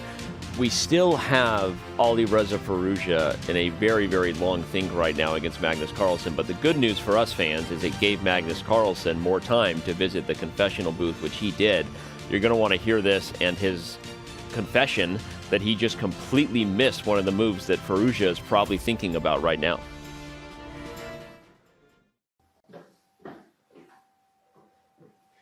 This may not be a big moment at all, but I'm just like shocked with myself that I just missed Rook A5 completely here. I think knight E6 and I'm like completely fine. My pawn structure then will be good, so, and his pieces are not well coordinated, so even though I give up a pawn, I should be fine. But man, I mean, it does not bode well for the rest of the game if I keep missing stuff like that. I'm not sure how devastating Rook A5 really is, but it is interesting that Magnus just completely missed it. We didn't talk about it either. That's the funny thing, is we were highlighting that Firouzja might be considering Rook B1, Rook B2. I liked Rook B3, but apparently nobody saw Rook A5. Maybe Firouzja will see it, David. Yeah, I mean, there has to be an explanation. Look at the top left corner of your screens, everyone. 52 minutes in the tank now, Firouzja. It can't just be a kind of mundane retreat here. Rook B3, Rook B2, Rook B1. Of course, there's differences. Maybe some are better than the other, but I think the longer he's thinking, the more likely it is he's going to go for something a bit spicy. And Rook A5 looks like it might be the move. We mentioned that D takes E5, for those of you just joining us, is a blunder. So white should not break any central tension. Black's queen would slide across. The white knight is loose. The white rook is loose. Firouzja would lose on the spot. He's definitely seen that, but it's a mystery, Hannah. Rook A5, surely it's not worth 53 minutes. Yeah, it cannot be. I'm just trying to think who thought for as long as this is, but I know this has to be officially the longest a player has ever spent on a move in Norway Chess and Norway Chess Women. 53 minutes. It's going to be an hour in just a few minutes. And he might just have to retreat the rook anyway. Imagine if he's calculating some miraculous lines of the Rook A5 and then he decides, actually it's not working, so I'm just going to drop back to B2. I completely agree. And again, obviously, we're now thinking back about the game that Alireza lost in round 5 against Magnus Carlsen. He took a 45-minute think in that game, which is also probably too much to spend. And David, I want to get your thoughts on this because I got a lot of advice from a lot of different coaches and trainers at one point, but it was really not really since my teens that I was training or getting that type of coaching. But a lot of the advice I got about time management in these spots was that it's a mistake almost always to be spending that much time, not just for the long think, wrong think, hashtag rhyme time we love, but because after a certain amount of time, you just, the ROI for how much time you're spending versus what you can objectively continue to see just goes down dramatically. After about 15 to 20 minutes of a really hard think, it's hard to continue justifying spending that much time because you're just deliberating on stuff that really has yet to be seen. You don't even know anymore what your opponent's going to reply. So now you're investing all this emotional energy and mental effort into something that may never appear on the board, right? So even if you are 20 moves ahead, which he's not, he's actually likely just going over the same variations over and over. Even then, it doesn't make sense. And so that was the coaching I got. Shout out to Gregory Kaidanov, who really gave a lecture that really had an impact on me at a time where I was struggling with time management and just getting myself in bad spots on the clock. He really kind of helped me realize that I was setting it up. So what is your advice on this? Like, how does he get out of this trap? Yeah, I fully agree. Danny, you're asking Mr. Time Trouble Addict himself here. So, I mean, at some point, I think it was about 2-3 years ago now, I did a proper study of my games. Every time I play classical chess, I always write down the kind of the time I've spent after each move. I always notate how much time I have left. And I was looking through all of my biggest mistakes are after thinks of 30 minutes and above. And it's no coincidence. Often you trick yourself. Like this situation, for example, Firouzja has something very sharp like Rook A5 at his disposal, or he has a safe, secure move like retreating his rook. Often at some point, just like the other day, Firouzja will be wanting to play a move. You get emotional. It's no longer about what you saw in the first 10 minutes of your think. It's no longer about the variations. Look at him on the camera. He's suffering right now. a few days ago against Magnus, he spent that 45 minutes. Then he bailed out. He tried to chicken out. He didn't play the most critical variation, and it came back to haunt him. Now, maybe Rook A5 is the most critical, but he just has to decide. My advice to everyone at home would be trust your instincts at some point. If you've calculated for 10, 15 minutes, and you haven't seen anything that refutes what you want to play, just play it. For better or worse, you'll figure out later. Critical moments in this game still ahead. Well, and he lost his game against Magnus because of not having enough time on the clock. Like, that is a fact. Like, he blundered something that we wouldn't blunder if we had time. We would make blunders just like he does under time pressure. But like, it was a double question mark move, something you don't see at this level purely because of the bad spot he had gotten himself in with the clock. And this happens to players when they're out of form. We know it, right? But I don't think Firouzja has been in bad form in this event. He's in fourth place. He's there, but he's just. The only real big mistakes he's made that were glaring were on the clock and then on the board against Magnus in that game, which you can't not be thinking about it here, Anna. This is just shocking. I cannot believe that he is almost spending the 60th minute on this thing on where to place the rook. And yes, it's a complex position, but for all the factors we mentioned, this is way too much time investment. He's gonna go down to 25 minutes on move 17, and they need to make it to move 40 to get increment in this game. He's not gonna have time to complete the remaining moves. And what makes me really worried is the parallel you drew with the previous game against Magnus, and how it really seems like, is the clock Alireza's kryptonite? He's such a talented, such a young prodigy. He's only 20 and he has been slaying it at top events. But it really feels like time management is one of his weakest spots. Especially against Magnus Carlsen and Hikaru Nakamura, the two players who will punish someone low on the clock. It's no coincidence that Alireza has never beaten either of them in Classical. He's lost several games against them. It's a confidence thing, I feel, Danny. Like Anna's saying, he slays anyone under 2,700, but against these very top guys, you cannot afford 60-minute thinks. And there we go, finally a move. And in the end, he plays the bullet move. The move that if you face c6 on the board and you had no time, you would just play rook b1. It's the safest move. The rook is protected by both the queen and the rook. It's out of harm's way on the diagonal by the queen on f6, hitting b2 through the pawns, so you're avoiding blunder territory. And and look at Magnus, immediately plays e takes d4, which is absolutely the correct decision. You know what he's going to get right now? He's going to get another 3 minutes on the clock, because guess where Alireza just went? Probably to the bathroom, probably somewhere, because guess what? He's been at the board for an hour, so he's exhausted. And like, Magnus is like, that is a practical thing to do there. And I see David nodding his head. That's what the real, they call them the great white sharks do when they smell blood in the water. Like, Magnus is going to take on d4 and then do the work on Alireza's clock right now, while Alireza is off wherever he is getting a break. So this is interesting stuff. If this comes back to haunt him and Magnus gets a win in Classical, everybody, don't pretend that that's not a big deal. That borderline wraps up Norway Chess and puts a ton of pressure on Hikaru Nakamura to win in Classical as well. So, we are in store for drama. I think we are just shocked that it was an hour of think, and then he did what we thought he might do, just pull the rook back to the safest possible square. And that highlights that it was totally not worth the think. He could have an hour and 24 minutes on the clock. Instead, that hour is missing. Yep. Against the world number one, in a position that is not easy at all, and he's going to be in deep time pressure. This is going to be so difficult for Alireza. And he made it, he just did it to himself. He really could have played a rook move after a minute if he wanted to. Yeah, and we're not overhyping things. This is going to be essential, not just for this game, but the tournament as a whole. I also have a feeling, Alireza, he's in a classical chess mindset where you can sometimes get away with this if you get an extra 30 minutes at move 40. But this is for the rest of the game. That was probably his last toilet break. Now for the rest, it's one move on average per minute, pretty much. It is one of the things I really like about the Norway Chess format, and I'm not just saying that. Obviously we're here and we are enjoying the event, and it is our job to bring positivity and joy. And but I would say that the Armageddon part of the format, obviously thrilling. The equal prize fund, amazing and super important for the future. But I also just want to highlight that this wasn't how it always was either. They have consistently tried to dial it in. They get feedback from the players here. The organizers really care about creating the most interesting, dynamic, entertaining product.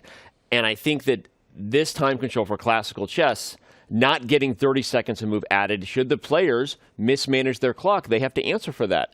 They don't get themselves in a spot where bad time management is protected or rewarded, right? And they don't get another 30 minutes at move 40.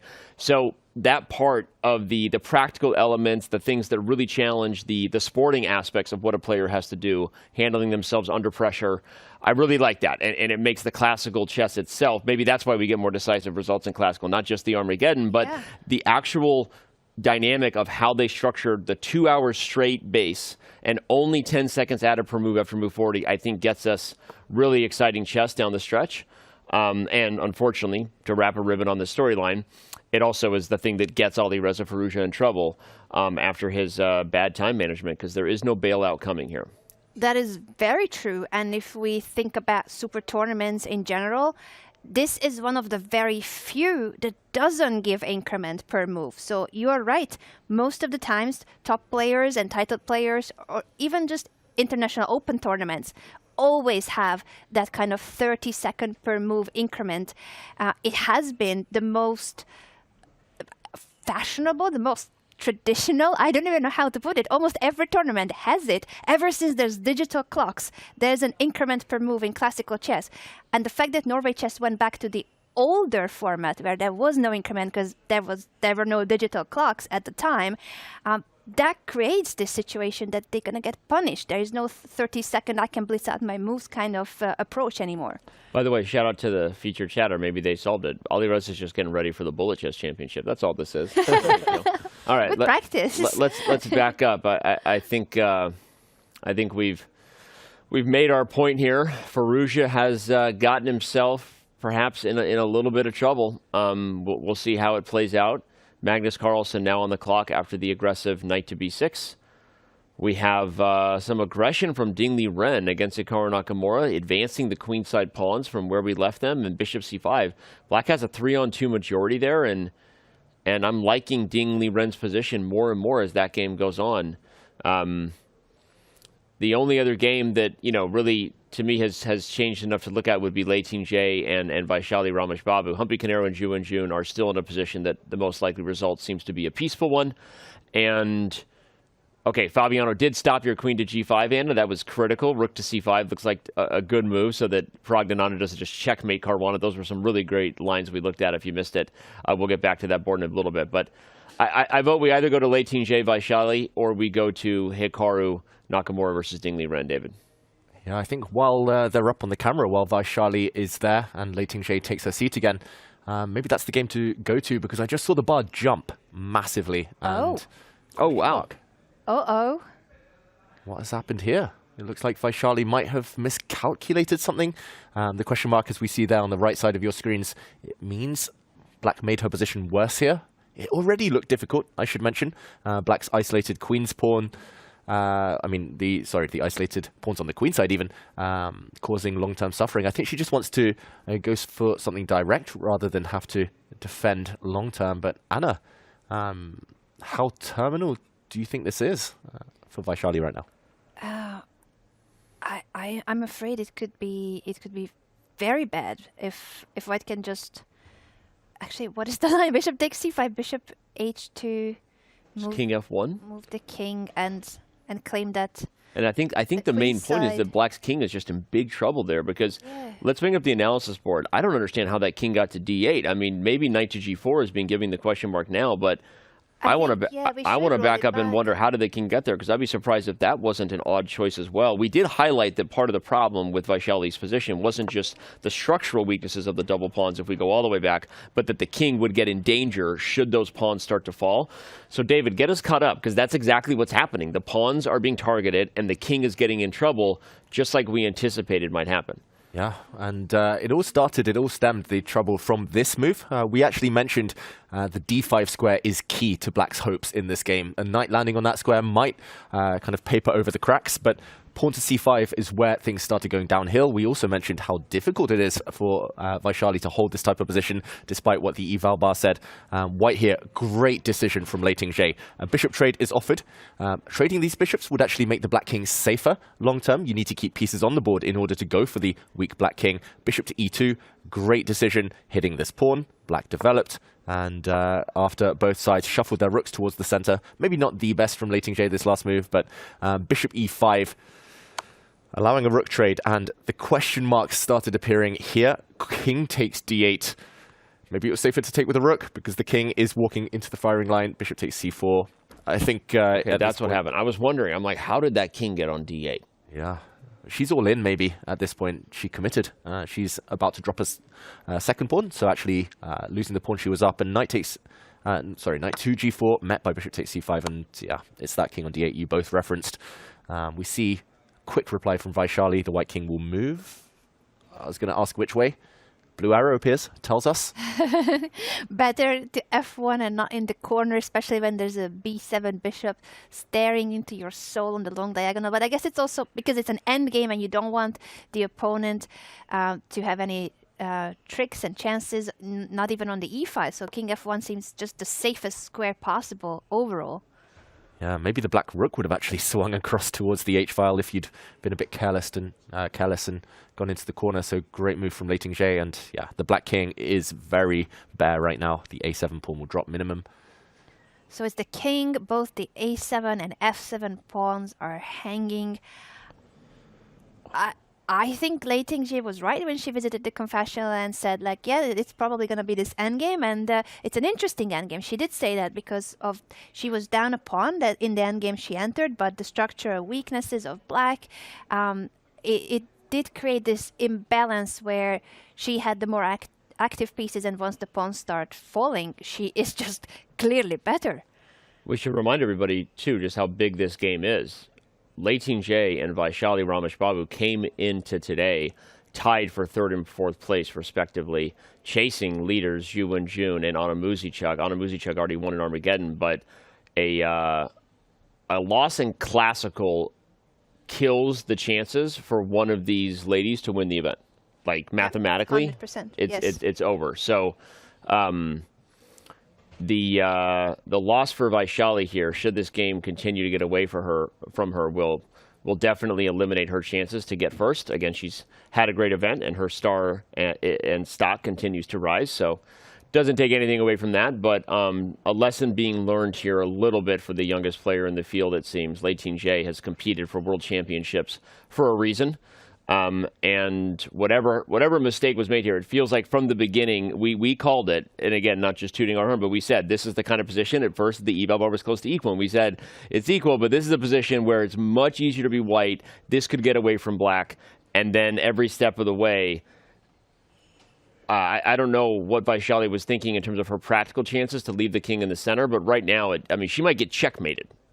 Like, there's lines here where the a7 pawn falls, and there are, like, the two bishops doing work on those diagonals, and that king is getting mated in the middle of the board in some odd positions. So yeah, tough. And by the way, the time she's taken on the clock represents that she knows she's in a tough spot. So bad, I think, moments ahead in this one for Vaishali.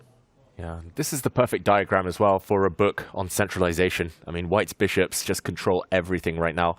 The white knight nearby as well, ready to jump in. The white rook flexible. Black's pieces lack all coordination.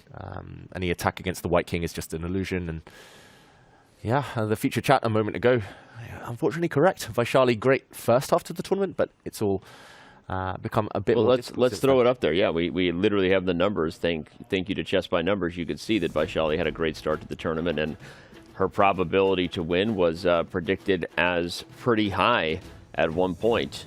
It was the highest. That magical moment where it was above Zhu Wenjun, and the stock has fallen ever since. And Zhu Wenjun back on track now, a 74% favorite, just under, to win the event, which I will not disagree with those stats at this point, as out of balance as they seem. So, all right, well, let's come back and bring balance again to the force, to the show, by heading out to the bird's eye view and take a look at where everything sits.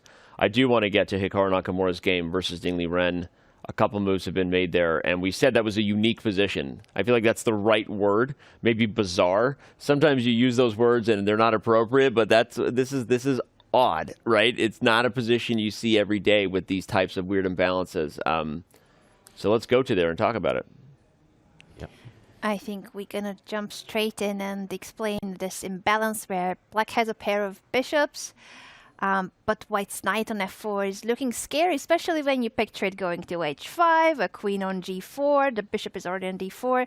It is true that Alireza is covering our camera and also that the bishop of black is about to trade the d4 bishop, but there's a lot going on here, and the pawn structure is very unusual as well, with white having doubled e-pawns, while black has a pawn majority on the queen side, 3 versus 2.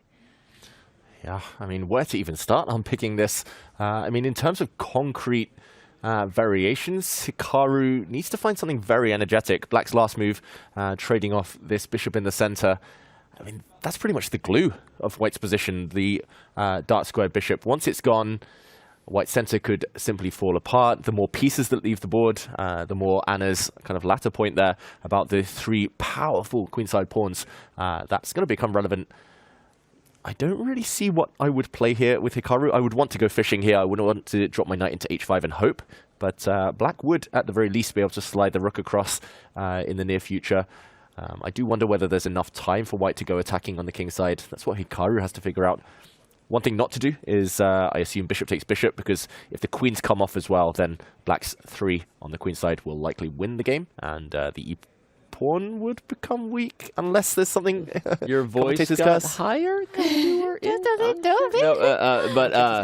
I agree, and I'm glad you highlighted the 3-on-2 majority, because it's like if you just split the board in half here, which you kind of can along the d file, black is just up a pawn, and it's a pawn that is not too far from being passed. b4 and c3 is coming.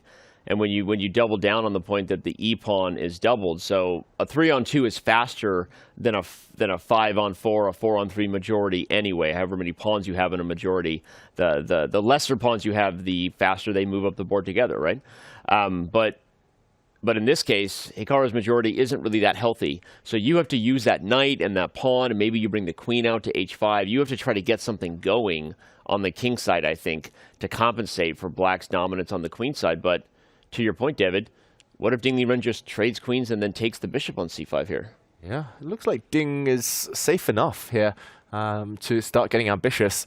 Maybe we jump in and show some variations. Yeah, let's do it. I mean, yeah, apologies for my high-pitched voice there. I was just so shocked the moment I said bishop takes c5. You don't have to apologize for anything, but before you start showing variations, just quickly want to say that Hikaru has actually visited the confessional booth twice since we've last checked in. So we're actually going to play both of his confessionals at our next break. So visit number 3 and number 4 of the day. It was number 3 and number 4 of the round for those who are keeping track of Hikaru Nakamura's visits and the total scoreboard of Hikaru Nakamura versus the world when it comes to confessions. So another reminder, subscribe, throw your prime, don't miss any content at the breaks, as well as the other benefits like connecting your account to take away ads on chess.com. Subscribers to any of our Twitch channels, the Chess channel, Chess24 channel, any of them, get an ad-free experience on chess.com, and it's super easy to connect your account. Takes 3 clicks and some authentication, I think. So use the command subscribe to learn more. All right, David, analyze away, sir. Yeah, rook takes c5. Obviously, the main option here, apart from a queen trade, the only reason Ding might be considering this is to stop any kingside attack incoming if the white queen stays on the board. Maybe she teams up well with her knight. So let's check it out. Rook takes d1 would be the reply to a queen trade. And I guess here Hikaru is planning to jump in with his rook. I don't know whether he should flick in a move such as pawn to e6 first, because this pawn is terminally weak and will soon drop. Okay, but let's try rook to d7, hitting this black bishop. Depending on where the black bishop goes, there might be downsides. Bishop to c6, for example, would walk into a self-pin. If you go the other way, then I guess the white rook slides across. White's rook is going hunting for some pawns here. Maybe you're just active enough to hold this one with white. I think I'd still prefer Ding Liren's position, but white's knight as well can centralize itself to a nice outpost. So Hikaru, having watched all of his streams, so many of his streams, I think he'd be pretty happy here. He would rotate that juicer around and park it on a decent square. But okay, if the queen trade doesn't happen, I think Hikaru's idea is pawn to e6, maybe now, with a trick in mind. This isn't a pawn sacrifice because pawn takes pawn would walk into a nasty little knight fork down there, and actually trading the queens off here would allow white to flick in a Zwischenzug, an in-between move, not rook takes queen. First a trade of pawns, and then the white rook will capture. Now big threats of entering on the 7th rank. Anna, is Hikaru playing safety first chess here? Or do you think he's still got chances here to be optimistic about his position?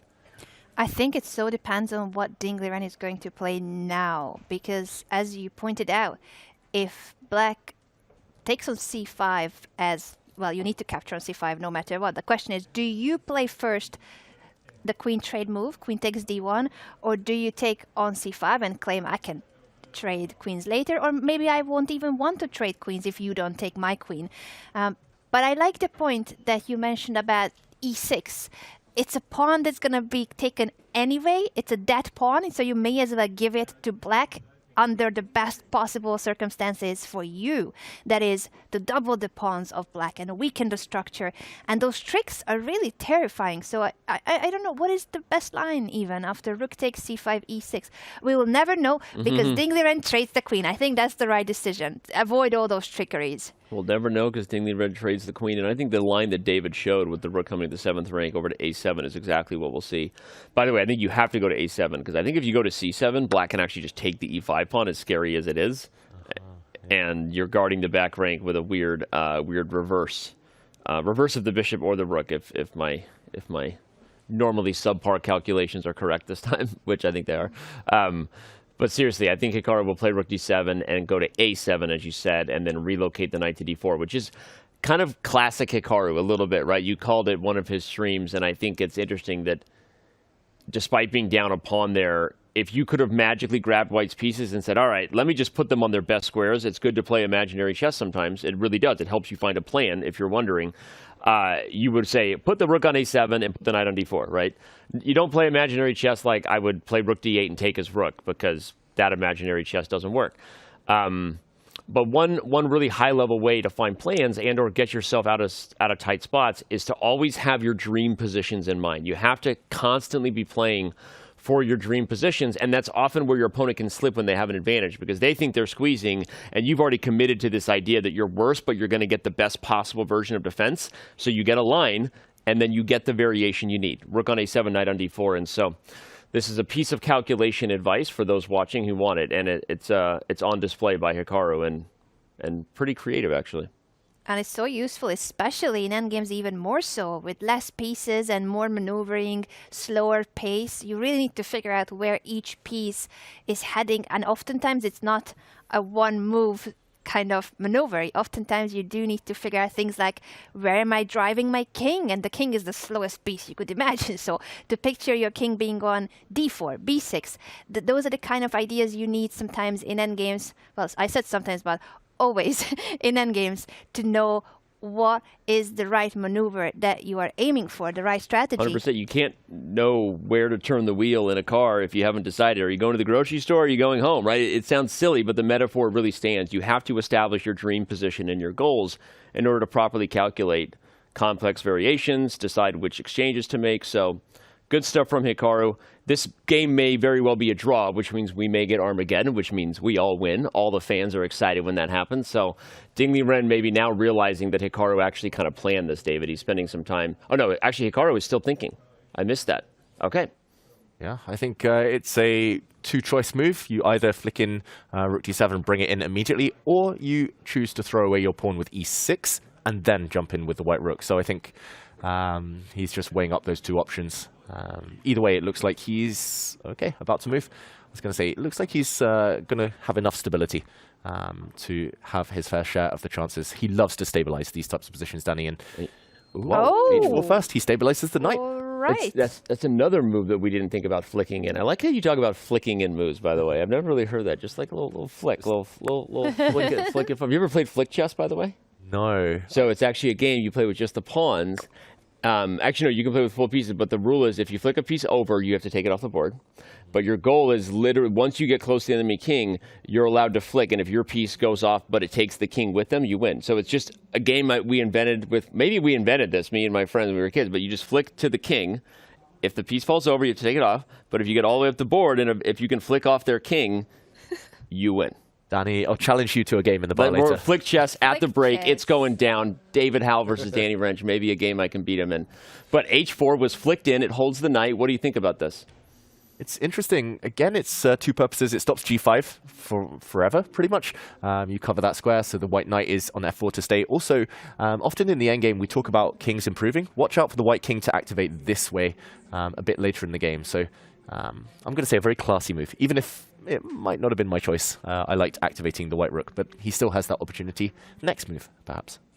Very true. And either way, he accepts the fact that his e5 pawn is doomed. It's going to be captured, whether this move or next move. Liren doesn't even have to hurry about this capture because there is no way you can guard the pawn. He will only take on e5 now if he is somewhat worried about the e6 pawn push, that he will have to take the pawn under the obligation of doubling his own pawns and weakening his pawn structure. But if he doesn't mind it, he can play any move, even bring his king to f8, start bringing it toward e7. It's an endgame. The kings also will need to play a big role of the entire army. I really wonder if he will take now or just wait it out, and how this will play out, where Liren will be up a pawn. He's got a pawn majority on the queen side, but white's pieces are quite active. David, do you think it's enough compensation? Knowing Hikaru in practical terms, I think he's going to be fine. I think he's got enough compensation because he's so active, because white's knight is so strong and the rook is coming. I was about to say, I love your move king f8, but ding, he's going to take that pawn because just judging by his play over the last few rounds, he doesn't really enjoy the tension these days. If he sees a path towards a decent position, he's going to take it. He doesn't want to wait around, calculate, give the opponent options. That was maybe the reason he didn't convert his advantages against Prag and against Fabiano the last couple of rounds. Ding. Oh, but look at this. What about flicking in another move? Flicked in another One move. on the h file, Hikaru's flicking. We're playing flick side? chess. That's what we're doing. He flicks in a4, and now the pawns are being undermined. And I think Hikaru is fine with driving this game toward equality, but we shouldn't give up on the crazy idea that after a4, if somehow the entire queen side is liquidated, and if Hikaru manages to win 3 for 2, that knight will have very good chances against the bishop long term. White does have winning chances if all the pawns are on one side of the board. The knights are so tricky, can maneuver and poke and prod on different colors, while the bishop kind of wishes there were long-range diagonals that mattered in those types of endgames. So, people saying in chat, Hikaru will win this game 100%. That's what we call Hikaru bias-itis. You've watched way too many Hikaru streams. They have a pill for that. You can take it if you choose to. But I don't know that Hikaru is playing for a win yet, jokes aside. But let's back up, head over to the bird's eye view, and look at where other games are at. We still have 5 of them in action here in round 9 of Norway Chess and Norway Chess Women. I think an update we should give to our viewers is that Alireza Firouzja has played a few moves since we last left the position, but he's down to 16 minutes. And that is 16 minutes on move 21. He needs to play 19 moves with 16 minutes and only 16 minutes on the clock. That is not classical chess anymore. It's less than a minute move. But again, to your point that you made earlier, it's less than a minute a move, but also it's not like he's getting a lot of help even if he does that. He gets 10 seconds a move. So he's in time pressure from now until Kingdom Come, whatever that is. And he's got his work cut out for him. David, I fear we might even miss a checkmate between Lei Ting-jae and Vaishali if we're not careful. I'm not saying we go there, but unfortunately for the youngest player in the field for Norway Chess Women, her chances to win this thing are dwindling rapidly here in round 9. Don't feel the need to go back to Humpy Canero versus Yu in June. I think we're headed for a draw there. So it's either Firouzja versus Carlsen or we check in on Lei Ting-jae and Vaishali. So what do you think? I think maybe we check in with the women there, because once we get down to that time scramble, I think we'll be sticking with Firouzja until he gets the increment or until something crazy happens on the clock. You mentioned checkmate, Danny. I think both sides going for checkmate here. The white king, at least for now, has some shelter. That's the big difference in this position. The white king has two very strong pawns in front of it. I'm going to put them green in honor of the green pawn there. But the white king has protection. The black king, however, has nothing around it. And you mentioned the word checkmate. I'm trying to, as we said earlier, visualize where to put the pieces if we want to checkmate. Maybe the bishop drops back to b6 and the rook lands on d8. That will be one way to catch the lonely black king. Oh, that would be a pretty checkmate. Very nice rook and bishop combo. How does black even stop that, actually? Yeah, you have to go back to e8. It's your only move, rook e8. You have to, yeah. But then there's other problems. I mean, bishop takes f7. Is that not just lights out? Wins a pawn, attacks the rook, threatens bishop e6 check, right? Oh, wait. And she's Late J finds knight d5. This is, yeah. I think we're actually moments away from a handshake in this one. Yeah, I just had a massive feeling of deja vu. I'm not sure why. I was like, oh wait, we've seen this before, or I've been in this exact moment before. Not in terms of the position, just in terms of life. Yeah, in terms of life. You ever get those? That was weird. Yeah, I get those. I get those from time to time too, where you just like you've been there before and you don't know why.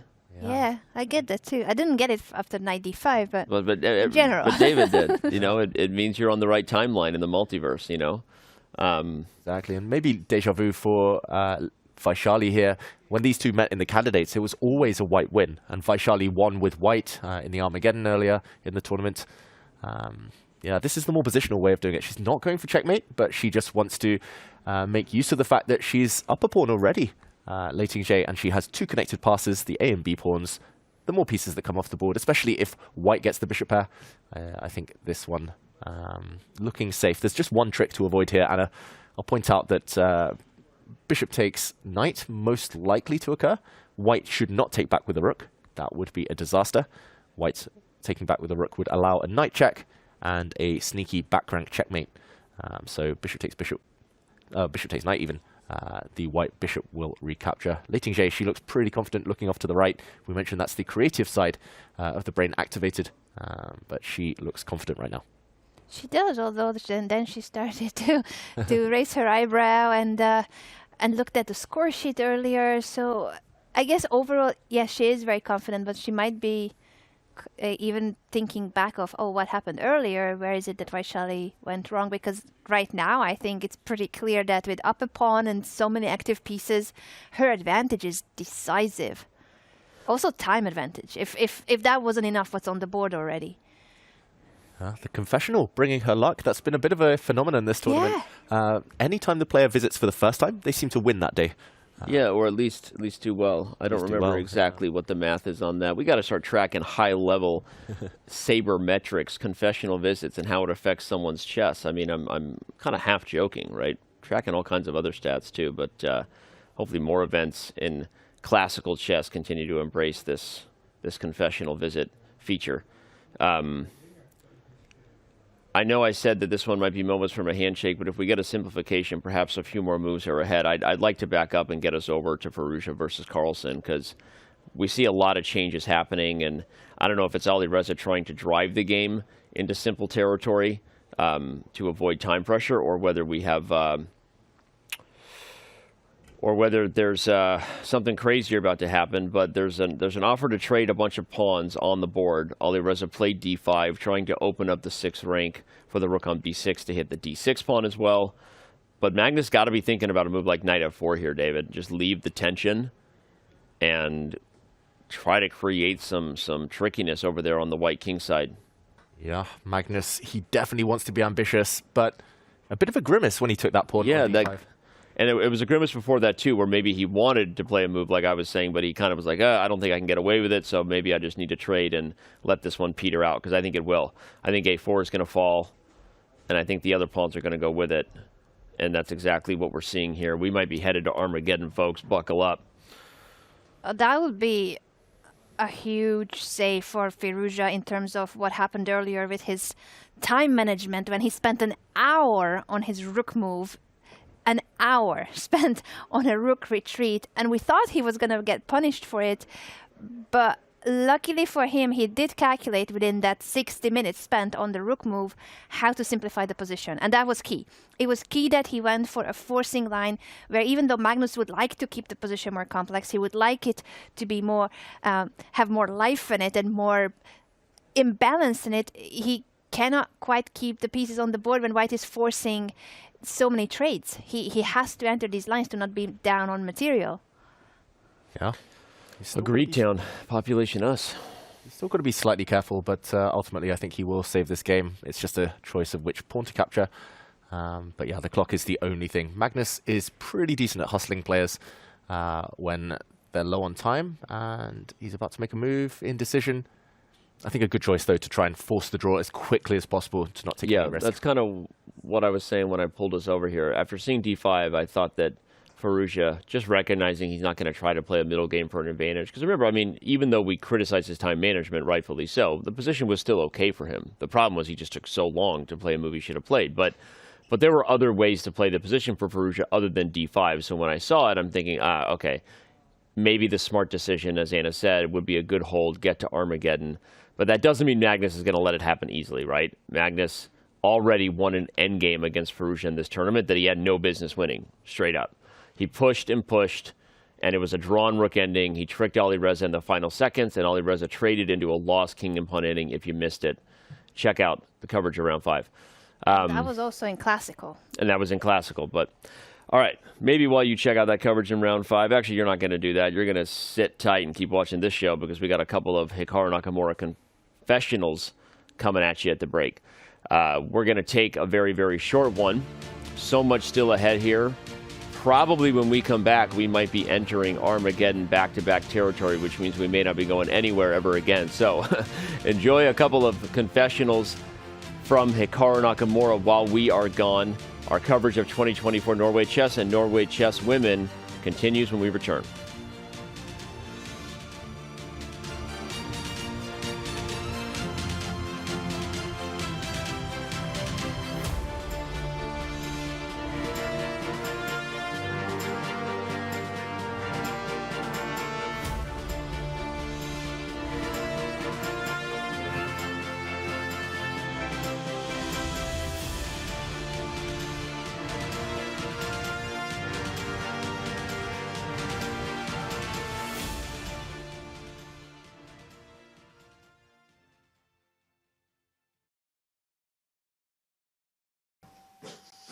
Once again, good to be back, and it's good to see that there are other people using the box here, because PI I saw just came in here. So third time, not that I'm counting or anything. But yeah, so my game is definitely interesting. I looked at this exact position with a6 instead of rook e8, so a6, knight c3, knight c6, knight e2, rook c8, bishop c3 was one line I had looked at recently. So Ding played rook e8. Now, I don't know if playing knight c3 was good because obviously I didn't induce the a6 move, so it feels like I wasted tempo. That being said, I didn't really see anything better right off, and honestly, it feels like if anything, I shouldn't really be worse, and I should always have ways to bail out and at least make the draw, even if it's stupid to waste the tempo potential with knight c3, e2. On the other hand, I had a tough decision on this last move because I had the choice of playing this bishop c3 move, which I've seen in the other position with a6 and the rook on f8 versus rook e8, a7. Or I could have played knight c6, bishop c6 on something like knight g3, cd4, ed4, and I suspect the computer probably gives white a very, very tiny advantage there in some position like that, but honestly, I don't think there's a whole lot. I think it's going to be very, very hard to win the game if I do that, so I'm kind of, in a sense, taking some risk here. I'm trying to throw caution to the wind. Because I am on some level trying to induce Ding to play c4 here if I can, because then I get to go bishop f5, f4, knight g3, and I mean the fun starts on the king side. So I am kind of going all in here on the one hand, rather than try to take a small edge. So we'll see what happens. Magnus's game, if we move around the horn, looks maybe it's tiny edge for Alireza, but probably going to be a draw if I had to guess. It doesn't look like a whole lot's going on. I mean, Magnus has a one weakness on b7, and white maybe have the big white center with pawns on d4 and e4. But it doesn't feel like a whole lot just looking at it optically. I mean, maybe it's better than I'm thinking it is, but I don't really see it. And then Fabiano's game is even material. Maybe small advantage for Fabiano, but hard to judge what's happening. I would say that Prag has definitely survived what could have been the worst. He avoided some kind of major opening disaster.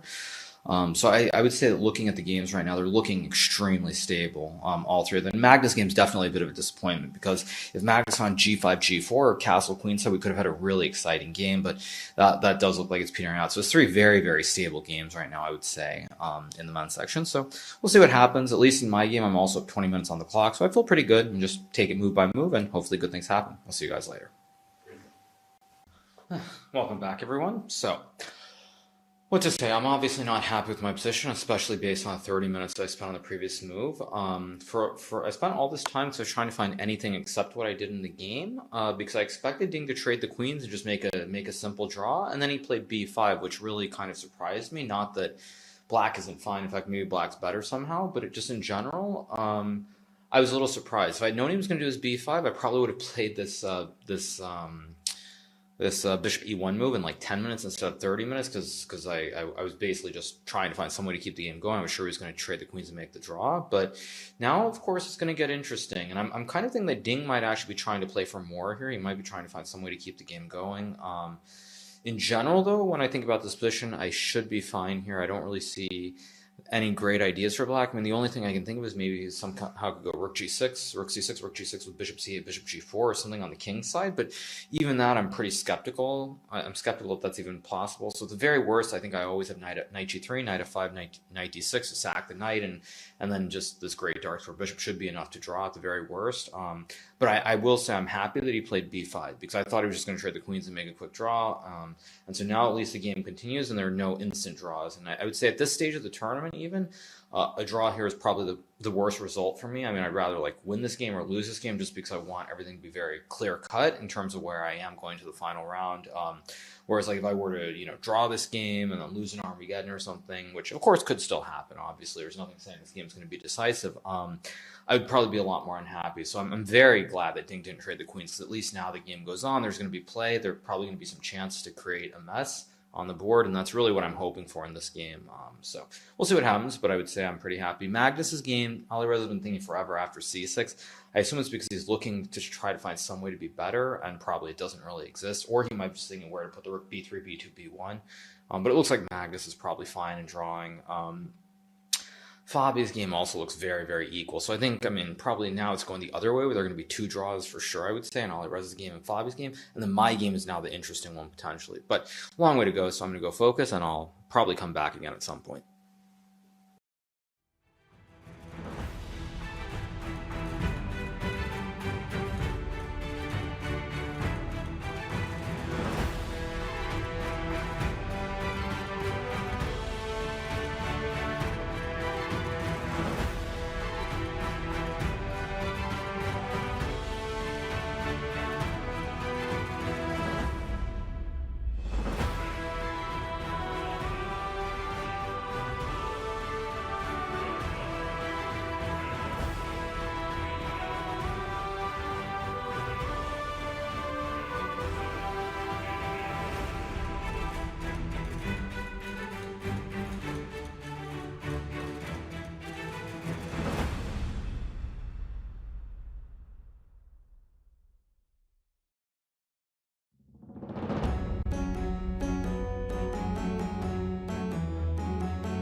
Welcome back to our coverage of Round 9 for Norway Chess and Norway Chess Women. We're in the studio here. We're live on site at the Playing Hall in Stavanger. And Danny Wrench, Anna Rudolph, David Howell with you.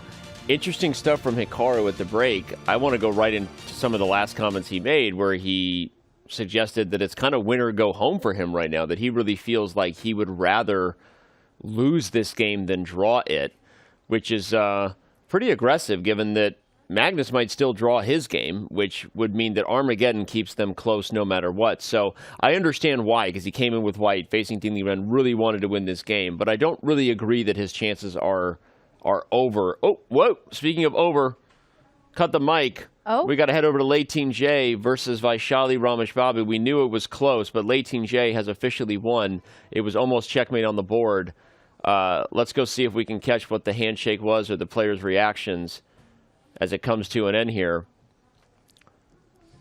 That is the result we expected. We didn't know how soon it was going to happen, but for Vaishali, unfortunately, it was a not very good second half of the tournament. Tomorrow, obviously, she can still correct the score and she can bounce back with a classical win, but this was a crucial game because both Lei Tingjie and Vaishali were on the same score, on third place, shared third place.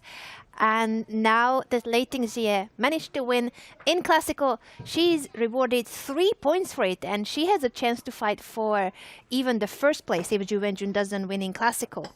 Well, let's check out the replay because we did miss it. It came to an end right as we returned from the break, and we're trying to unpack Hikaru's thoughts about win or go home.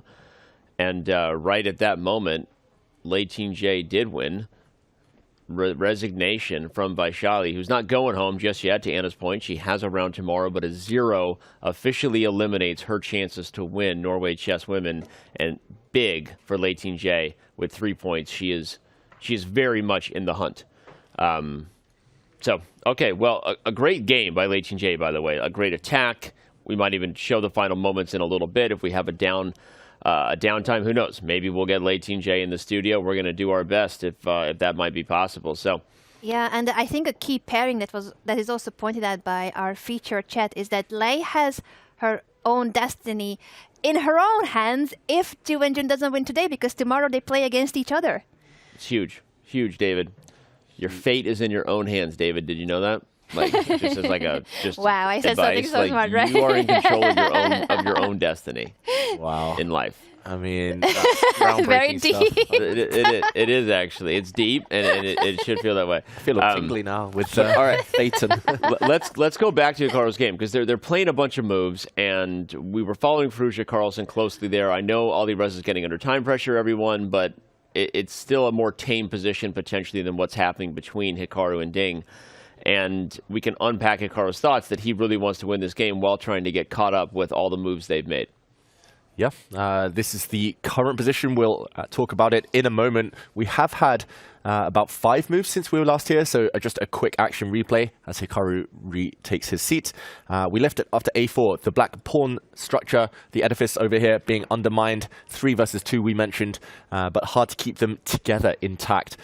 This pawn to a4 move, a very typical way of trying to break the integrity of the pawns. No longer kept in a chain. Bishop to c6 holds the pawns for now. That bishop was hit by rook to d6, the bishop duly defended, and after a trade of pawns, Hikaru now, as he always seems to do, finds the best squares for his pieces. This white knight looks pretty, but it's actually needed on the other flank. Knight back to e2, and a few moves. A bit of maneuvering here, knight to c3 and bishop to e8, the last couple of moves we've seen. This is move 30. Ding has, in the last few rounds, had a track record of offering a draw on move 30 as soon as possible. So I wonder whether he would be happy with a draw right now. Hikaru, there we go, again, uses his pieces as kind of productively as he can right now. The white rook actually stops the black rooks from targeting the only weakness in the position for white, the b2 pawn.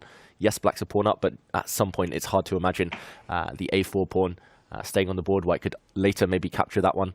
The rook can come back to b4. White's king will centralize. I don't know, I slightly fancy Hikaru's chances despite the fact he's down temporarily. Yes, the piece activity that he has for the material down is very promising, and we already pointed out earlier that his knight is a stronger piece in this position than black's bishop. His rook on b6 is really active, and the other rook is putting pressure on the a4 pawn. He can bring his king also closer to the action with a maneuver like king f1, king e2, and then who knows where else that king can go later on. So quite a few options here, why for black it's not that simple to activate his pieces. I totally agree, although the more I look at it, I wonder how realistic Hikaru's chances are to get rid of those pawns without allowing the key trade he wants to avoid, which is the knight for the bishop. Because that bishop on e8 is guarding a4. And yes, you could play like rook b4. Maybe even get the other rook magically over to d4. I'm now doing the magical envision your dream position chess, and often that can put us on the right path toward what the plan should be. But even if you get that and you win the c4 pawn, it's still really hard to win the a4 pawn. And here he goes. And it's not a given that he's just going to get the rook to d4 without some counterplay. So I do think you make a good point, David, that the e4 pawn is also a target too. So if this type of plan starts to be seen on the board with the rook coming to the d file, maybe that's the key, is a principle of two weaknesses sort of approach. Even though white is the one down a pawn, Hikaru is going to attack a4, but also attack e4 and also attack c4 and sort of, play tickle with the position a little bit to try to get Ding Liren to make a mistake. But all right, whether Hikaru can push and ultimately convert toward having winning chances or not remains to be seen. But right now, we are joined in studio by a woman who we haven't had a chance to see yet on our show, and someone who I've never even met before officially.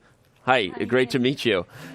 You visited the confession booth and you won. It seems to be good luck for people when they go on their first time. So how was that experience talking about your game in the confessional booth for the first time, and how are you feeling about your win today? I think when I go there, share some thoughts with audience, you can see. Actually, it was very fun. It kind of released your stress during the game, and also when I say it out, and I think I have a more and clear plan in my head. That's great. Yeah. You get a win today, 3 points in classical, right? So you're right back in it. And we want to talk a little bit about your game and get to know how you're feeling. But you now control your own fate tomorrow against Yu and Jun, right? If you were to win that game. So where does that put you in a mindset perspective going up against your countrywoman, Yu and Jun, who you played many times? I mean, generally, I started with a kind of unpleasant beginning with this tournament, and then made the 7 classical draws. And I think I had never played such tournament before, 7 draws. And then I started to win, maybe something gonna happen. Maybe just like you said, if I decided to go to the confession booth, maybe I can win this tournament. So for tomorrow's game, I think because I'm gonna play with black side, so I don't know what's gonna happen if I play crazy. Maybe, no, it's hard to describe. Maybe I should go to confession booth first and see. I was just going to say, maybe that's the key. You go to the confession booth and then we see what happens. It's great to hear your experience about how you felt like it was a release of stress and also some clarity when you speak out your thoughts, your moves. And we've heard of that from other players like Hikaru. Obviously, he streams, so for him, that's kind of he's used to that experience. But I don't know if you saw any of our clips or broadcasts, but Praggnanandhaa himself had a moment of realization in the confessional booth that he was saying out a line and he thought he was okay. And then he thought about it as he said it and he realized that no, that line actually doesn't work. And he realized it as he was saying it. So we were thinking is this really a feature that would be useful for more tournaments, more super tournaments and more women's tournaments? And would you be happy to go more often now that today you tried it out and it seems to be working? Actually, I wanted to go to the last game because I think confession booth was quite busy because Pia was there and Magnus was waiting for it. And I was thinking about, because my opponent spent a lot of time on that move. And later on, she played the queen c5 because in the opening, and my game was complicated later on, and I don't have enough time. But when I have a thought of maybe I will go there, maybe I can win the game also. So there's a queue already at the confessional. We didn't know about that. That is headline news now for the confessional facts that we are collecting. Let's pull up the bird's eye view too here while we keep talking to Lei, just so that we can keep an eye on those positions for everyone just tuning in. It looks like Hikaru Nakamura and Ding Liren have headed toward a rook ending. That Hikaru is going to try to push that endgame. It is possible to try for a little bit. But David, I saw you were about to ask a question, so I'll throw it to you while we get an update on where the games are at. Yeah, I just wanted to ask, firstly, congratulations. But what moment today were you confident you would get the win?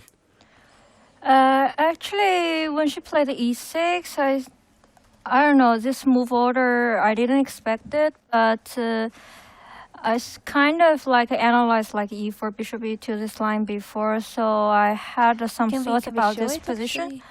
Yeah, the team's on it. They're good. Cool. Sorry, I didn't realize that our board was not catching up yet. Yeah, and later on when we get that endgame position, I remember there was a line, I don't know if I remember exactly right. Like bishop f3 is like black should play bishop d7 here, and bishop e3 some knight g4. I think it was a key to play, and then she played bishop e7, and I was thinking that bishop is on 7 actually is quite passive, and also it's hard for black to like improve other pieces. So when she played bishop e7, and also I can say I had like kind of time advantage, then I think maybe I have chance today. And later on, I think the game just went like, you know, easily by white side. Yeah. Mm-hmm. And where were you 100% sure that you would win? You almost checkmated her. It was close. Yeah, I think after she played bishop e5. Bishop e5 in this position? Yeah, I think all the pieces just hanging. I don't know, for practical way, I think it's really hard for black to hold it. Mm-hmm. And yeah, maybe just talk us through the last few moves, because you were almost about to give checkmate, I guess, when she resigned. Yeah, and yeah, in this position, the white knight came in, you gave a check, and I just wanted to point out bishop f4. I guess here you had a couple of moves in mind. Bishop check. Yeah. King c5. Just wanted to put this on the board. Beautiful. Beautiful checkmate.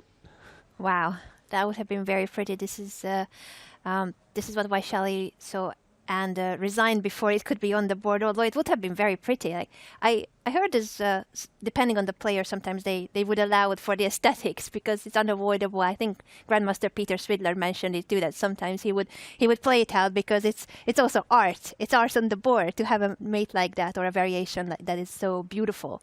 But it's also like, you know, kind of how to say, stressful for another one. Yeah, True. Self-torture there. Well, you've now played Vaishali a few times. I'd love to get your thoughts on her. She's obviously a young kind of rising star. Now she's having a bit of a tough end of the tournament after having a very good start and finishing the candidates tournament in Toronto very well. Is that a normal thing for young players to maybe have some ups and downs a little bit, or what has been the thoughts of the differences you've maybe seen? I think actually after these 2 wins, okay, you cannot say. But I think before, I think I'm like the same way, because I think I also feel like, how to say, like I don't know what to do. I don't know what's the goal for me, and because for me, like this time control also like quite new for me, and also after the candidates, like I didn't like recover yet, so it's like quite tired. But I can say like Vaishali is such a player. She is quite, you know, energetic, and I think she's now is like a promoting star, and I can see she actually is quite resourceful, and especially she has a brother like Prag. Like I think everyone will be like, you know, admire her. So yeah, I think actually I think it's better for chess, like especially for women's chess. Like you want to see like more and more stars, and you can see the field like become like more competitive, and you know, yeah.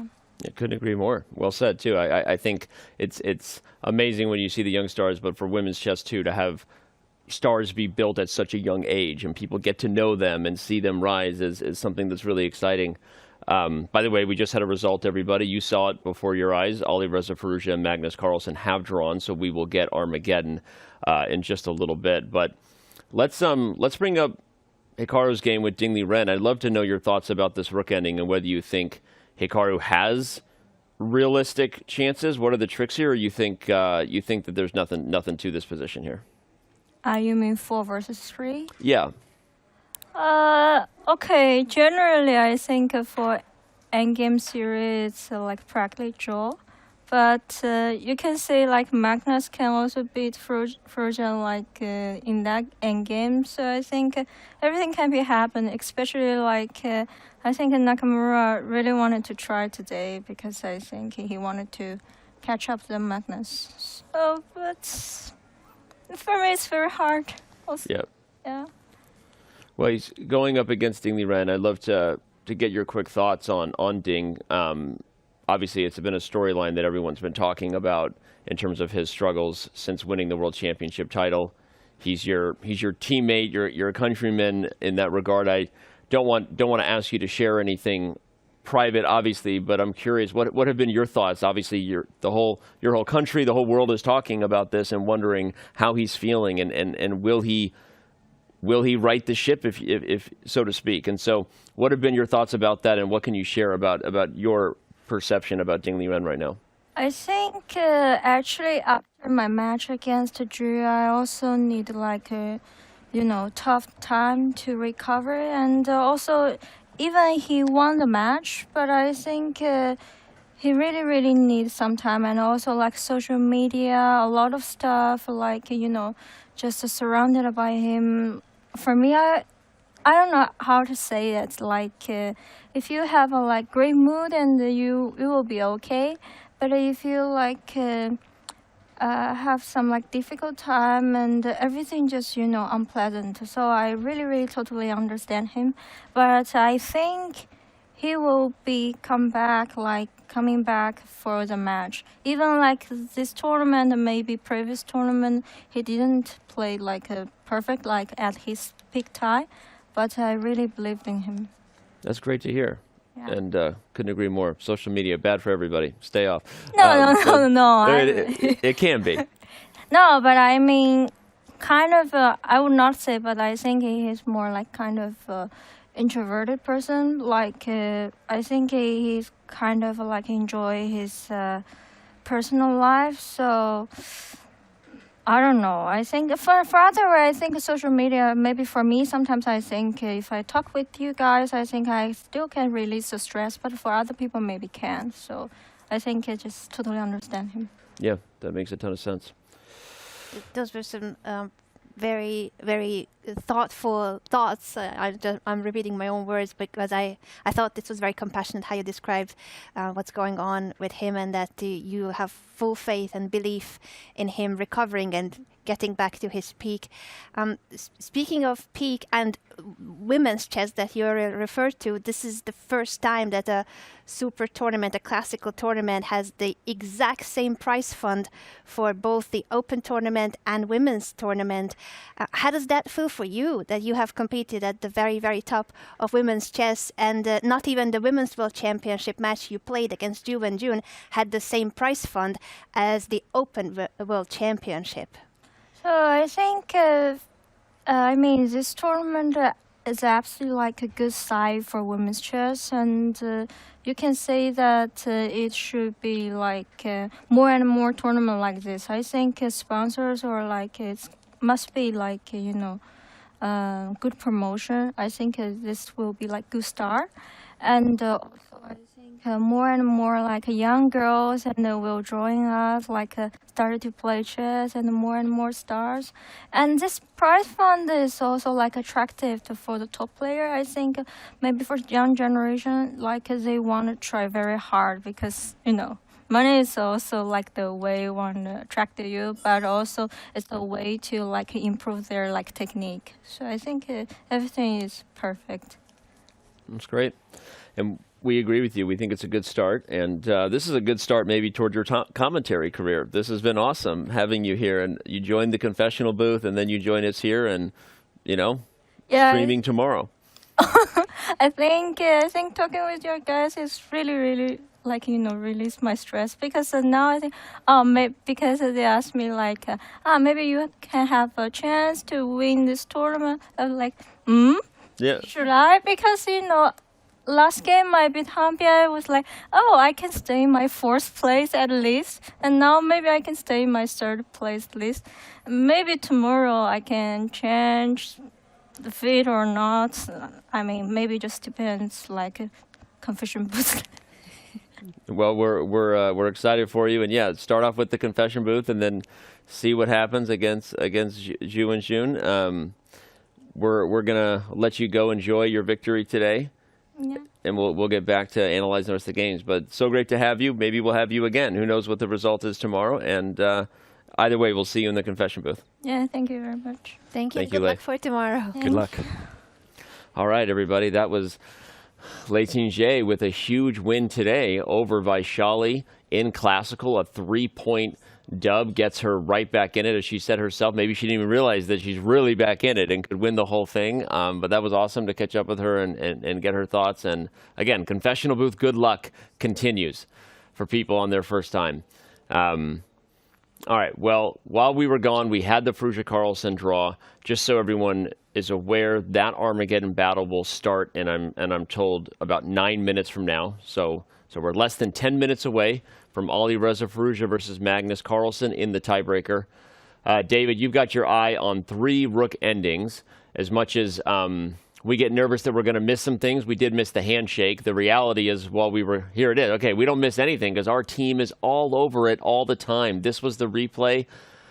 It was rook to d4 there and an agreed draw. And so if you felt deprived, no more.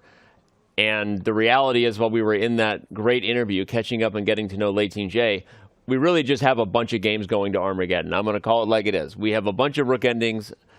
Firouzja and Carlsen are already on their way. So I feel good about where we're at. Will Hikaru be the one to really prove us wrong is an interesting question. 4 versus 3, David. Practical chances? Very, very small at this level. Practical chances. And the top central board, Ding, pretty much has the perfect defensive pawn structure as well. It's just hard to imagine Hikaru ever breaking through. In order to create a pass pawn, he has to trade a bunch of pawns. So I think he'll play around just like Magnus did against Firouzja a few days ago. He'll go around in circles for a while, try to make Ding a bit dizzy, but unlikely that it will change the result. Top right there on the green board, Caruana against Prag, level pawns. Hard to imagine that one changing. I think that will be a handshake very, very shortly. And Humpy Kanaru against Zhu and Jun. Humpy is actually a pawn up, but Black's rook so active, White's rook so passive, tied down forever. A likely draw as well. So, Anna, it's a day of Armageddons, apart from maybe that win by Leitinger. It could be the case again that we only have 1 classical decisive and 5 Armageddons. We can never complain about it because, you know, more draws in classical means more chess for us. And if there's more decisive in classical, that's also amazing. So Norway Chess delivers no matter what. I was wondering if we could maybe rewind the last couple of moves in Magnus Carlsen's game, the moves that we missed, just to show how the draw happened. We were somewhat worried about Firouzja, but he found a way to hang in there even though he only had 5 minutes on the clock, but he simplified the position to such extent that Magnus couldn't put more pressure on him. Yeah, we'll just recap the last few moves. We left it here. White has just snapped off a pawn on b7. Simply no real way to keep the tension here. Yes, White has a weak pawn on e4, but Black's pawn on d6 equally weak. Magnus desperately tried to keep the game alive by playing the move knight to d4. I wonder whether there might have been some tactics in the air to pose more problems to Firouzja, but ultimately, once the knights left the board, the drawish tendency of rook endgames, here with queens in the mix, proved to be the safety net that Firouzja required. Rook back to b3, a really good move, I think, in practical terms, with not that much time on his clock. The white rook dropping back, adopting a defensive post. Magnus tried to put maximum pressure on the white e-pawn. Note to everyone at home that you should never play f3, especially in these types of positions. Defending the pawn with your pawn would have allowed the black rook into the second rank, and this would have spelled trouble. But instead, rook to e3, the move played. And a few moves down the line, Magnus decided, okay, one last trick, pawn to d5. Here, he's hoping that Firouzja took this pawn. If a capture had occurred, then after rook takes e3, there might have been some trouble. White cannot take with a rook due to some back rank issues. F takes e3. This would have been the trick, although maybe White could have saved the day by pushing his pawn forward, activating the queen in the defense. Ultimately, though, Firouzja took the safety first approach, pawn to e5, and here it was Magnus, unable to make any progress, who offered the draw with rook to e4. A bunch of trades were about to occur, and total liquidation of the position. This is the definition of a drawn rook endgame, and ultimately a fair result. And maybe Firouzja took the safety first approach here, but a reminder for everyone, there is no safety first choice when we go to Armageddon, especially against Magnus Carlsen, whose record in Armageddon is absolutely bananas. But on that note, we should actually point out, Alireza Firouzja has won every Armageddon battle he's had when he has the white pieces in this event. So, big storyline ahead here. It starts in about 4 minutes. yes, Magnus is Mr. Armageddon, as if he needs to be the best at another variant of chess. It's like, come on, Magnus, leave some for the rest of us, right? But Magnus is pretty dominant when it comes to Armageddon, but Firouzja has been on fire with the white pieces in the format. So that sets the table for what should be a pretty awesome battle ahead. I love that Hikaru is on a massive king walk trying to create anything he can. I don't know where he's going with that, and we're not laughing at Hikaru, more with him, that he's trying to make something happen out of nothing here, but I don't think this is a win he's going to get in Classical. But I also don't agree with his earlier take from the confessional booth that his chances are over, if not, that he said he was kind of win or lose for him. You know, I think now that Magnus is at best getting a win in Armageddon. Oh, by the way, for a second I thought we almost had a draw agree there with the body language. It's going to come down to the last day, which is what the fans want. Yeah. Tomorrow, yes. Round 10, it will all be on the line pretty much no matter what happens here in these Armageddon battles. Yeah, these are going to be the most fascinating Armageddon battles of all, because at this point, every half point counts. Yeah, win here, vital. By the way, apparently another Hikaru confessional visit happened while we were in the interview with Lei J, and it just dropped. Everybody wake up. Hikaru new confessional just dropped. Let's check it out right now.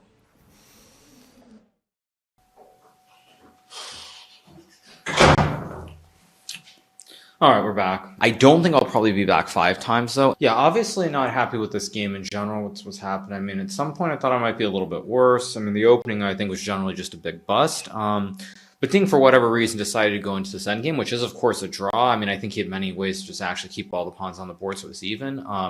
But now, of course, we're in the famous game, as everybody remembers, played between Carlsen and Nakamura from Norway Chess, I think in It feels like it was 2015. I could have the year wrong, but of course Magnus and I had this exact endgame out of Queen's Gambit Declined, where Magnus had a rook in 4 versus rook in 3. I remember he basically started pushing the e-pawn and he kept shielding with the rook on the d-file. Eventually drew the game, but that's what I'm going to try to do here. Obviously, this should be a draw. I mean, I guess the one thing I would say is, since there is Armageddon, unlike in 2015, the big thing for me is that I make sure that I don't actually draw this out too long and waste too much energy. I mean, my intention is try to play like Nepo, move really fast and get him under pressure on the clock. And if it works, it works. But you're not going to see any 5-10 minute things from me, because simply put, with an Armageddon game probably looming, I don't want to waste a ton of energy. So we'll see what happens. I'm going to move quickly. Probably will be a draw, but maybe I can win. Also, it's worth pointing out that, of course, one of the greatest players of all time, Garry Kasparov, he actually lost this endgame as well. In a game, I think it was 1999 or 2000. I could have the year wrong, against Jeroen Pickett from the Netherlands. So this 4v3 is a draw with perfect play, but there are chances. I mean, if this were Title Tuesday, I think I'd probably win this position. But again, it's not Title Tuesday, unfortunately, so we'll see. But I'm just going to move quickly, and hopefully Ding blunders and cracks under the pressure. But we'll see.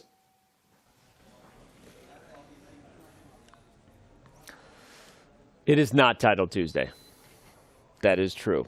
Breaking news. Breaking news from Hikaru Nakamura, right? In Title Tuesday, I would actually bet on Hikaru to win this endgame like 9 times out of 10. Like, that's what happens in Title Tuesday in these formats, and swindling your opponent online in Blitz is a very different thing than grinding down the reigning world champion in an objectively drawn rook ending. But he will try, and as he should, and you got to applaud his effort. And he quoted a game that he knows very well, because it's his own game against Magnus Carlsen. Same event, but a couple of years ago, the very same rook endgame. So he's going to try the same technique, the same strategy that Magnus used against him in this 4 versus 3 rook endgame, and push his e-pawn in the right moment, even though that was a draw. But it's worth a shot. Interesting, though, that he added that obviously this is an endgame he was going to try, but he doesn't want to try for forever to push, because he will need to keep some energy for the Armageddon. Yeah, and ultimately that's the dilemma here. It's like, okay, you lose your own energy, but maybe you burn Ding's energy. It's always a toss-up between kind of what the most important is here, whether you want to tire out your opponent or whether you want to kind of focus purely on yourself. But speaking of energy that we need for the Armageddon, guess who just sat down at his board, revving up his engine for the Armageddon? It's Magnus Carlsen. We're going to switch to the 2-board view here in just a second, because we are T-minus about 30 seconds from Armageddon getting underway between Alireza Firouzja and Magnus Carlsen. Again, Obviously, Magnus is in the lead, and we know that he is the king of Armageddon. But Firouzja has not lost. He wins every time he's white in Armageddon here at Norway Chess. And it's a big win for Firouzja. Yes, it seems to be even more of a two-horse race going into tomorrow because no one's getting a classical win today, we believe. But Firouzja is a part of this race, and it's not over yet. Both him and Prag are within striking distance because should all the play continue where we think it's headed, no one's getting a classical win today. I think that Fabiano Caruana and Praggnanandhaa will also draw, and unless Hikaru proves everybody wrong, that game will also go to Armageddon. So, not sure where Firouzja is. The game was supposed to start a couple of minutes ago, so I don't know what the rules on Armageddon are. I don't think they start the players' clocks or anything. Magnus waiting, kind of seems bored. Probably watching the Rook Endgame or Rook Endgames. All the remaining games are Rook Endgames. And we shouldn't forget that these two have recent history against each other in Armageddon Chess at the Chess.com Classic just last month. Firouzja defeated Magnus twice in a row in Armageddon to win the whole event. So Firouzja with some happy recent memories, Anna. Yes, happy recent memories, and that should give you confidence. On the other side of the coin, does that give Magnus even more motivation to take revenge, to go for it? What do you think, David? Definitely. Magnus loves having a score to settle. We see the handshake. The players getting ready any second now to get going. The clocks have started, and okay, it's going to be fast. It's going to be furious. Will it be a repeat opening? Italian game on the board yet again. Who has done the better homework in that little break? And how many of the moves will be repeated from the classical game earlier today? Bishop is on g5, so as Hikaru said, you had to play h6 earlier as black if you want to prevent that line. Magnus is entering the very same line, and it's solid. The way he played earlier, so favors the player with the draw odds. He called it a cop-out. He's gone for it, Magnus Carlsen. He's repeating the exact same moves that we saw in the classical game. And Firouzja, the first to sit back, pause, sip some water. Wow. Mind games at play, Danny. I think it's a great decision by Magnus, honestly. And I wonder if Firouzja is ultimately going to be surprised by this, or if he looked at this with his second in between. We know that they've quickly grabbed the computer and worked hard at times, right where we can see them, just over here to our right. I didn't see them this time. Doesn't mean that they weren't preparing somewhere else. But wait, this is preparation. Wait, it's preparation. Played G5. He's sacrificing a piece already. He played G5, and Firouzja sacrifices the knight without thinking about it at all. We are in for a thriller, boys and girls. This is not going to be a grinded-out Magnus Carlsen draw. Firouzja's all in, and I love it. Yeah, this is fantastic Armageddon strategy. Firouzja has his second here on site. Clearly some work was going on behind the scenes. Oh my god, so many hanging pieces. This is crazy. What in the world is going on here? The For knight now? takes the bishop, the queen takes the bishop. It's crazy. And they're both splitting it out. Sorry, David, but it's just like both are prepared. Both know what's going on. Show us the lines, David. Show us the lines. I'm not sure what to show you. I mean, right now, the black queen is hit. She has to move. I think there was actually a lot beneath the surface just a moment ago. Quick action replay. G5 played. Bishop to D5 was the last choice. Firouzja here deviating from that earlier game. Knight takes G5. Fireworks. This is going to explode. Magnus playing knight takes D5. This was given a mistake by the computer. Magnus maybe with no time to stop and consider all the nuances. And after queen takes bishop here, a quick count shows that white was temporarily a piece down for the last few moves, but continues to gain tempi. The black queen moves, and this, after the dust settles, is the position. The blue arrow makes an appearance, queen to e2. Best and he found. Has just played it. Has he not? Oh, I thought, yeah. Yep. Defending the f2 square. And after all of that, it's level material? It's level material, but anything but level and balanced on the board. I mean, both sides have enough weaknesses to lose. Black is swinging the rook to h5. With checkmate attacks, you're going to double the rooks on the f-file, and the monster sniper of a bishop is just judging everyone on the dark squares. Go sit in your corner and judge people, bishop. That's what the bishops do. But let's count black's weaknesses, because there's like 50 of them. The a6 pawn, the doubled c pawns, the doubled e pawns, the black king is wide open, the h6 pawn is a problem. Like, this is the definition of a 3-result position, and here we are in Armageddon. Yeah. Firouzja, though, so confident, so quick up to this point. Some critical decisions that required a lot of calculation, and he's made those instantly. 3.5 minutes up on the clock almost. I think Firouzja, he's got enough imbalance here to really get optimistic now. Magnus shuffles his rook across, big threat to capture a pawn on g3. The accuracy value is a 98.7% versus Magnus's 95.5%, and also more time advantage. David, please show the lines. I didn't mean to cut you off there. I'm just amazed about this preparation. I'm still trying to digest it. No, feel free to jump in. That's just how exciting it is, Anna. Rook takes g3. I'm expecting either knight to e4 or queen to g2. Those two moves fend off the threats. But queen trade doesn't seem to be up Firouzja's alley. I'm not sure style-wise that he would be wanting to do that, even if long-term white has a lot of weaknesses to probe at, knight versus bishop. I like knight e4 a lot. That knight belongs in the center, and it's showing how black's bishop is so not in the game. It has the diagonal that it's shooting at, but there's nothing on that diagonal. So once the knight goes to e4, the rook will need to move. I'm guessing rook to h5. We should really appreciate that Magnus is all in on the king side here, because every positional road or simplification path this game could take is just ugly. The pawn structure has been completely torn apart. And obviously, we got a lot of craziness ahead in tactics. But Firouzja, I think here, rightfully managing his time a little bit. It was a little bit more of a think than you would want. His 3-minute advantage now down to 2. But I think he was right to just make sure he didn't get checkmated, David. That's my point, because Magnus shoved all of his chips in and said, I have to go bust you on the king side. But if the pieces start getting kicked back, that eval bar will just creep up more and more for white, and Firouzja will be in great shape. Yeah, interesting that Magnus, who's maybe the endgame expert of our time, kept the queens on. I think it's because of the clock situation. An endgame knight versus bishop, that would go round and round forever and ever. Magnus wants to be direct. Just because he's lower on the clock, he wants to make it as sharp as possible, which should really suit Firouzja here. h5, very Alpha Zero-esque, trying to use the pawn as a battering ram, but the white knight is going to land on e4 soon. This is so sharp. I don't think it's as straightforward as the eval bar would mention, though, which would suggest. No, I totally agree. And it's even if white is objectively better according to the eval bar, this is a practical game. That's why it's played between two human beings who don't have the luxury of that. And Firouzja is the one under pressure. But he also knows if he parries the threats, he's got a great long-term position. That is a very risky move. He's going all in now for the weaknesses. Knight a5 is his idea to attack the c-pawns, but you're taking a piece out of defense and out of the center on e4 and maybe going pawn grabbing. I'm a little nervous about this idea. Yeah, I thought he was heading toward e4 to attack the rook and also to be closer to the king side in general. Wow. David, what do you think about the king side attack now that the knight is heading toward the other flank? I mean, we mentioned Magnus going all in. I think he just has to be consistent. There's no way he's going to stop the attack long term against the black pawns. Those pawns are likely going to fall if the white knight jumps in.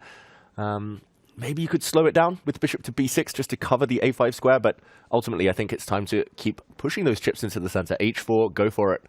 I totally agree. I think h4 is probably what you have to do, but this game is going to come down to somebody flagging. I'm calling it right now. This is wild. They're going to spend a bunch of time over the next few moves because it's so crazy, and then they're going to be blitzing it out. This is going to be an absolute scramble. Firouzja's been blitzing all day, it feels like. He's in the rhythm ever since that classical game, and 3 minutes still up on the clock, Danny. Yeah, well, he did spend an hour to get into the rhythm. Maybe that was it. The 1 hour spent on one move in his classical game. Wow, Magnus has spent 1.5 minutes here. That is really reckless time handling. The advantage is now squarely back in Firouzja's corner, up 3 minutes on the clock.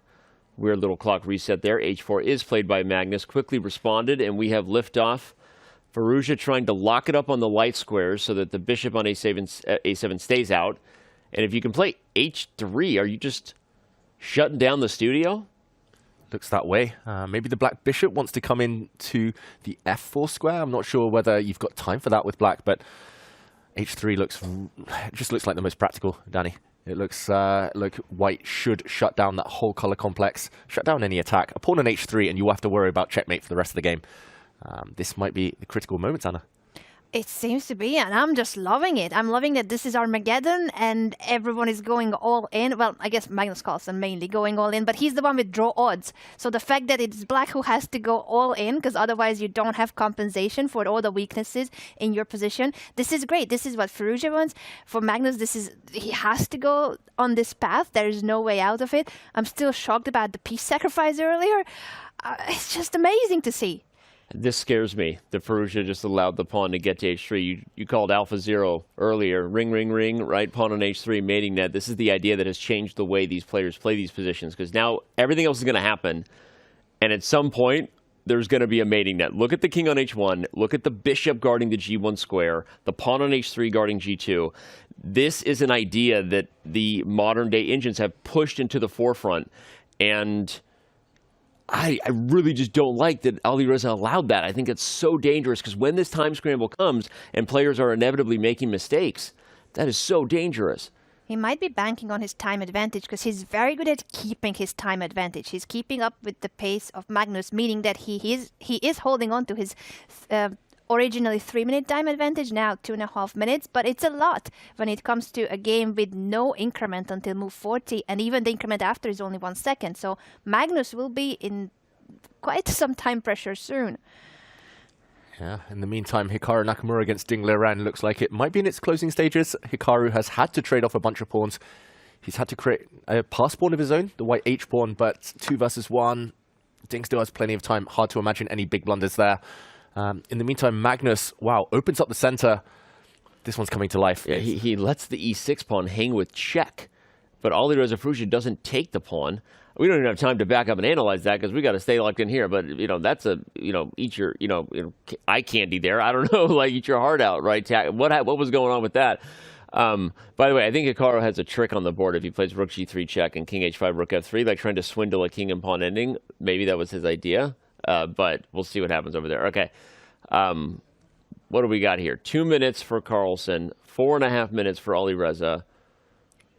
Checks on the board. David, your thoughts? I mean, there's just so much to calculate. Taking a pawn, for example, going all in with white this time would allow the black queen in, perhaps. Imagine the black queen ever landing on the g2 square. That would be the end. The knight jumps in. I mean, this is just so random for a top-level game. But white has more time. Now, trade of pawns, attacking the bishop.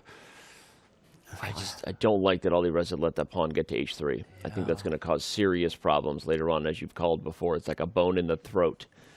And anyway, all right. Well, the scramble will be on. I already said I think we're going to get a flagging affair in this. Both of these guys, for the record, have lost an Armageddon game in this event by flagging. Magnus Carlsen went down to Hikaru Nakamura, losing on time. Alireza Firouzja went down to Praggnanandhaa, losing on time. So it has happened. It might well happen again. Magnus, 1.5 minutes now. He very tentatively played that move. It looked hesitant. He nearly didn't want to take his hand off the queen. It is a pawn sacrifice. He's actually giving up a pawn on this square. But I think white's knight is so strong that Magnus would rather see that trade, activate his rook, maybe via e5. There's going to be so many tricks in the air with the white king that I think he's getting away with it. Firouzja might want to keep tension on the board. If he can pick up this a-pawn somehow, he has a pass pawn of his own, but it just looks so slow. Any queenside action. Magnus with draw odds. I think I would take his position, Anna, but the clock. Yeah, the position, I think, is favoring Magnus's chances with the draw odds especially so, but the time is, I think, it makes me really worried about Magnus's situation overall. He needs some simplification so that he can speed up, but also then, the increment is not enough. 1 second increment will not keep you in the game for long. Couldn't agree more. I think we're all on the same page. Magnus's position to be preferred. Firouzja bit off a lot over there on the king side, where there are going to be mating nets against the white king once blunders start happening. I like Firouzja's idea of maybe trading queens. You highlighted the 2-on-1. If you can get the passed a-pawn going, that could be very difficult, and that knight on c6 is perfectly positioned to just drive it up the board. But maybe that's the idea of rook g6. He wants to play d5 at some point. If you're Magnus, you want to try to get that knight out of there. Or you're going to double on the f-file. Actually, that's probably the more clear idea. Just rook f6 on the next move. Which, by the way, is a direct response to Alireza's rook c1. Because the rook can't go to c3 anymore like it could go to d3. So now I'm like, nervous. I'm nervous. I just said I'm like nervous. I'm like nervous, okay? I'm like seriously nervous. All right. let's continue. You're nervous. What are the players experiencing here? I'm just on the edge of my seat here with these guys. Wow, Firouzja needs a trick. He's got a lot more time on the clock, but Black's plan here just easier to play. Alekine's gun, as the featured chat mentions. I'm not sure whether it's the right order for Alekine's gun, but either way, ganging up, tripling up on the weakness. Really logical stuff from the world number one. Firouzja deep in thought now. Yeah, he's burning quite some time here. Already a minute spent on this decision, and that is making him lose quite some of his time advantage. Yeah, it's big. Time advantage is dwindling. That is not great. It's another reason why I was just surprised Firouzja didn't just play h3 when he had a chance, because that's the kind of move you play in both. You kill the chances of the attack. It's a move you play in 3 seconds instead of what he took, which was about a minute to play queen e2 back in that spot, and I'm just scared. By the way, if the queen moves to the wrong square here, even moves like rook takes g4 are like winning on the spot. Like queen to d2, rook takes g4, and the pawn on f3 is pinned because of puzzle rush checkmates on the back range with queen takes f1. So more and more looking very scary for Firouzja, and the king of Armageddon might be on his way to doing it again. Despite the fact that Alireza has won every battle with white, it may not happen against Magnus if this pace continues. And Alireza already has spent 2 minutes on this decision and is losing completely his time advantage. It's gone. Now it's even. That clock situation, you called it, Danny, that this game will be decided in time pressure. I thought that can only be time pressure for Magnus, but now it's even, the time situation. Yeah, and Magnus instantly replying, really hammering home his clock advantage now suddenly. The Alekine's gun, the tripled heavy pieces on the f-file, creates so many threats. Firouzja's lost control. He would love to have his king on g2 and a pawn on h3, but yeah, the white king just trapped. And in practical terms, look at this, 40 seconds. He's tanked, he's frozen. This is a mating net, and he doesn't like what he sees.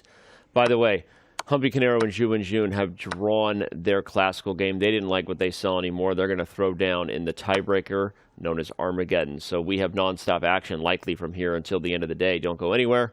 Round 9, Norway Chess. Norway Chess women. You know what you want. Yeah, Magnus getting all the pieces off the board. This game has completely transformed. It's an ending, but the white king is in so much trouble. The white rook slides behind the a-pawn, but a losing blunder from Firouzja. The blue arrow makes an appearance. D3 is a winning move, and Magnus, is he about to reach for that pawn? I think he's just calculating the race. He sees it. Oh, he doesn't see it. He plays rook to b3. D3, a5, d2, a6, and rook e3 was threatening mate. That's what Magnus missed. It's not just the threat of the pawn. It was a tempo, and now we're in a drawn endgame. Lucky for Magnus, it may not matter because a draw is as good as a victory. He wanted to play safety first chess, but we see the clocks. 7 seconds against 40 here. Black just in time to hold the white a-pawn, but still complicated. Still, anything could happen. Yeah, this is now... okay, 3 seconds. 3, 2 seconds, 2. you gotta move. Wow, he's making moves with only a couple seconds left. He's gonna flag. I said someone was gonna lose on time. Sorry, I screamed. I'm scared. Firouzja made a move with 1 second on the clock. And again, he's doing it. 1 second. It keeps going down to 1 second. He's not gonna be able to do it. Yeah, and the game has gotten away, and Firouzja knows it. He shakes hand with the Armageddon King, accepts his first L with the white pieces in Armageddon here in 2024 Norway Chess. So someone's streak had to break. Ultimately, it was Firouzja's, and a great victory for Magnus Carlsen, who currently extends his lead over Hikaru Nakamura as the standings now sit. What a game this has been, starting from that piece sacrifice in the opening by Firouzja, his preparation, and Magnus going all in on the kingside attack. This game has had everything. I agree. And looks like everything is coming to an end there between Hikaru Nakamura and Ding Liren after king to g3. The king comes behind, and we have a drawn endgame ahead. That one will also go to Armageddon. Any moment now.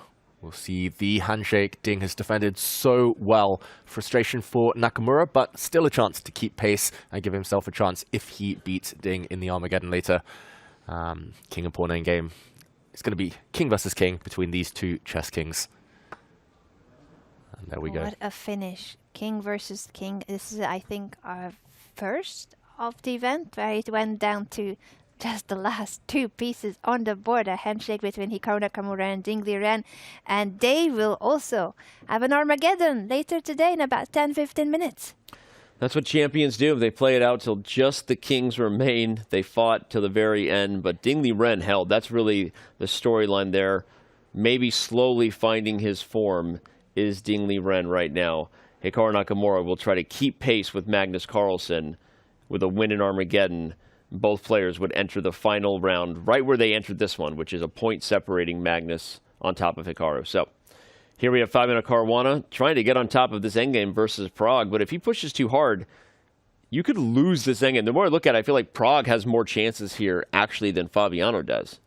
Yeah, the king activity is the big factor, I guess you're mentioning there, Danny. The black king has a clear path in. White's king, meanwhile, most likely going to stay passive, having to blockade the black d-pawn.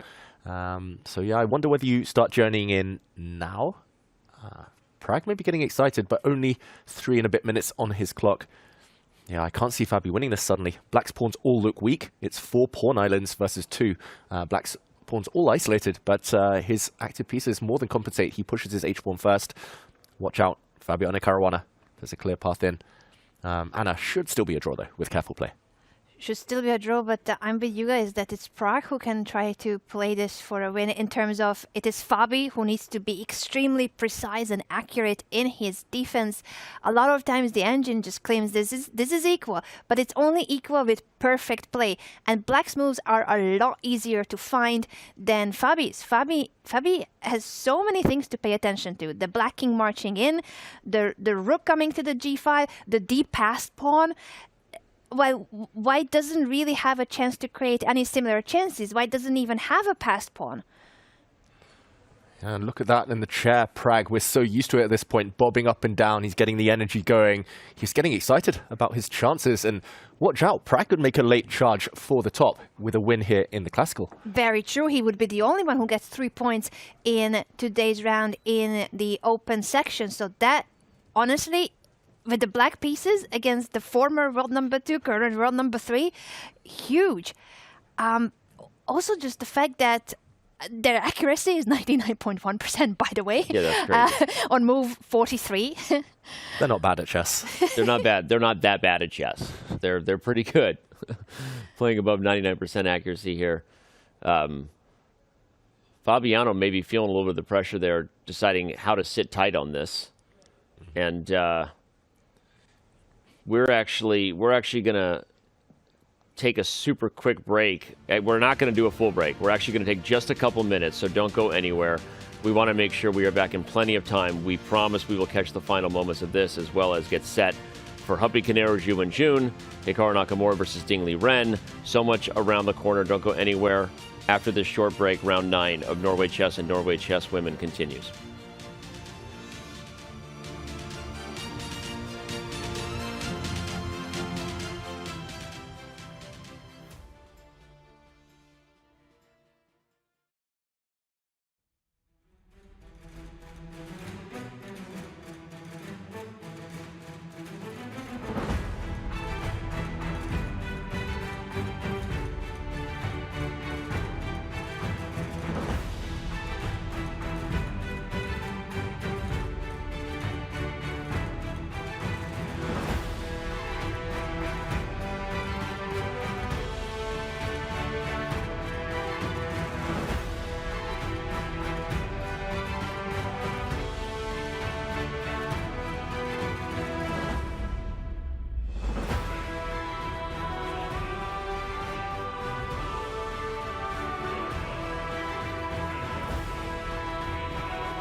We're coming back a few seconds early because we're all sitting on the edge of our seats expecting this handshake, just like you fans who've been watching. One more repetition and or the call of an arbiter will signal our last game in Classical coming to an end. And I think we're seeing it right here, right now. The players just shake. They're way past move 30, so they don't even need an arbiter's claim. They can just agree to a draw, and they do. Yeah, a fair result ultimately. Fabi put some pressure on. At the end, it was Prag maybe pushing, but neutralizing each other in that Rook Endgame. More chess for us, more Armageddons incoming. We'll have to see that. Today, this is going to be Armageddon number 5. Only one game was decided in classical chess. So lots of action coming soon. Your way and our way, Humpy, Connery, and Juve and June will be the Armageddon starting just in about a minute or two, I would think. Yep. And in the open section, we have, of course, Hikaru's game against Liren, and shortly after, Fabiano Caruana against Praggnanandhaa. 3 Armageddons. 3 more Armageddons ahead, and they will probably be in back-to-back fashion. The Humpy Canero game versus Yu and June and Hikaru Nakamura versus Liren will be much closer to each other, I think. And then about 10 minutes after the start of that, we will have Fabiano Caruana and Praggnanandhaa. So a little surprising there, David. Why don't we dive into some analysis here and just show what the final position was there between Fabiano Caruana and Praggnanandhaa, to just give a breakdown of why the players agreed to a draw. Why was neither side willing to blink here? Yeah, ultimately this was the final position with a repetition. Let's just recap the last few moves. Just before the break, we left it in this moment where after king to e2, Prag had played f5, kicking away white's rook. The rook slid up the board and pawn to h4. Ultimately, despite the fact that all of black's pawns are isolated, black here is so active that it more than compensates. White's rook slid across with a check. I think it's very important that Fabiano left his rook on this square. Also, his next move, king to f2, preventing the black king from coming in. It's what we call the opposition, where you shoulder off the opponent's king. Neither side can make progress here. White's rooks are tied down, the white rook covering the g-file, the other white rook on the 4th rank, keeping the d-pawn pinned. And ultimately, Prag here felt he had no way forward. He chased the white rook around the board, and a bit of a yo-yo here, a dance between the rooks. If here Fabiano had tried to play for a win, for example with rook takes rook, we would have seen most likely a draw anyway, with pawn to a3, creating a distraction. Black has no way forward due to this nasty pin along the 4th rank, and yeah, just the status quo maintained. A draw, a fair endgame result here. Fair result, and overall in their mini-match, Praggnanandhaa must be really happy. Just like he was happy about how he did it in Classical against Magnus. He won his mini-match against Magnus 1.5-half, if we only take a look at the Classical. Same against Fabiano, 1.5-half. He's only 18 years old, and he's just winning these mini-matches against the best players in the world. No, it's amazing. And moving up the Classical rating rankings along the way. Praggnanandhaa, I'm not sure where he'll be at the end of Norway Chess, but he's on his way, moving on up, as they say. And we are about to move over to our first Armageddon battle that I think is seconds away from getting started. Yu and June has taken a seat at the board. Humpy Canero not quite there yet. Yu and June obviously in the driver's seat as far as Norway Chess Women is concerned. She entered today a 1.5 points up on the field. Anna Muzichuk in second did win her game at Armageddon. If you're just tuning in, it was an early affair with Pia Cromling and her repeating moves, and then ultimately Anna winning in Armageddon. So will Yu and June follow suit? You've got Lei Ting Jie nipping at their heels. She got the dub in Classical with a huge 3-point score. So Yu and June feeling the pressure. She goes up against her countrywoman, someone who she's played for all the marbles in the world of chess in a world championship match before. So can't wait for that already, regardless of what happens here. But where is Humpy Canero? We're gonna find out soon.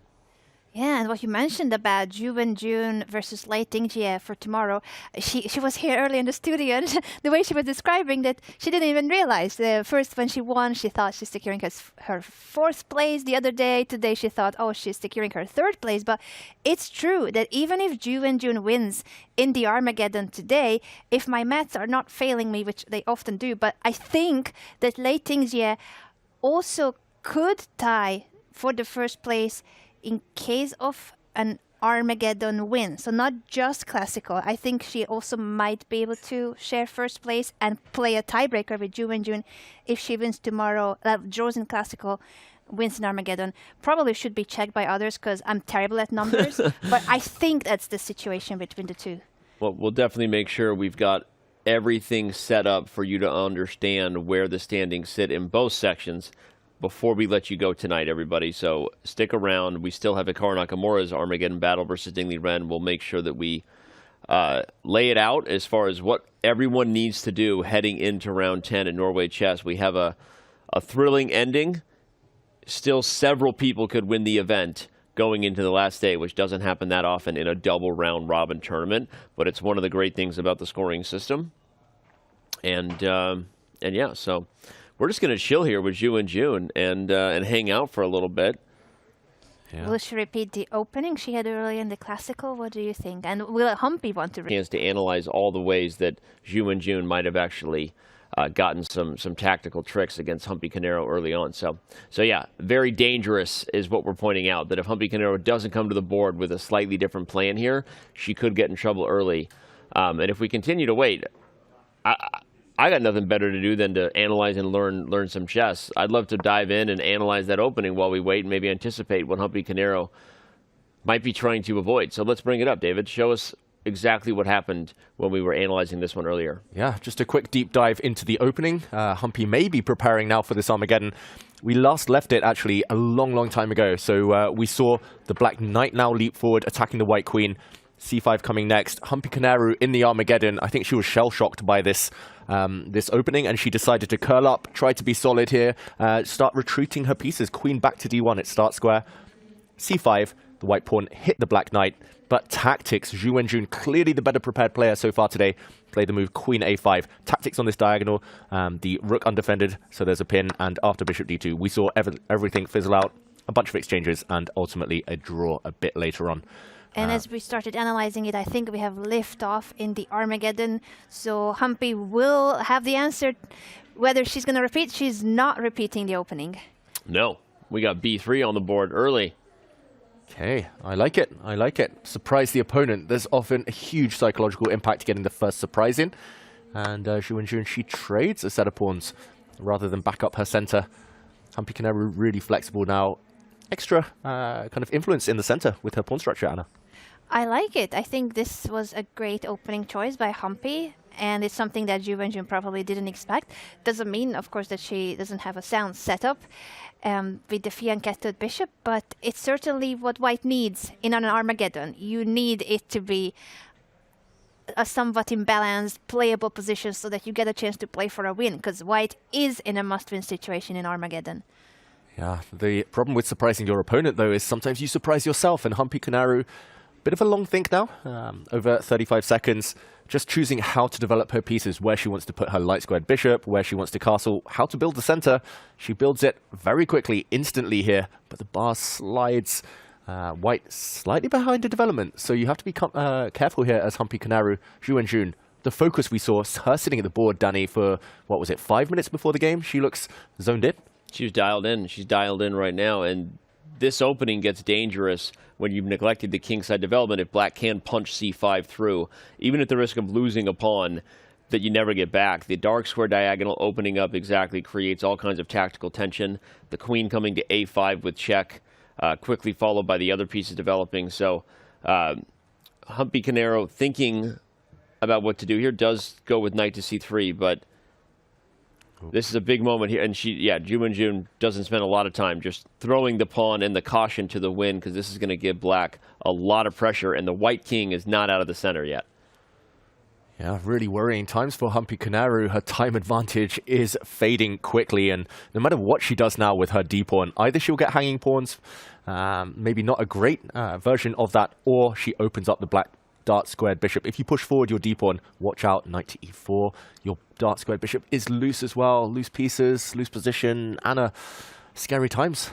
scary, and it makes me change my opinion completely. I thought white was okay, but yeah, white is really behind on development. White would be okay if she could make 2-3 moves now in a row. That would be e3, get the bishop at and castle, then react to c5. So yes, she has lost quite a lot of time in the opening, and she's also losing time on the clock. So her time advantage is down to only a minute, less than a minute. Yeah, the time advantage is almost non-existent at this point, and she's probably going to be worse here in just a second. Black can also take on d4 and then play knight to c6, and even if you don't get anything against the white king, which hasn't castled yet, you're in kind of a good Grunfeld almost, exactly, with the ideas you're highlighting. Bishop g4, knight to c6, you move the queen to b6 with tempo, by the way, real quick, on the bishop on b2, a rook goes to d8 where the queen just was, and this position kind of plays itself a little bit. Like, every single piece for black is putting pressure on the d4 pawn, including the bishop on g4, because it's attacking the knight, which defends the d4 pawn. So I'm loving Zhu and Jun early in this one. Yeah, definitely. And look at the clocks. They're almost balanced already. This is why we talk about kingside, queenside. Often you should develop your kingside pieces first if you want to be safe. Black's king super safe. White has developed her queenside first, prioritize that. But unfortunately, maybe the priority is not quite correct here. Huge threat on the board. Bishop takes knight now, followed by winning one of the central pawns. Anna, I'm not going to say the word, well, I'm hesitant to say the word disaster, but Humpy Kanaru, she's barely surviving the opening. I know. This is a shock. I really thought that she had the right idea, but I don't even know now where she lost so much time, where she lost all these tempi that she's missing from her development. And this is a really common idea in these structures, to take f3 and then play, she's going to play queen b6 with tempo next, and then like use the d4 square in the diagonals. You also have knight e5, so depending on what Humpy Kanaru does, because Humpy might even take with the pawn here. That's how scary the position is. Just to keep a tempo and the bishop guarding the c4 pawn. In fact, she does that because the problems are that many already for Humpy, and I think queen b6 is coming next. Yeah, she's doing it, and in the meantime, Hikaru and Liren also started their Armageddon. Hopefully that will be a more successful opening for Hikaru than what we saw for Humpy. Are they repeating, actually? No, they had a Nimzo in this one. Oh, with the yeah, bishop of d2 course. line. Yeah, and they cannot transpose anymore. Yes, obviously. Now Hikaru going for a bit of a D5. Title Tuesday special. Oh, look at it. It is a true Title Tuesday special. Double fee and kettles, double the fun. He did say it's not Title Tuesday, but he's still going for it. Wow, provocative play, I should mention, from Hikaru Nakamura. He's asking Ding to keep pushing in the center on that left board. There we go, Ding. He actually commits to a similar pawn structure that he had against Magnus Carlsen earlier in the event, but not with success in that game. Hikaru, yeah, this is a blitz special. Yeah, Hikaru knows these lines. It doesn't mean they're great. You see the eval bar has already given black an edge, and for good reason. Black has a space advantage in the center with the pawn to d4, and here comes knight c6. You can have e5 in these positions. It's a Benoni, reverse Benoni, and as Magnus said, even if white gets a good position, it's still a Benoni, which, if you didn't get the memo earlier, it means son of sorrow, and it rhymes with baloney. Benoni is just bad. Son of sorrow, baloney.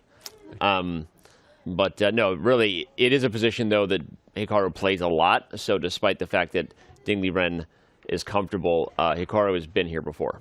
Yeah, you can tell 9.5 minutes against just over 5.5 minutes. Hikaru's time advantage growing by the move, Anna. Sometimes dubious chess, in practical terms, can be the best chess. Yeah, and who would know it better if not Hikaru? He was referring the other day to his Armageddon game as if it was some kind of a hustler in a park. Not that he did it intentionally, but it was a funny comment that even that happens in over-the-board top-level chess sometimes. You become kind of a hustler, especially in the time pressure. Now, after a3, white has clear intentions of expanding further on the queen side, pushing b4. Will Ding Liren try to stop this move? Should he try to with a5? The typical idea, right, in the Benoni, to play a5 when you're playing against it, slow down the expanse.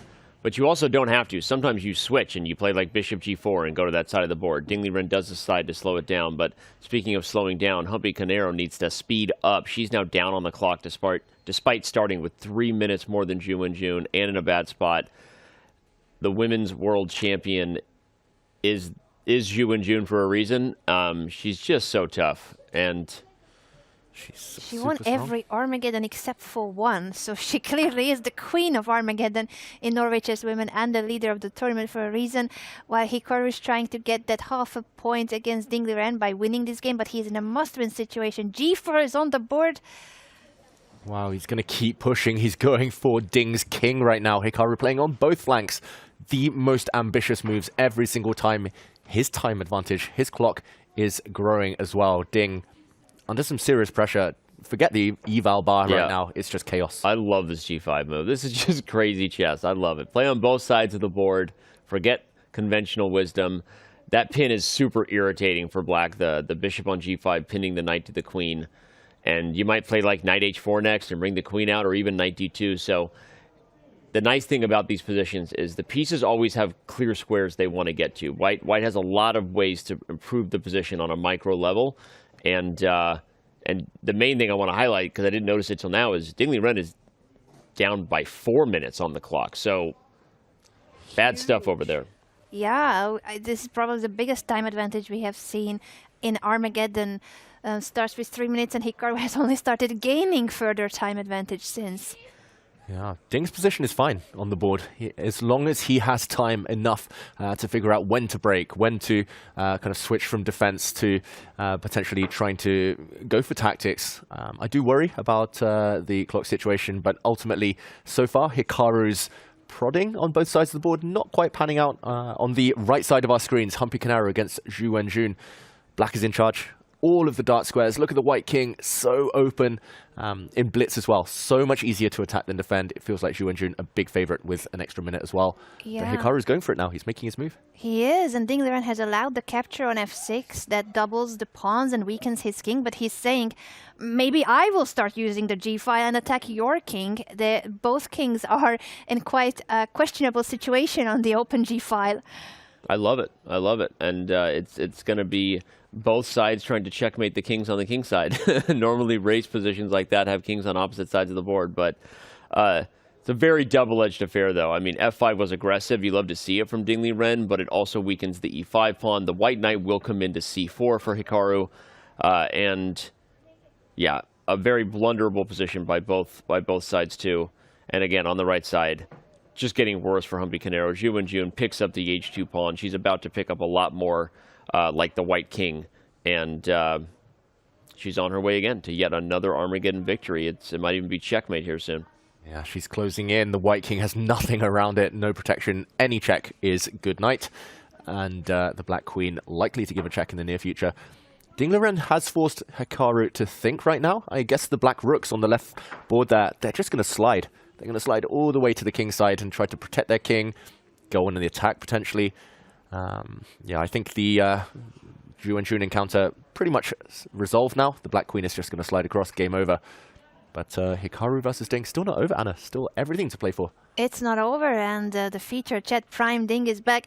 It might not be his prime, he might not be at his peak, but he started playing a lot better in the last couple of rounds of Norway Chess, and we love to see it. We want Ding Liren to play as good as he knows, as he's able, as he's capable of doing so, and he's doing great in today's game, in today's mini-match against Hikaru. He did well in the Classical, and now he's doing well in the Armageddon, as long as he manages to play fast, because the time advantage of Hikaru is still quite decisive.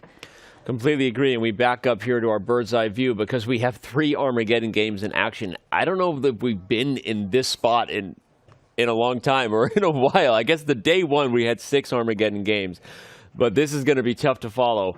We won't stay in the small board view for long. I think that Humpy Canero is likely throwing in the towel in just moments. I don't even know if we want to just dial into that and then switch back to our 2-board view in the open section. Yeah, we could do that in order to see the games better because there's so much going on. So much going on here. And again, it looks like Zhu Wenjun is moments away from punching the ticket here. Oh, wow, there goes. She just wins the exchange. To then take on e3. Yeah, that's the move. Knight g3 check. Forks, wins the bishop. It wasn't just an exchange. It was a rook. And she's going to win this one. A full rook. So this will mean an extra half a point for Juve and June, and she's going to be facing Lei Tingxie tomorrow. Anything can still happen because the two are facing each other first and second place. Let's go back to our two-board view and show the other two Armageddon games in action because we have everything played at once and everything is still at stake.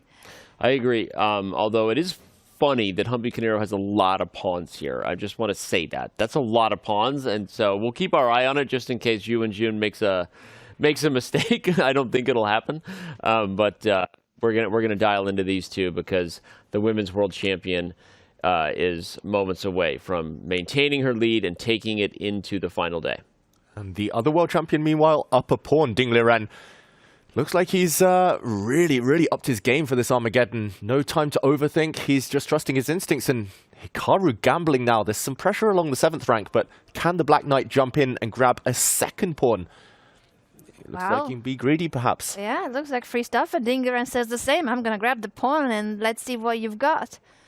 Yeah, rook to b7 is Hikaru's try, but this is tough for Hikaru. He just gave a grimace to the side. I didn't even catch which Hikaru Nakamura facial expression it was, but it wasn't a happy one. And this would be a pretty big turn of events. A game in Classical where Hikaru was pushing as hard as he could, but maybe doesn't even get a win in Armageddon, which would extend Magnus Carlsen's lead by a half a point heading into the final round. So I don't want to count that out just yet. By the way, Ding Liren's king is potentially in grave danger should there get coordination on the 7th rank, moves like rook b7, and Hikaru is nasty in these moments, right? Time scrambles, beware of Hikaru Nakamura.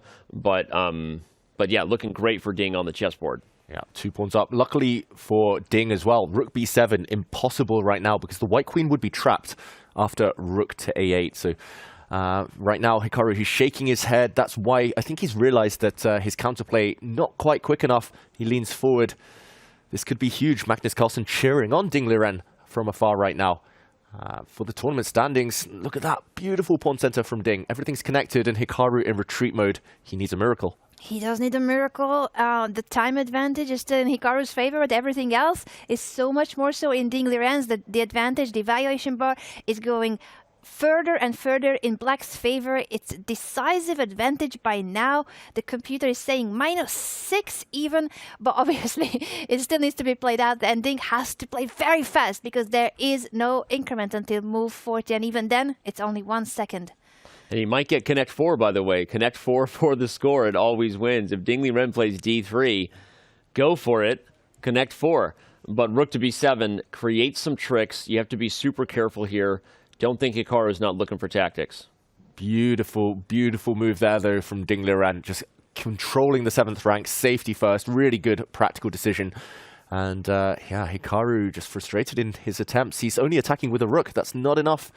Black's pawns will soon march forward. And on the other board, Fabiano Caruana against Prag. Still relatively early days, but Fabi creating some threats. Speaking of not enough, Humpy Canero did go down to Ju Wenjun, and Ju Wenjun continues her lead in Norway Chess Women, and so we are going to stay locked in right here. We didn't get the handshake. We might get it for you later, but either way, this is where the action's at. And Ding Liren has pushed e3, threatening to win the knight on c4 by giving a check on d5.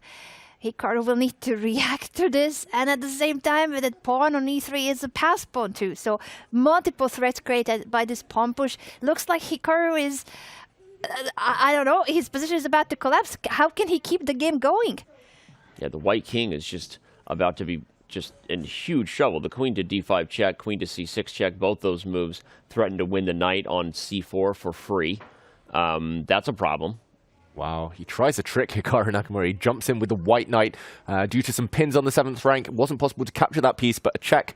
The white knight has to walk back into a self-pin now. And okay, Hikaru, he's setting up those traps. This is really, he's such a unique player. He always finds a trick. Ding needs to stay calm under 2 minutes now. Is it pushing pawns? Is it defending his own bishop? He needs to find a clear clean way forward to win this game. He's pushing e2. Their d1 rook will have to move. I'm guessing rook c1 and the bishop on c7 is attacked by all of white's heavy pieces.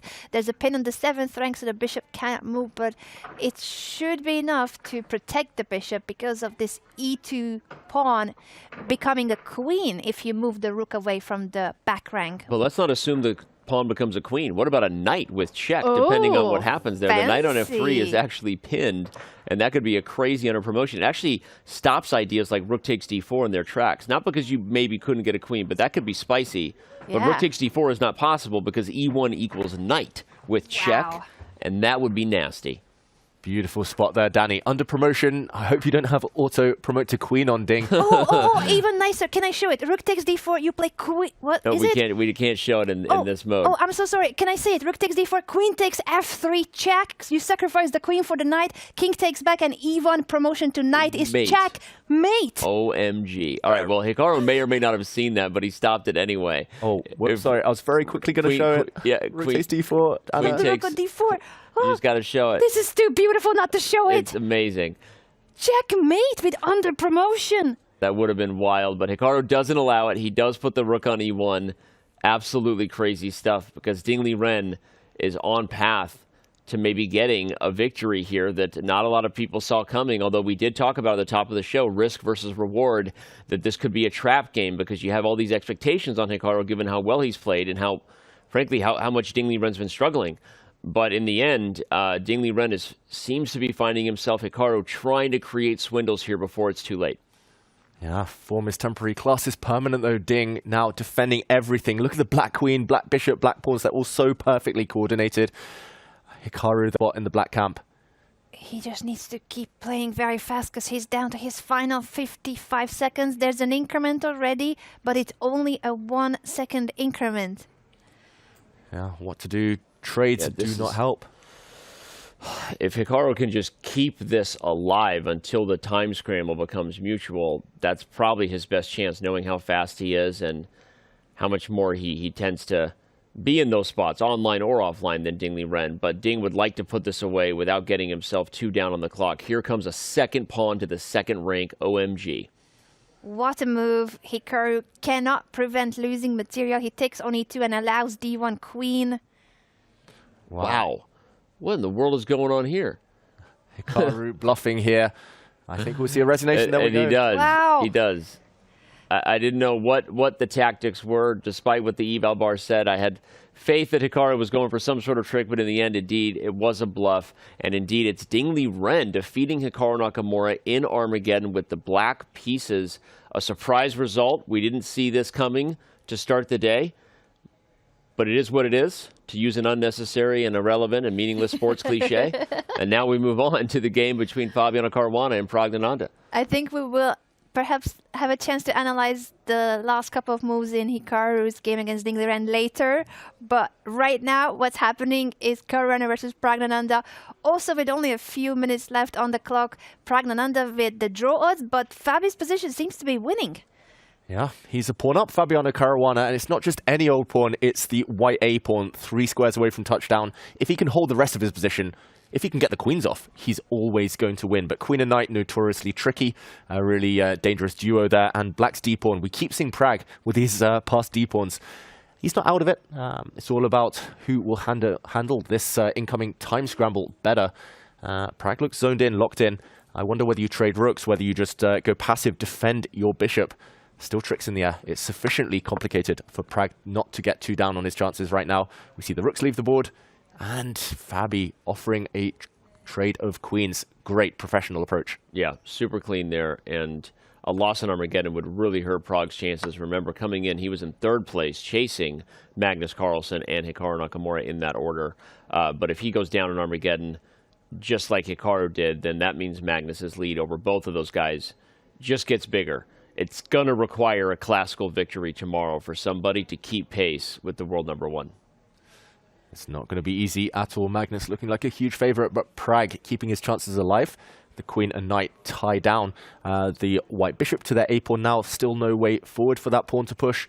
But any queen trade, if he can somehow find a way, Fabiano, he's going to win this game. Maybe it's time to give the white king some breathing space as well. Watch out for any tricks. That's the only thing that can save Prag.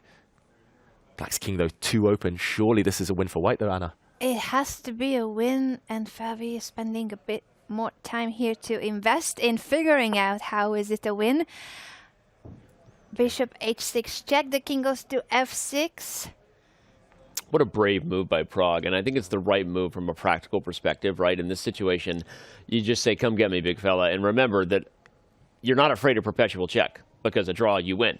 So that's exactly the right practical thing to do, not to try to hide the king and hope you don't get mated on the dark squares, exactly like David's highlighting. Just run it out in the middle of the board. You are going to create winning chances along the way toward reminding white that, hey, if you just check me forever, I win. This is Armageddon. So I like this idea. And even this is helpful. You can take a5, and you're not afraid of danger with the king in the center, because a draw, you win. So I really love the way Prag handled that critical check on h6. Yeah, and it feels like for Fabiano, things are getting somewhat harder to convert after these last couple of moves. Of course, his position is still a winning position, but he has to spend longer to figure it out. His time advantage has evaporated, and now there's there's like a checkmate he could blunder on e1, for instance. I don't think he will, but just saying that things have gotten a lot more complex for his conversion, and he has to win. Couldn't agree more, and there was check. The black knight, they were both a bit loose, no checks anymore. I love this last move by Fabiano. It's really forced Prag to think, and what's this? The bar slides all the way up. Wait, did he just... What is the idea? Wow. Can you take c5, then queen d1? Is that a winning queen and pawn ending? It's drawn king, queen and pawn endgame, but this is the key move. But you can't save the knight, because if you move the knight to the wrong square, the queen checks on e4, and then the bishop checks on dark squares, and you win the queen. It's a discovery on the fourth rank the moment the king steps to a dark square. So he's actually just losing either the knight or the queen by force now. Yeah, queen e4, like you said, Danny, now is a winning blow. It would force checkmate or a win of a knight or the win of a queen.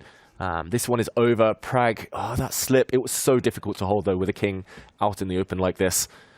I don't know what Fabi's thinking about. Check and take the knight. Maybe he's just double checking, but he's got only a minute and 15 seconds to double check. He plays it. Yeah, but you have to move. Yeah, you have to move the king to where it's checked, because you can't go to f6 because bishop c3. So sorry. Anyway, Fabiano does ultimately give the check. He sees it. He wins in Armageddon over Praggnanandhaa. Helpful if you're Magnus Carlsen, who's happy to see anybody who was chasing him, like Hikaru Nakamura in Prague, go down. And I guess a good victory for Fabi to continue to kind of fight his way back and have a respectable finish here toward the end of Norway. Well, we're going to have so much to unpack in these last Armageddon games. Caruana versus Praggnanandhaa, Hikaru against Ding. So much has happened, and the games have been extremely exciting. Yeah. All right, let's analyze the final moments of... Well, do we want to show why it was winning in that final position with Fabiano over Prag, or do we want to analyze the final moments of what was Nakamura and Ding Liren where we couldn't keep up? How about we do both? Twist ending. Let's give everybody all the chess they want. David. That's it. Let's take it away. Let's do it. Deep breath. And, Deep breath. And we go. Let's start with this last encounter. We saw the freshest on the mind. This was the final position. Let's just show the critical moment where Prag actually had fought his way back into the game.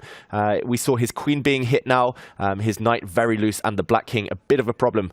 There was actually only one move to keep this game alive, but it was extremely difficult. The black queen has a choice of squares. She needed to slide down the whole way to a2, keeping an eye on this bishop.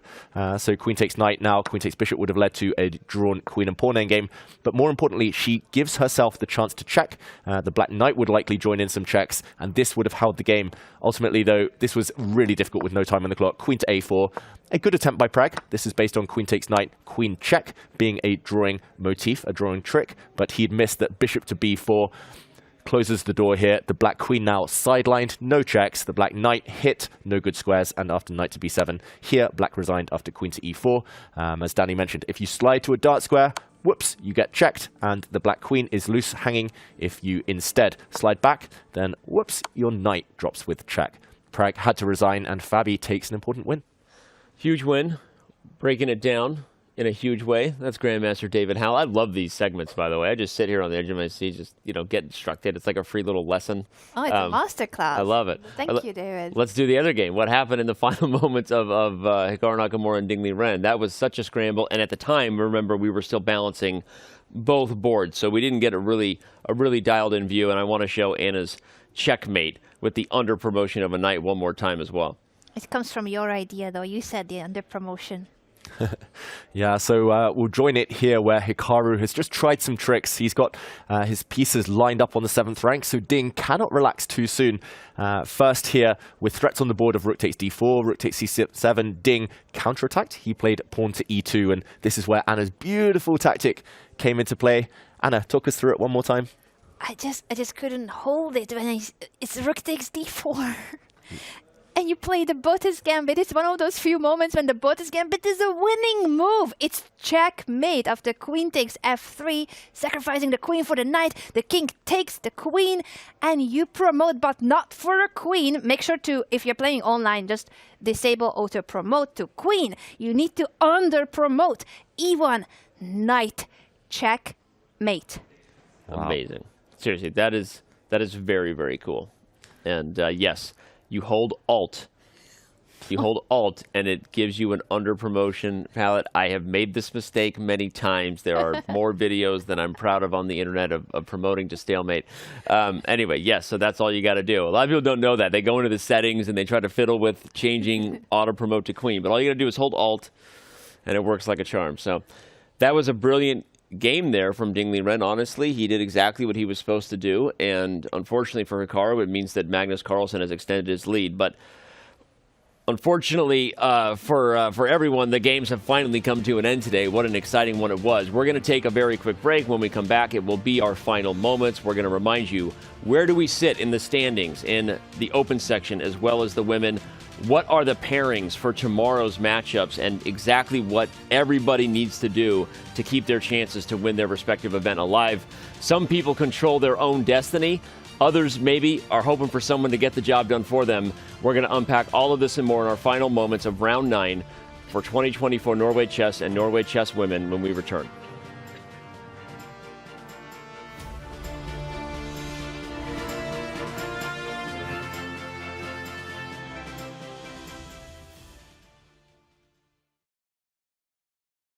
Looking for new ways to enjoy chess? Check out our schedule of chess.com community events today.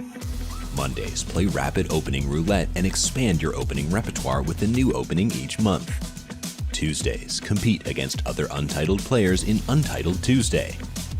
Battle your way to the top in Arena Kings on Wednesdays. And finish the week off each Saturday with the blistering Community Bullet Brawl. All happening in the Community Club on chess.com.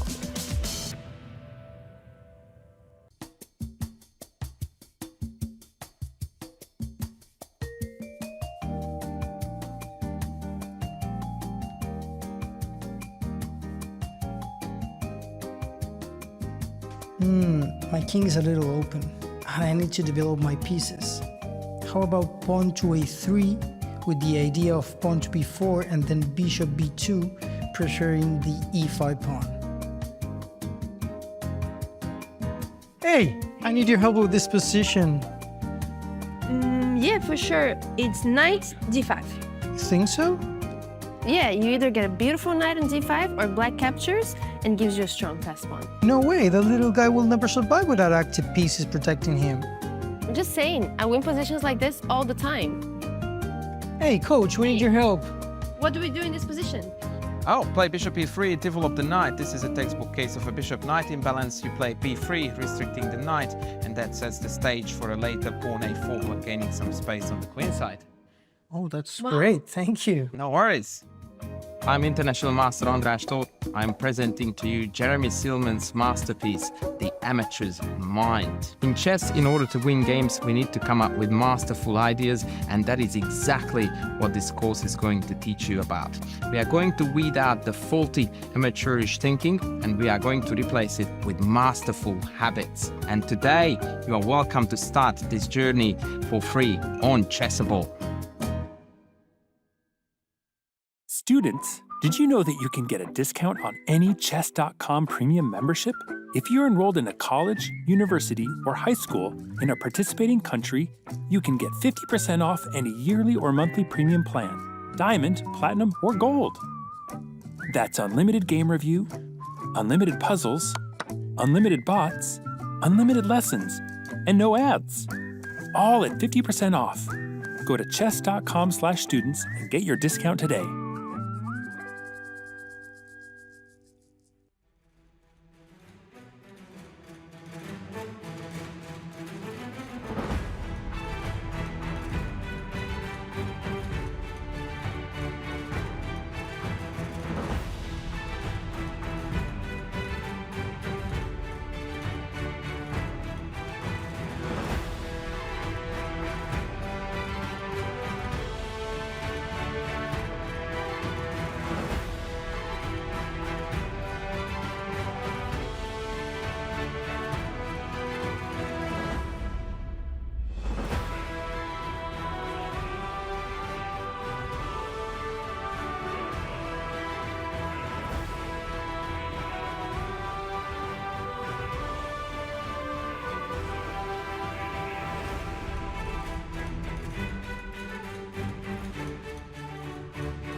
Round 9 of 2024 Norway Chess and Norway Chess Women is officially in the books.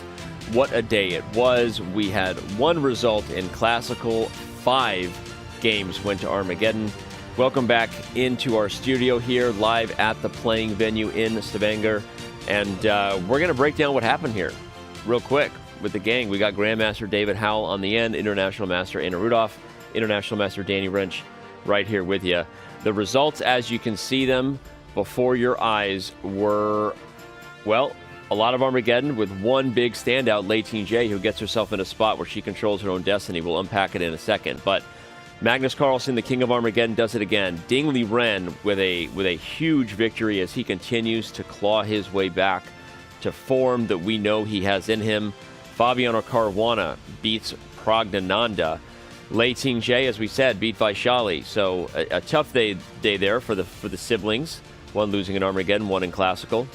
Zhu Jun continues to be dominant. That's why the percentage chances of her not winning this event are very small, according to Chess by Numbers.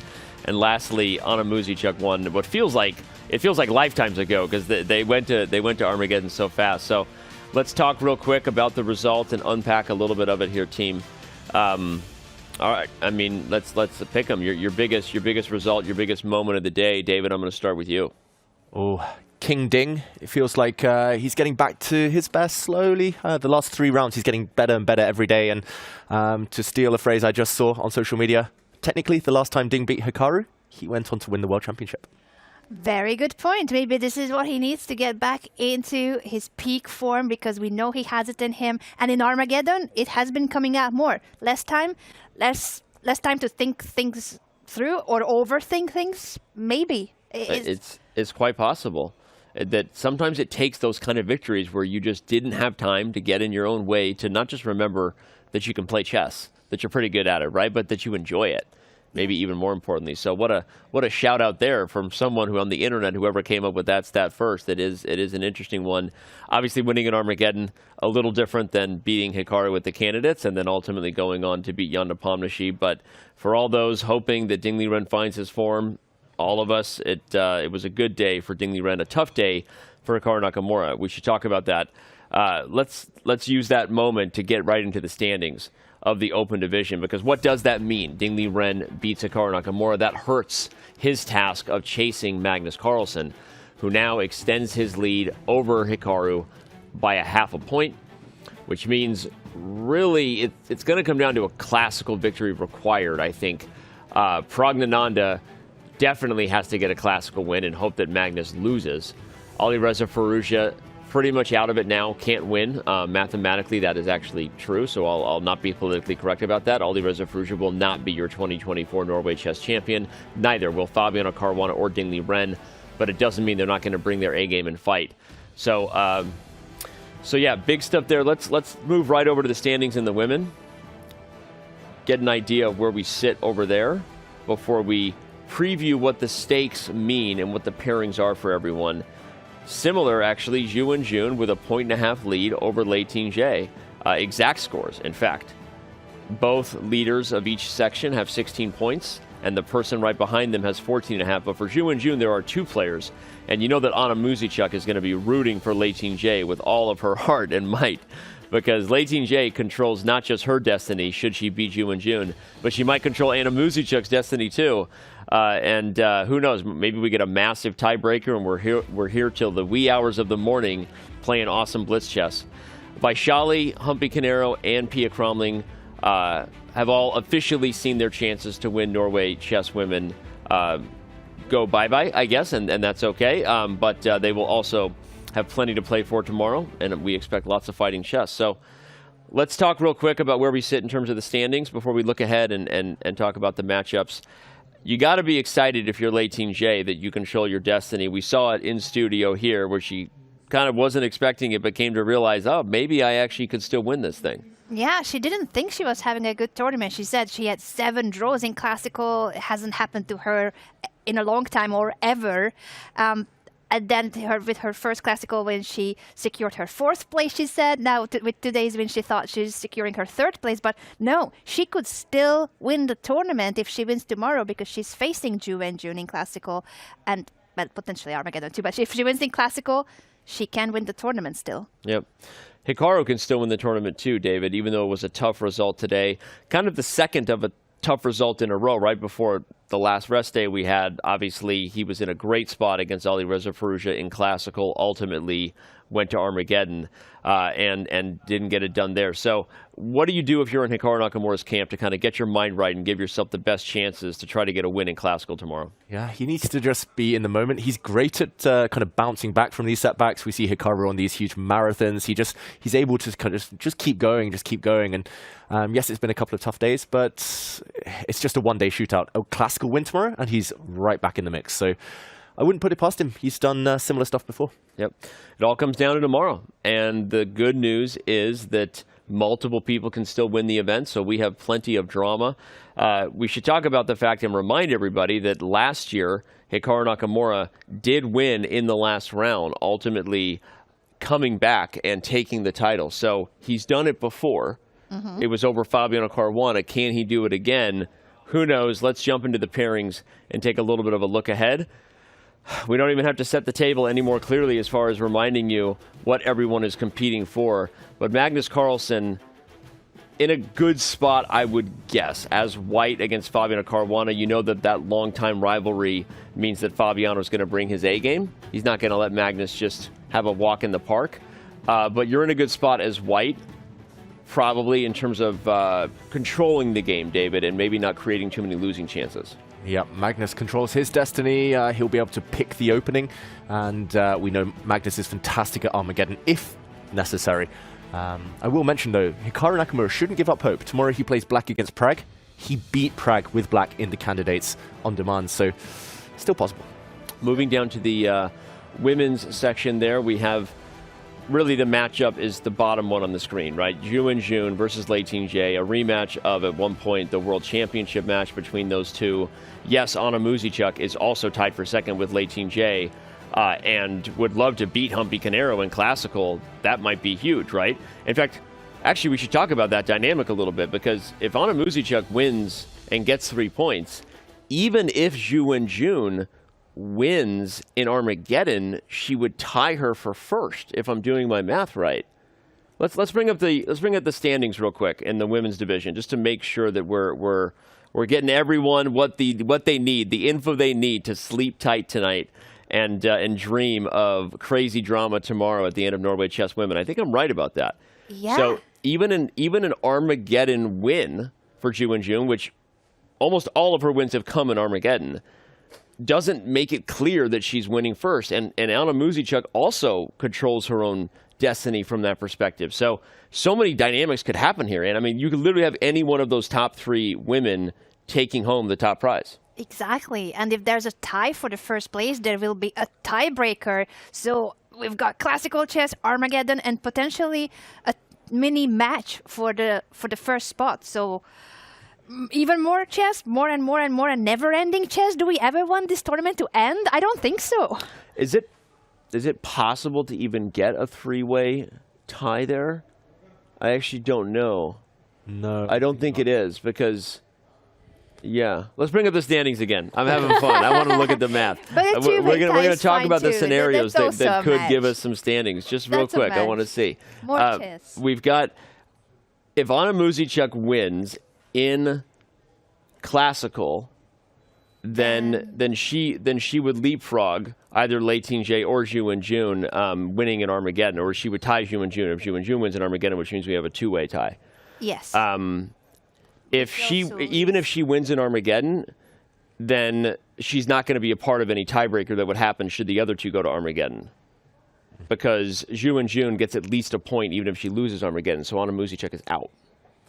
We're probably going to have to make sure the team reviews this in detail tomorrow, because I'd love to have a breakdown. We'll get some visuals for you all, a graphic that explains all the possible convoluted versions of the multiverse where there's one way maybe that there's a 3-way tie, but I don't think it exists. So, okay, now we will officially let ourselves call it a night here and get set for the preview tomorrow. Let's remind you of the schedule. Again, there's one more day. That's all you need to know. Tomorrow's the final round of 2024 Norway Chess and Norway Chess Women. You know where to be. You know what you want. We're going to be here. It's going to be epic. It's going to be awesome. If the tie breaks are required, they will go down right then. So that should be awesome. We will make sure that we have all the stats and the data, the tiebreakers, the breakdowns, the different scenarios, and what needs to happen for each respective section to get clarity. So that when the celebratory moment does occur and we know that we have a champion, we can properly celebrate. No possibilities of ties. But, all right, I think it's time for us to go properly celebrate. I hear Oscar and Uden are having a party tonight for the world record that they broke. Wow. I didn't know. I never got an invitation. Well, I'm inviting you right now. Time to crash, Anna. I invite people to parties that are not my party like all the time. So it's not a big deal. I've done it before, and we can do it again. I'll see you there, Danny. Yeah, I'm heading straight over. Okay, well, we're going to do the same, and maybe we'll get some dinner, too, along the way. But, all right, we hope everybody else gets dinner, snacks, whatever you need, wherever you are in the world. Be safe. Enjoy your night. On behalf of everyone here, the players who gave you what you wanted, the staff, the crew bringing it to you, our production team, thanks for being with us. Join me, Anna, and David tomorrow for the final moments of 2024 Norway Chess and Norway Chess Women.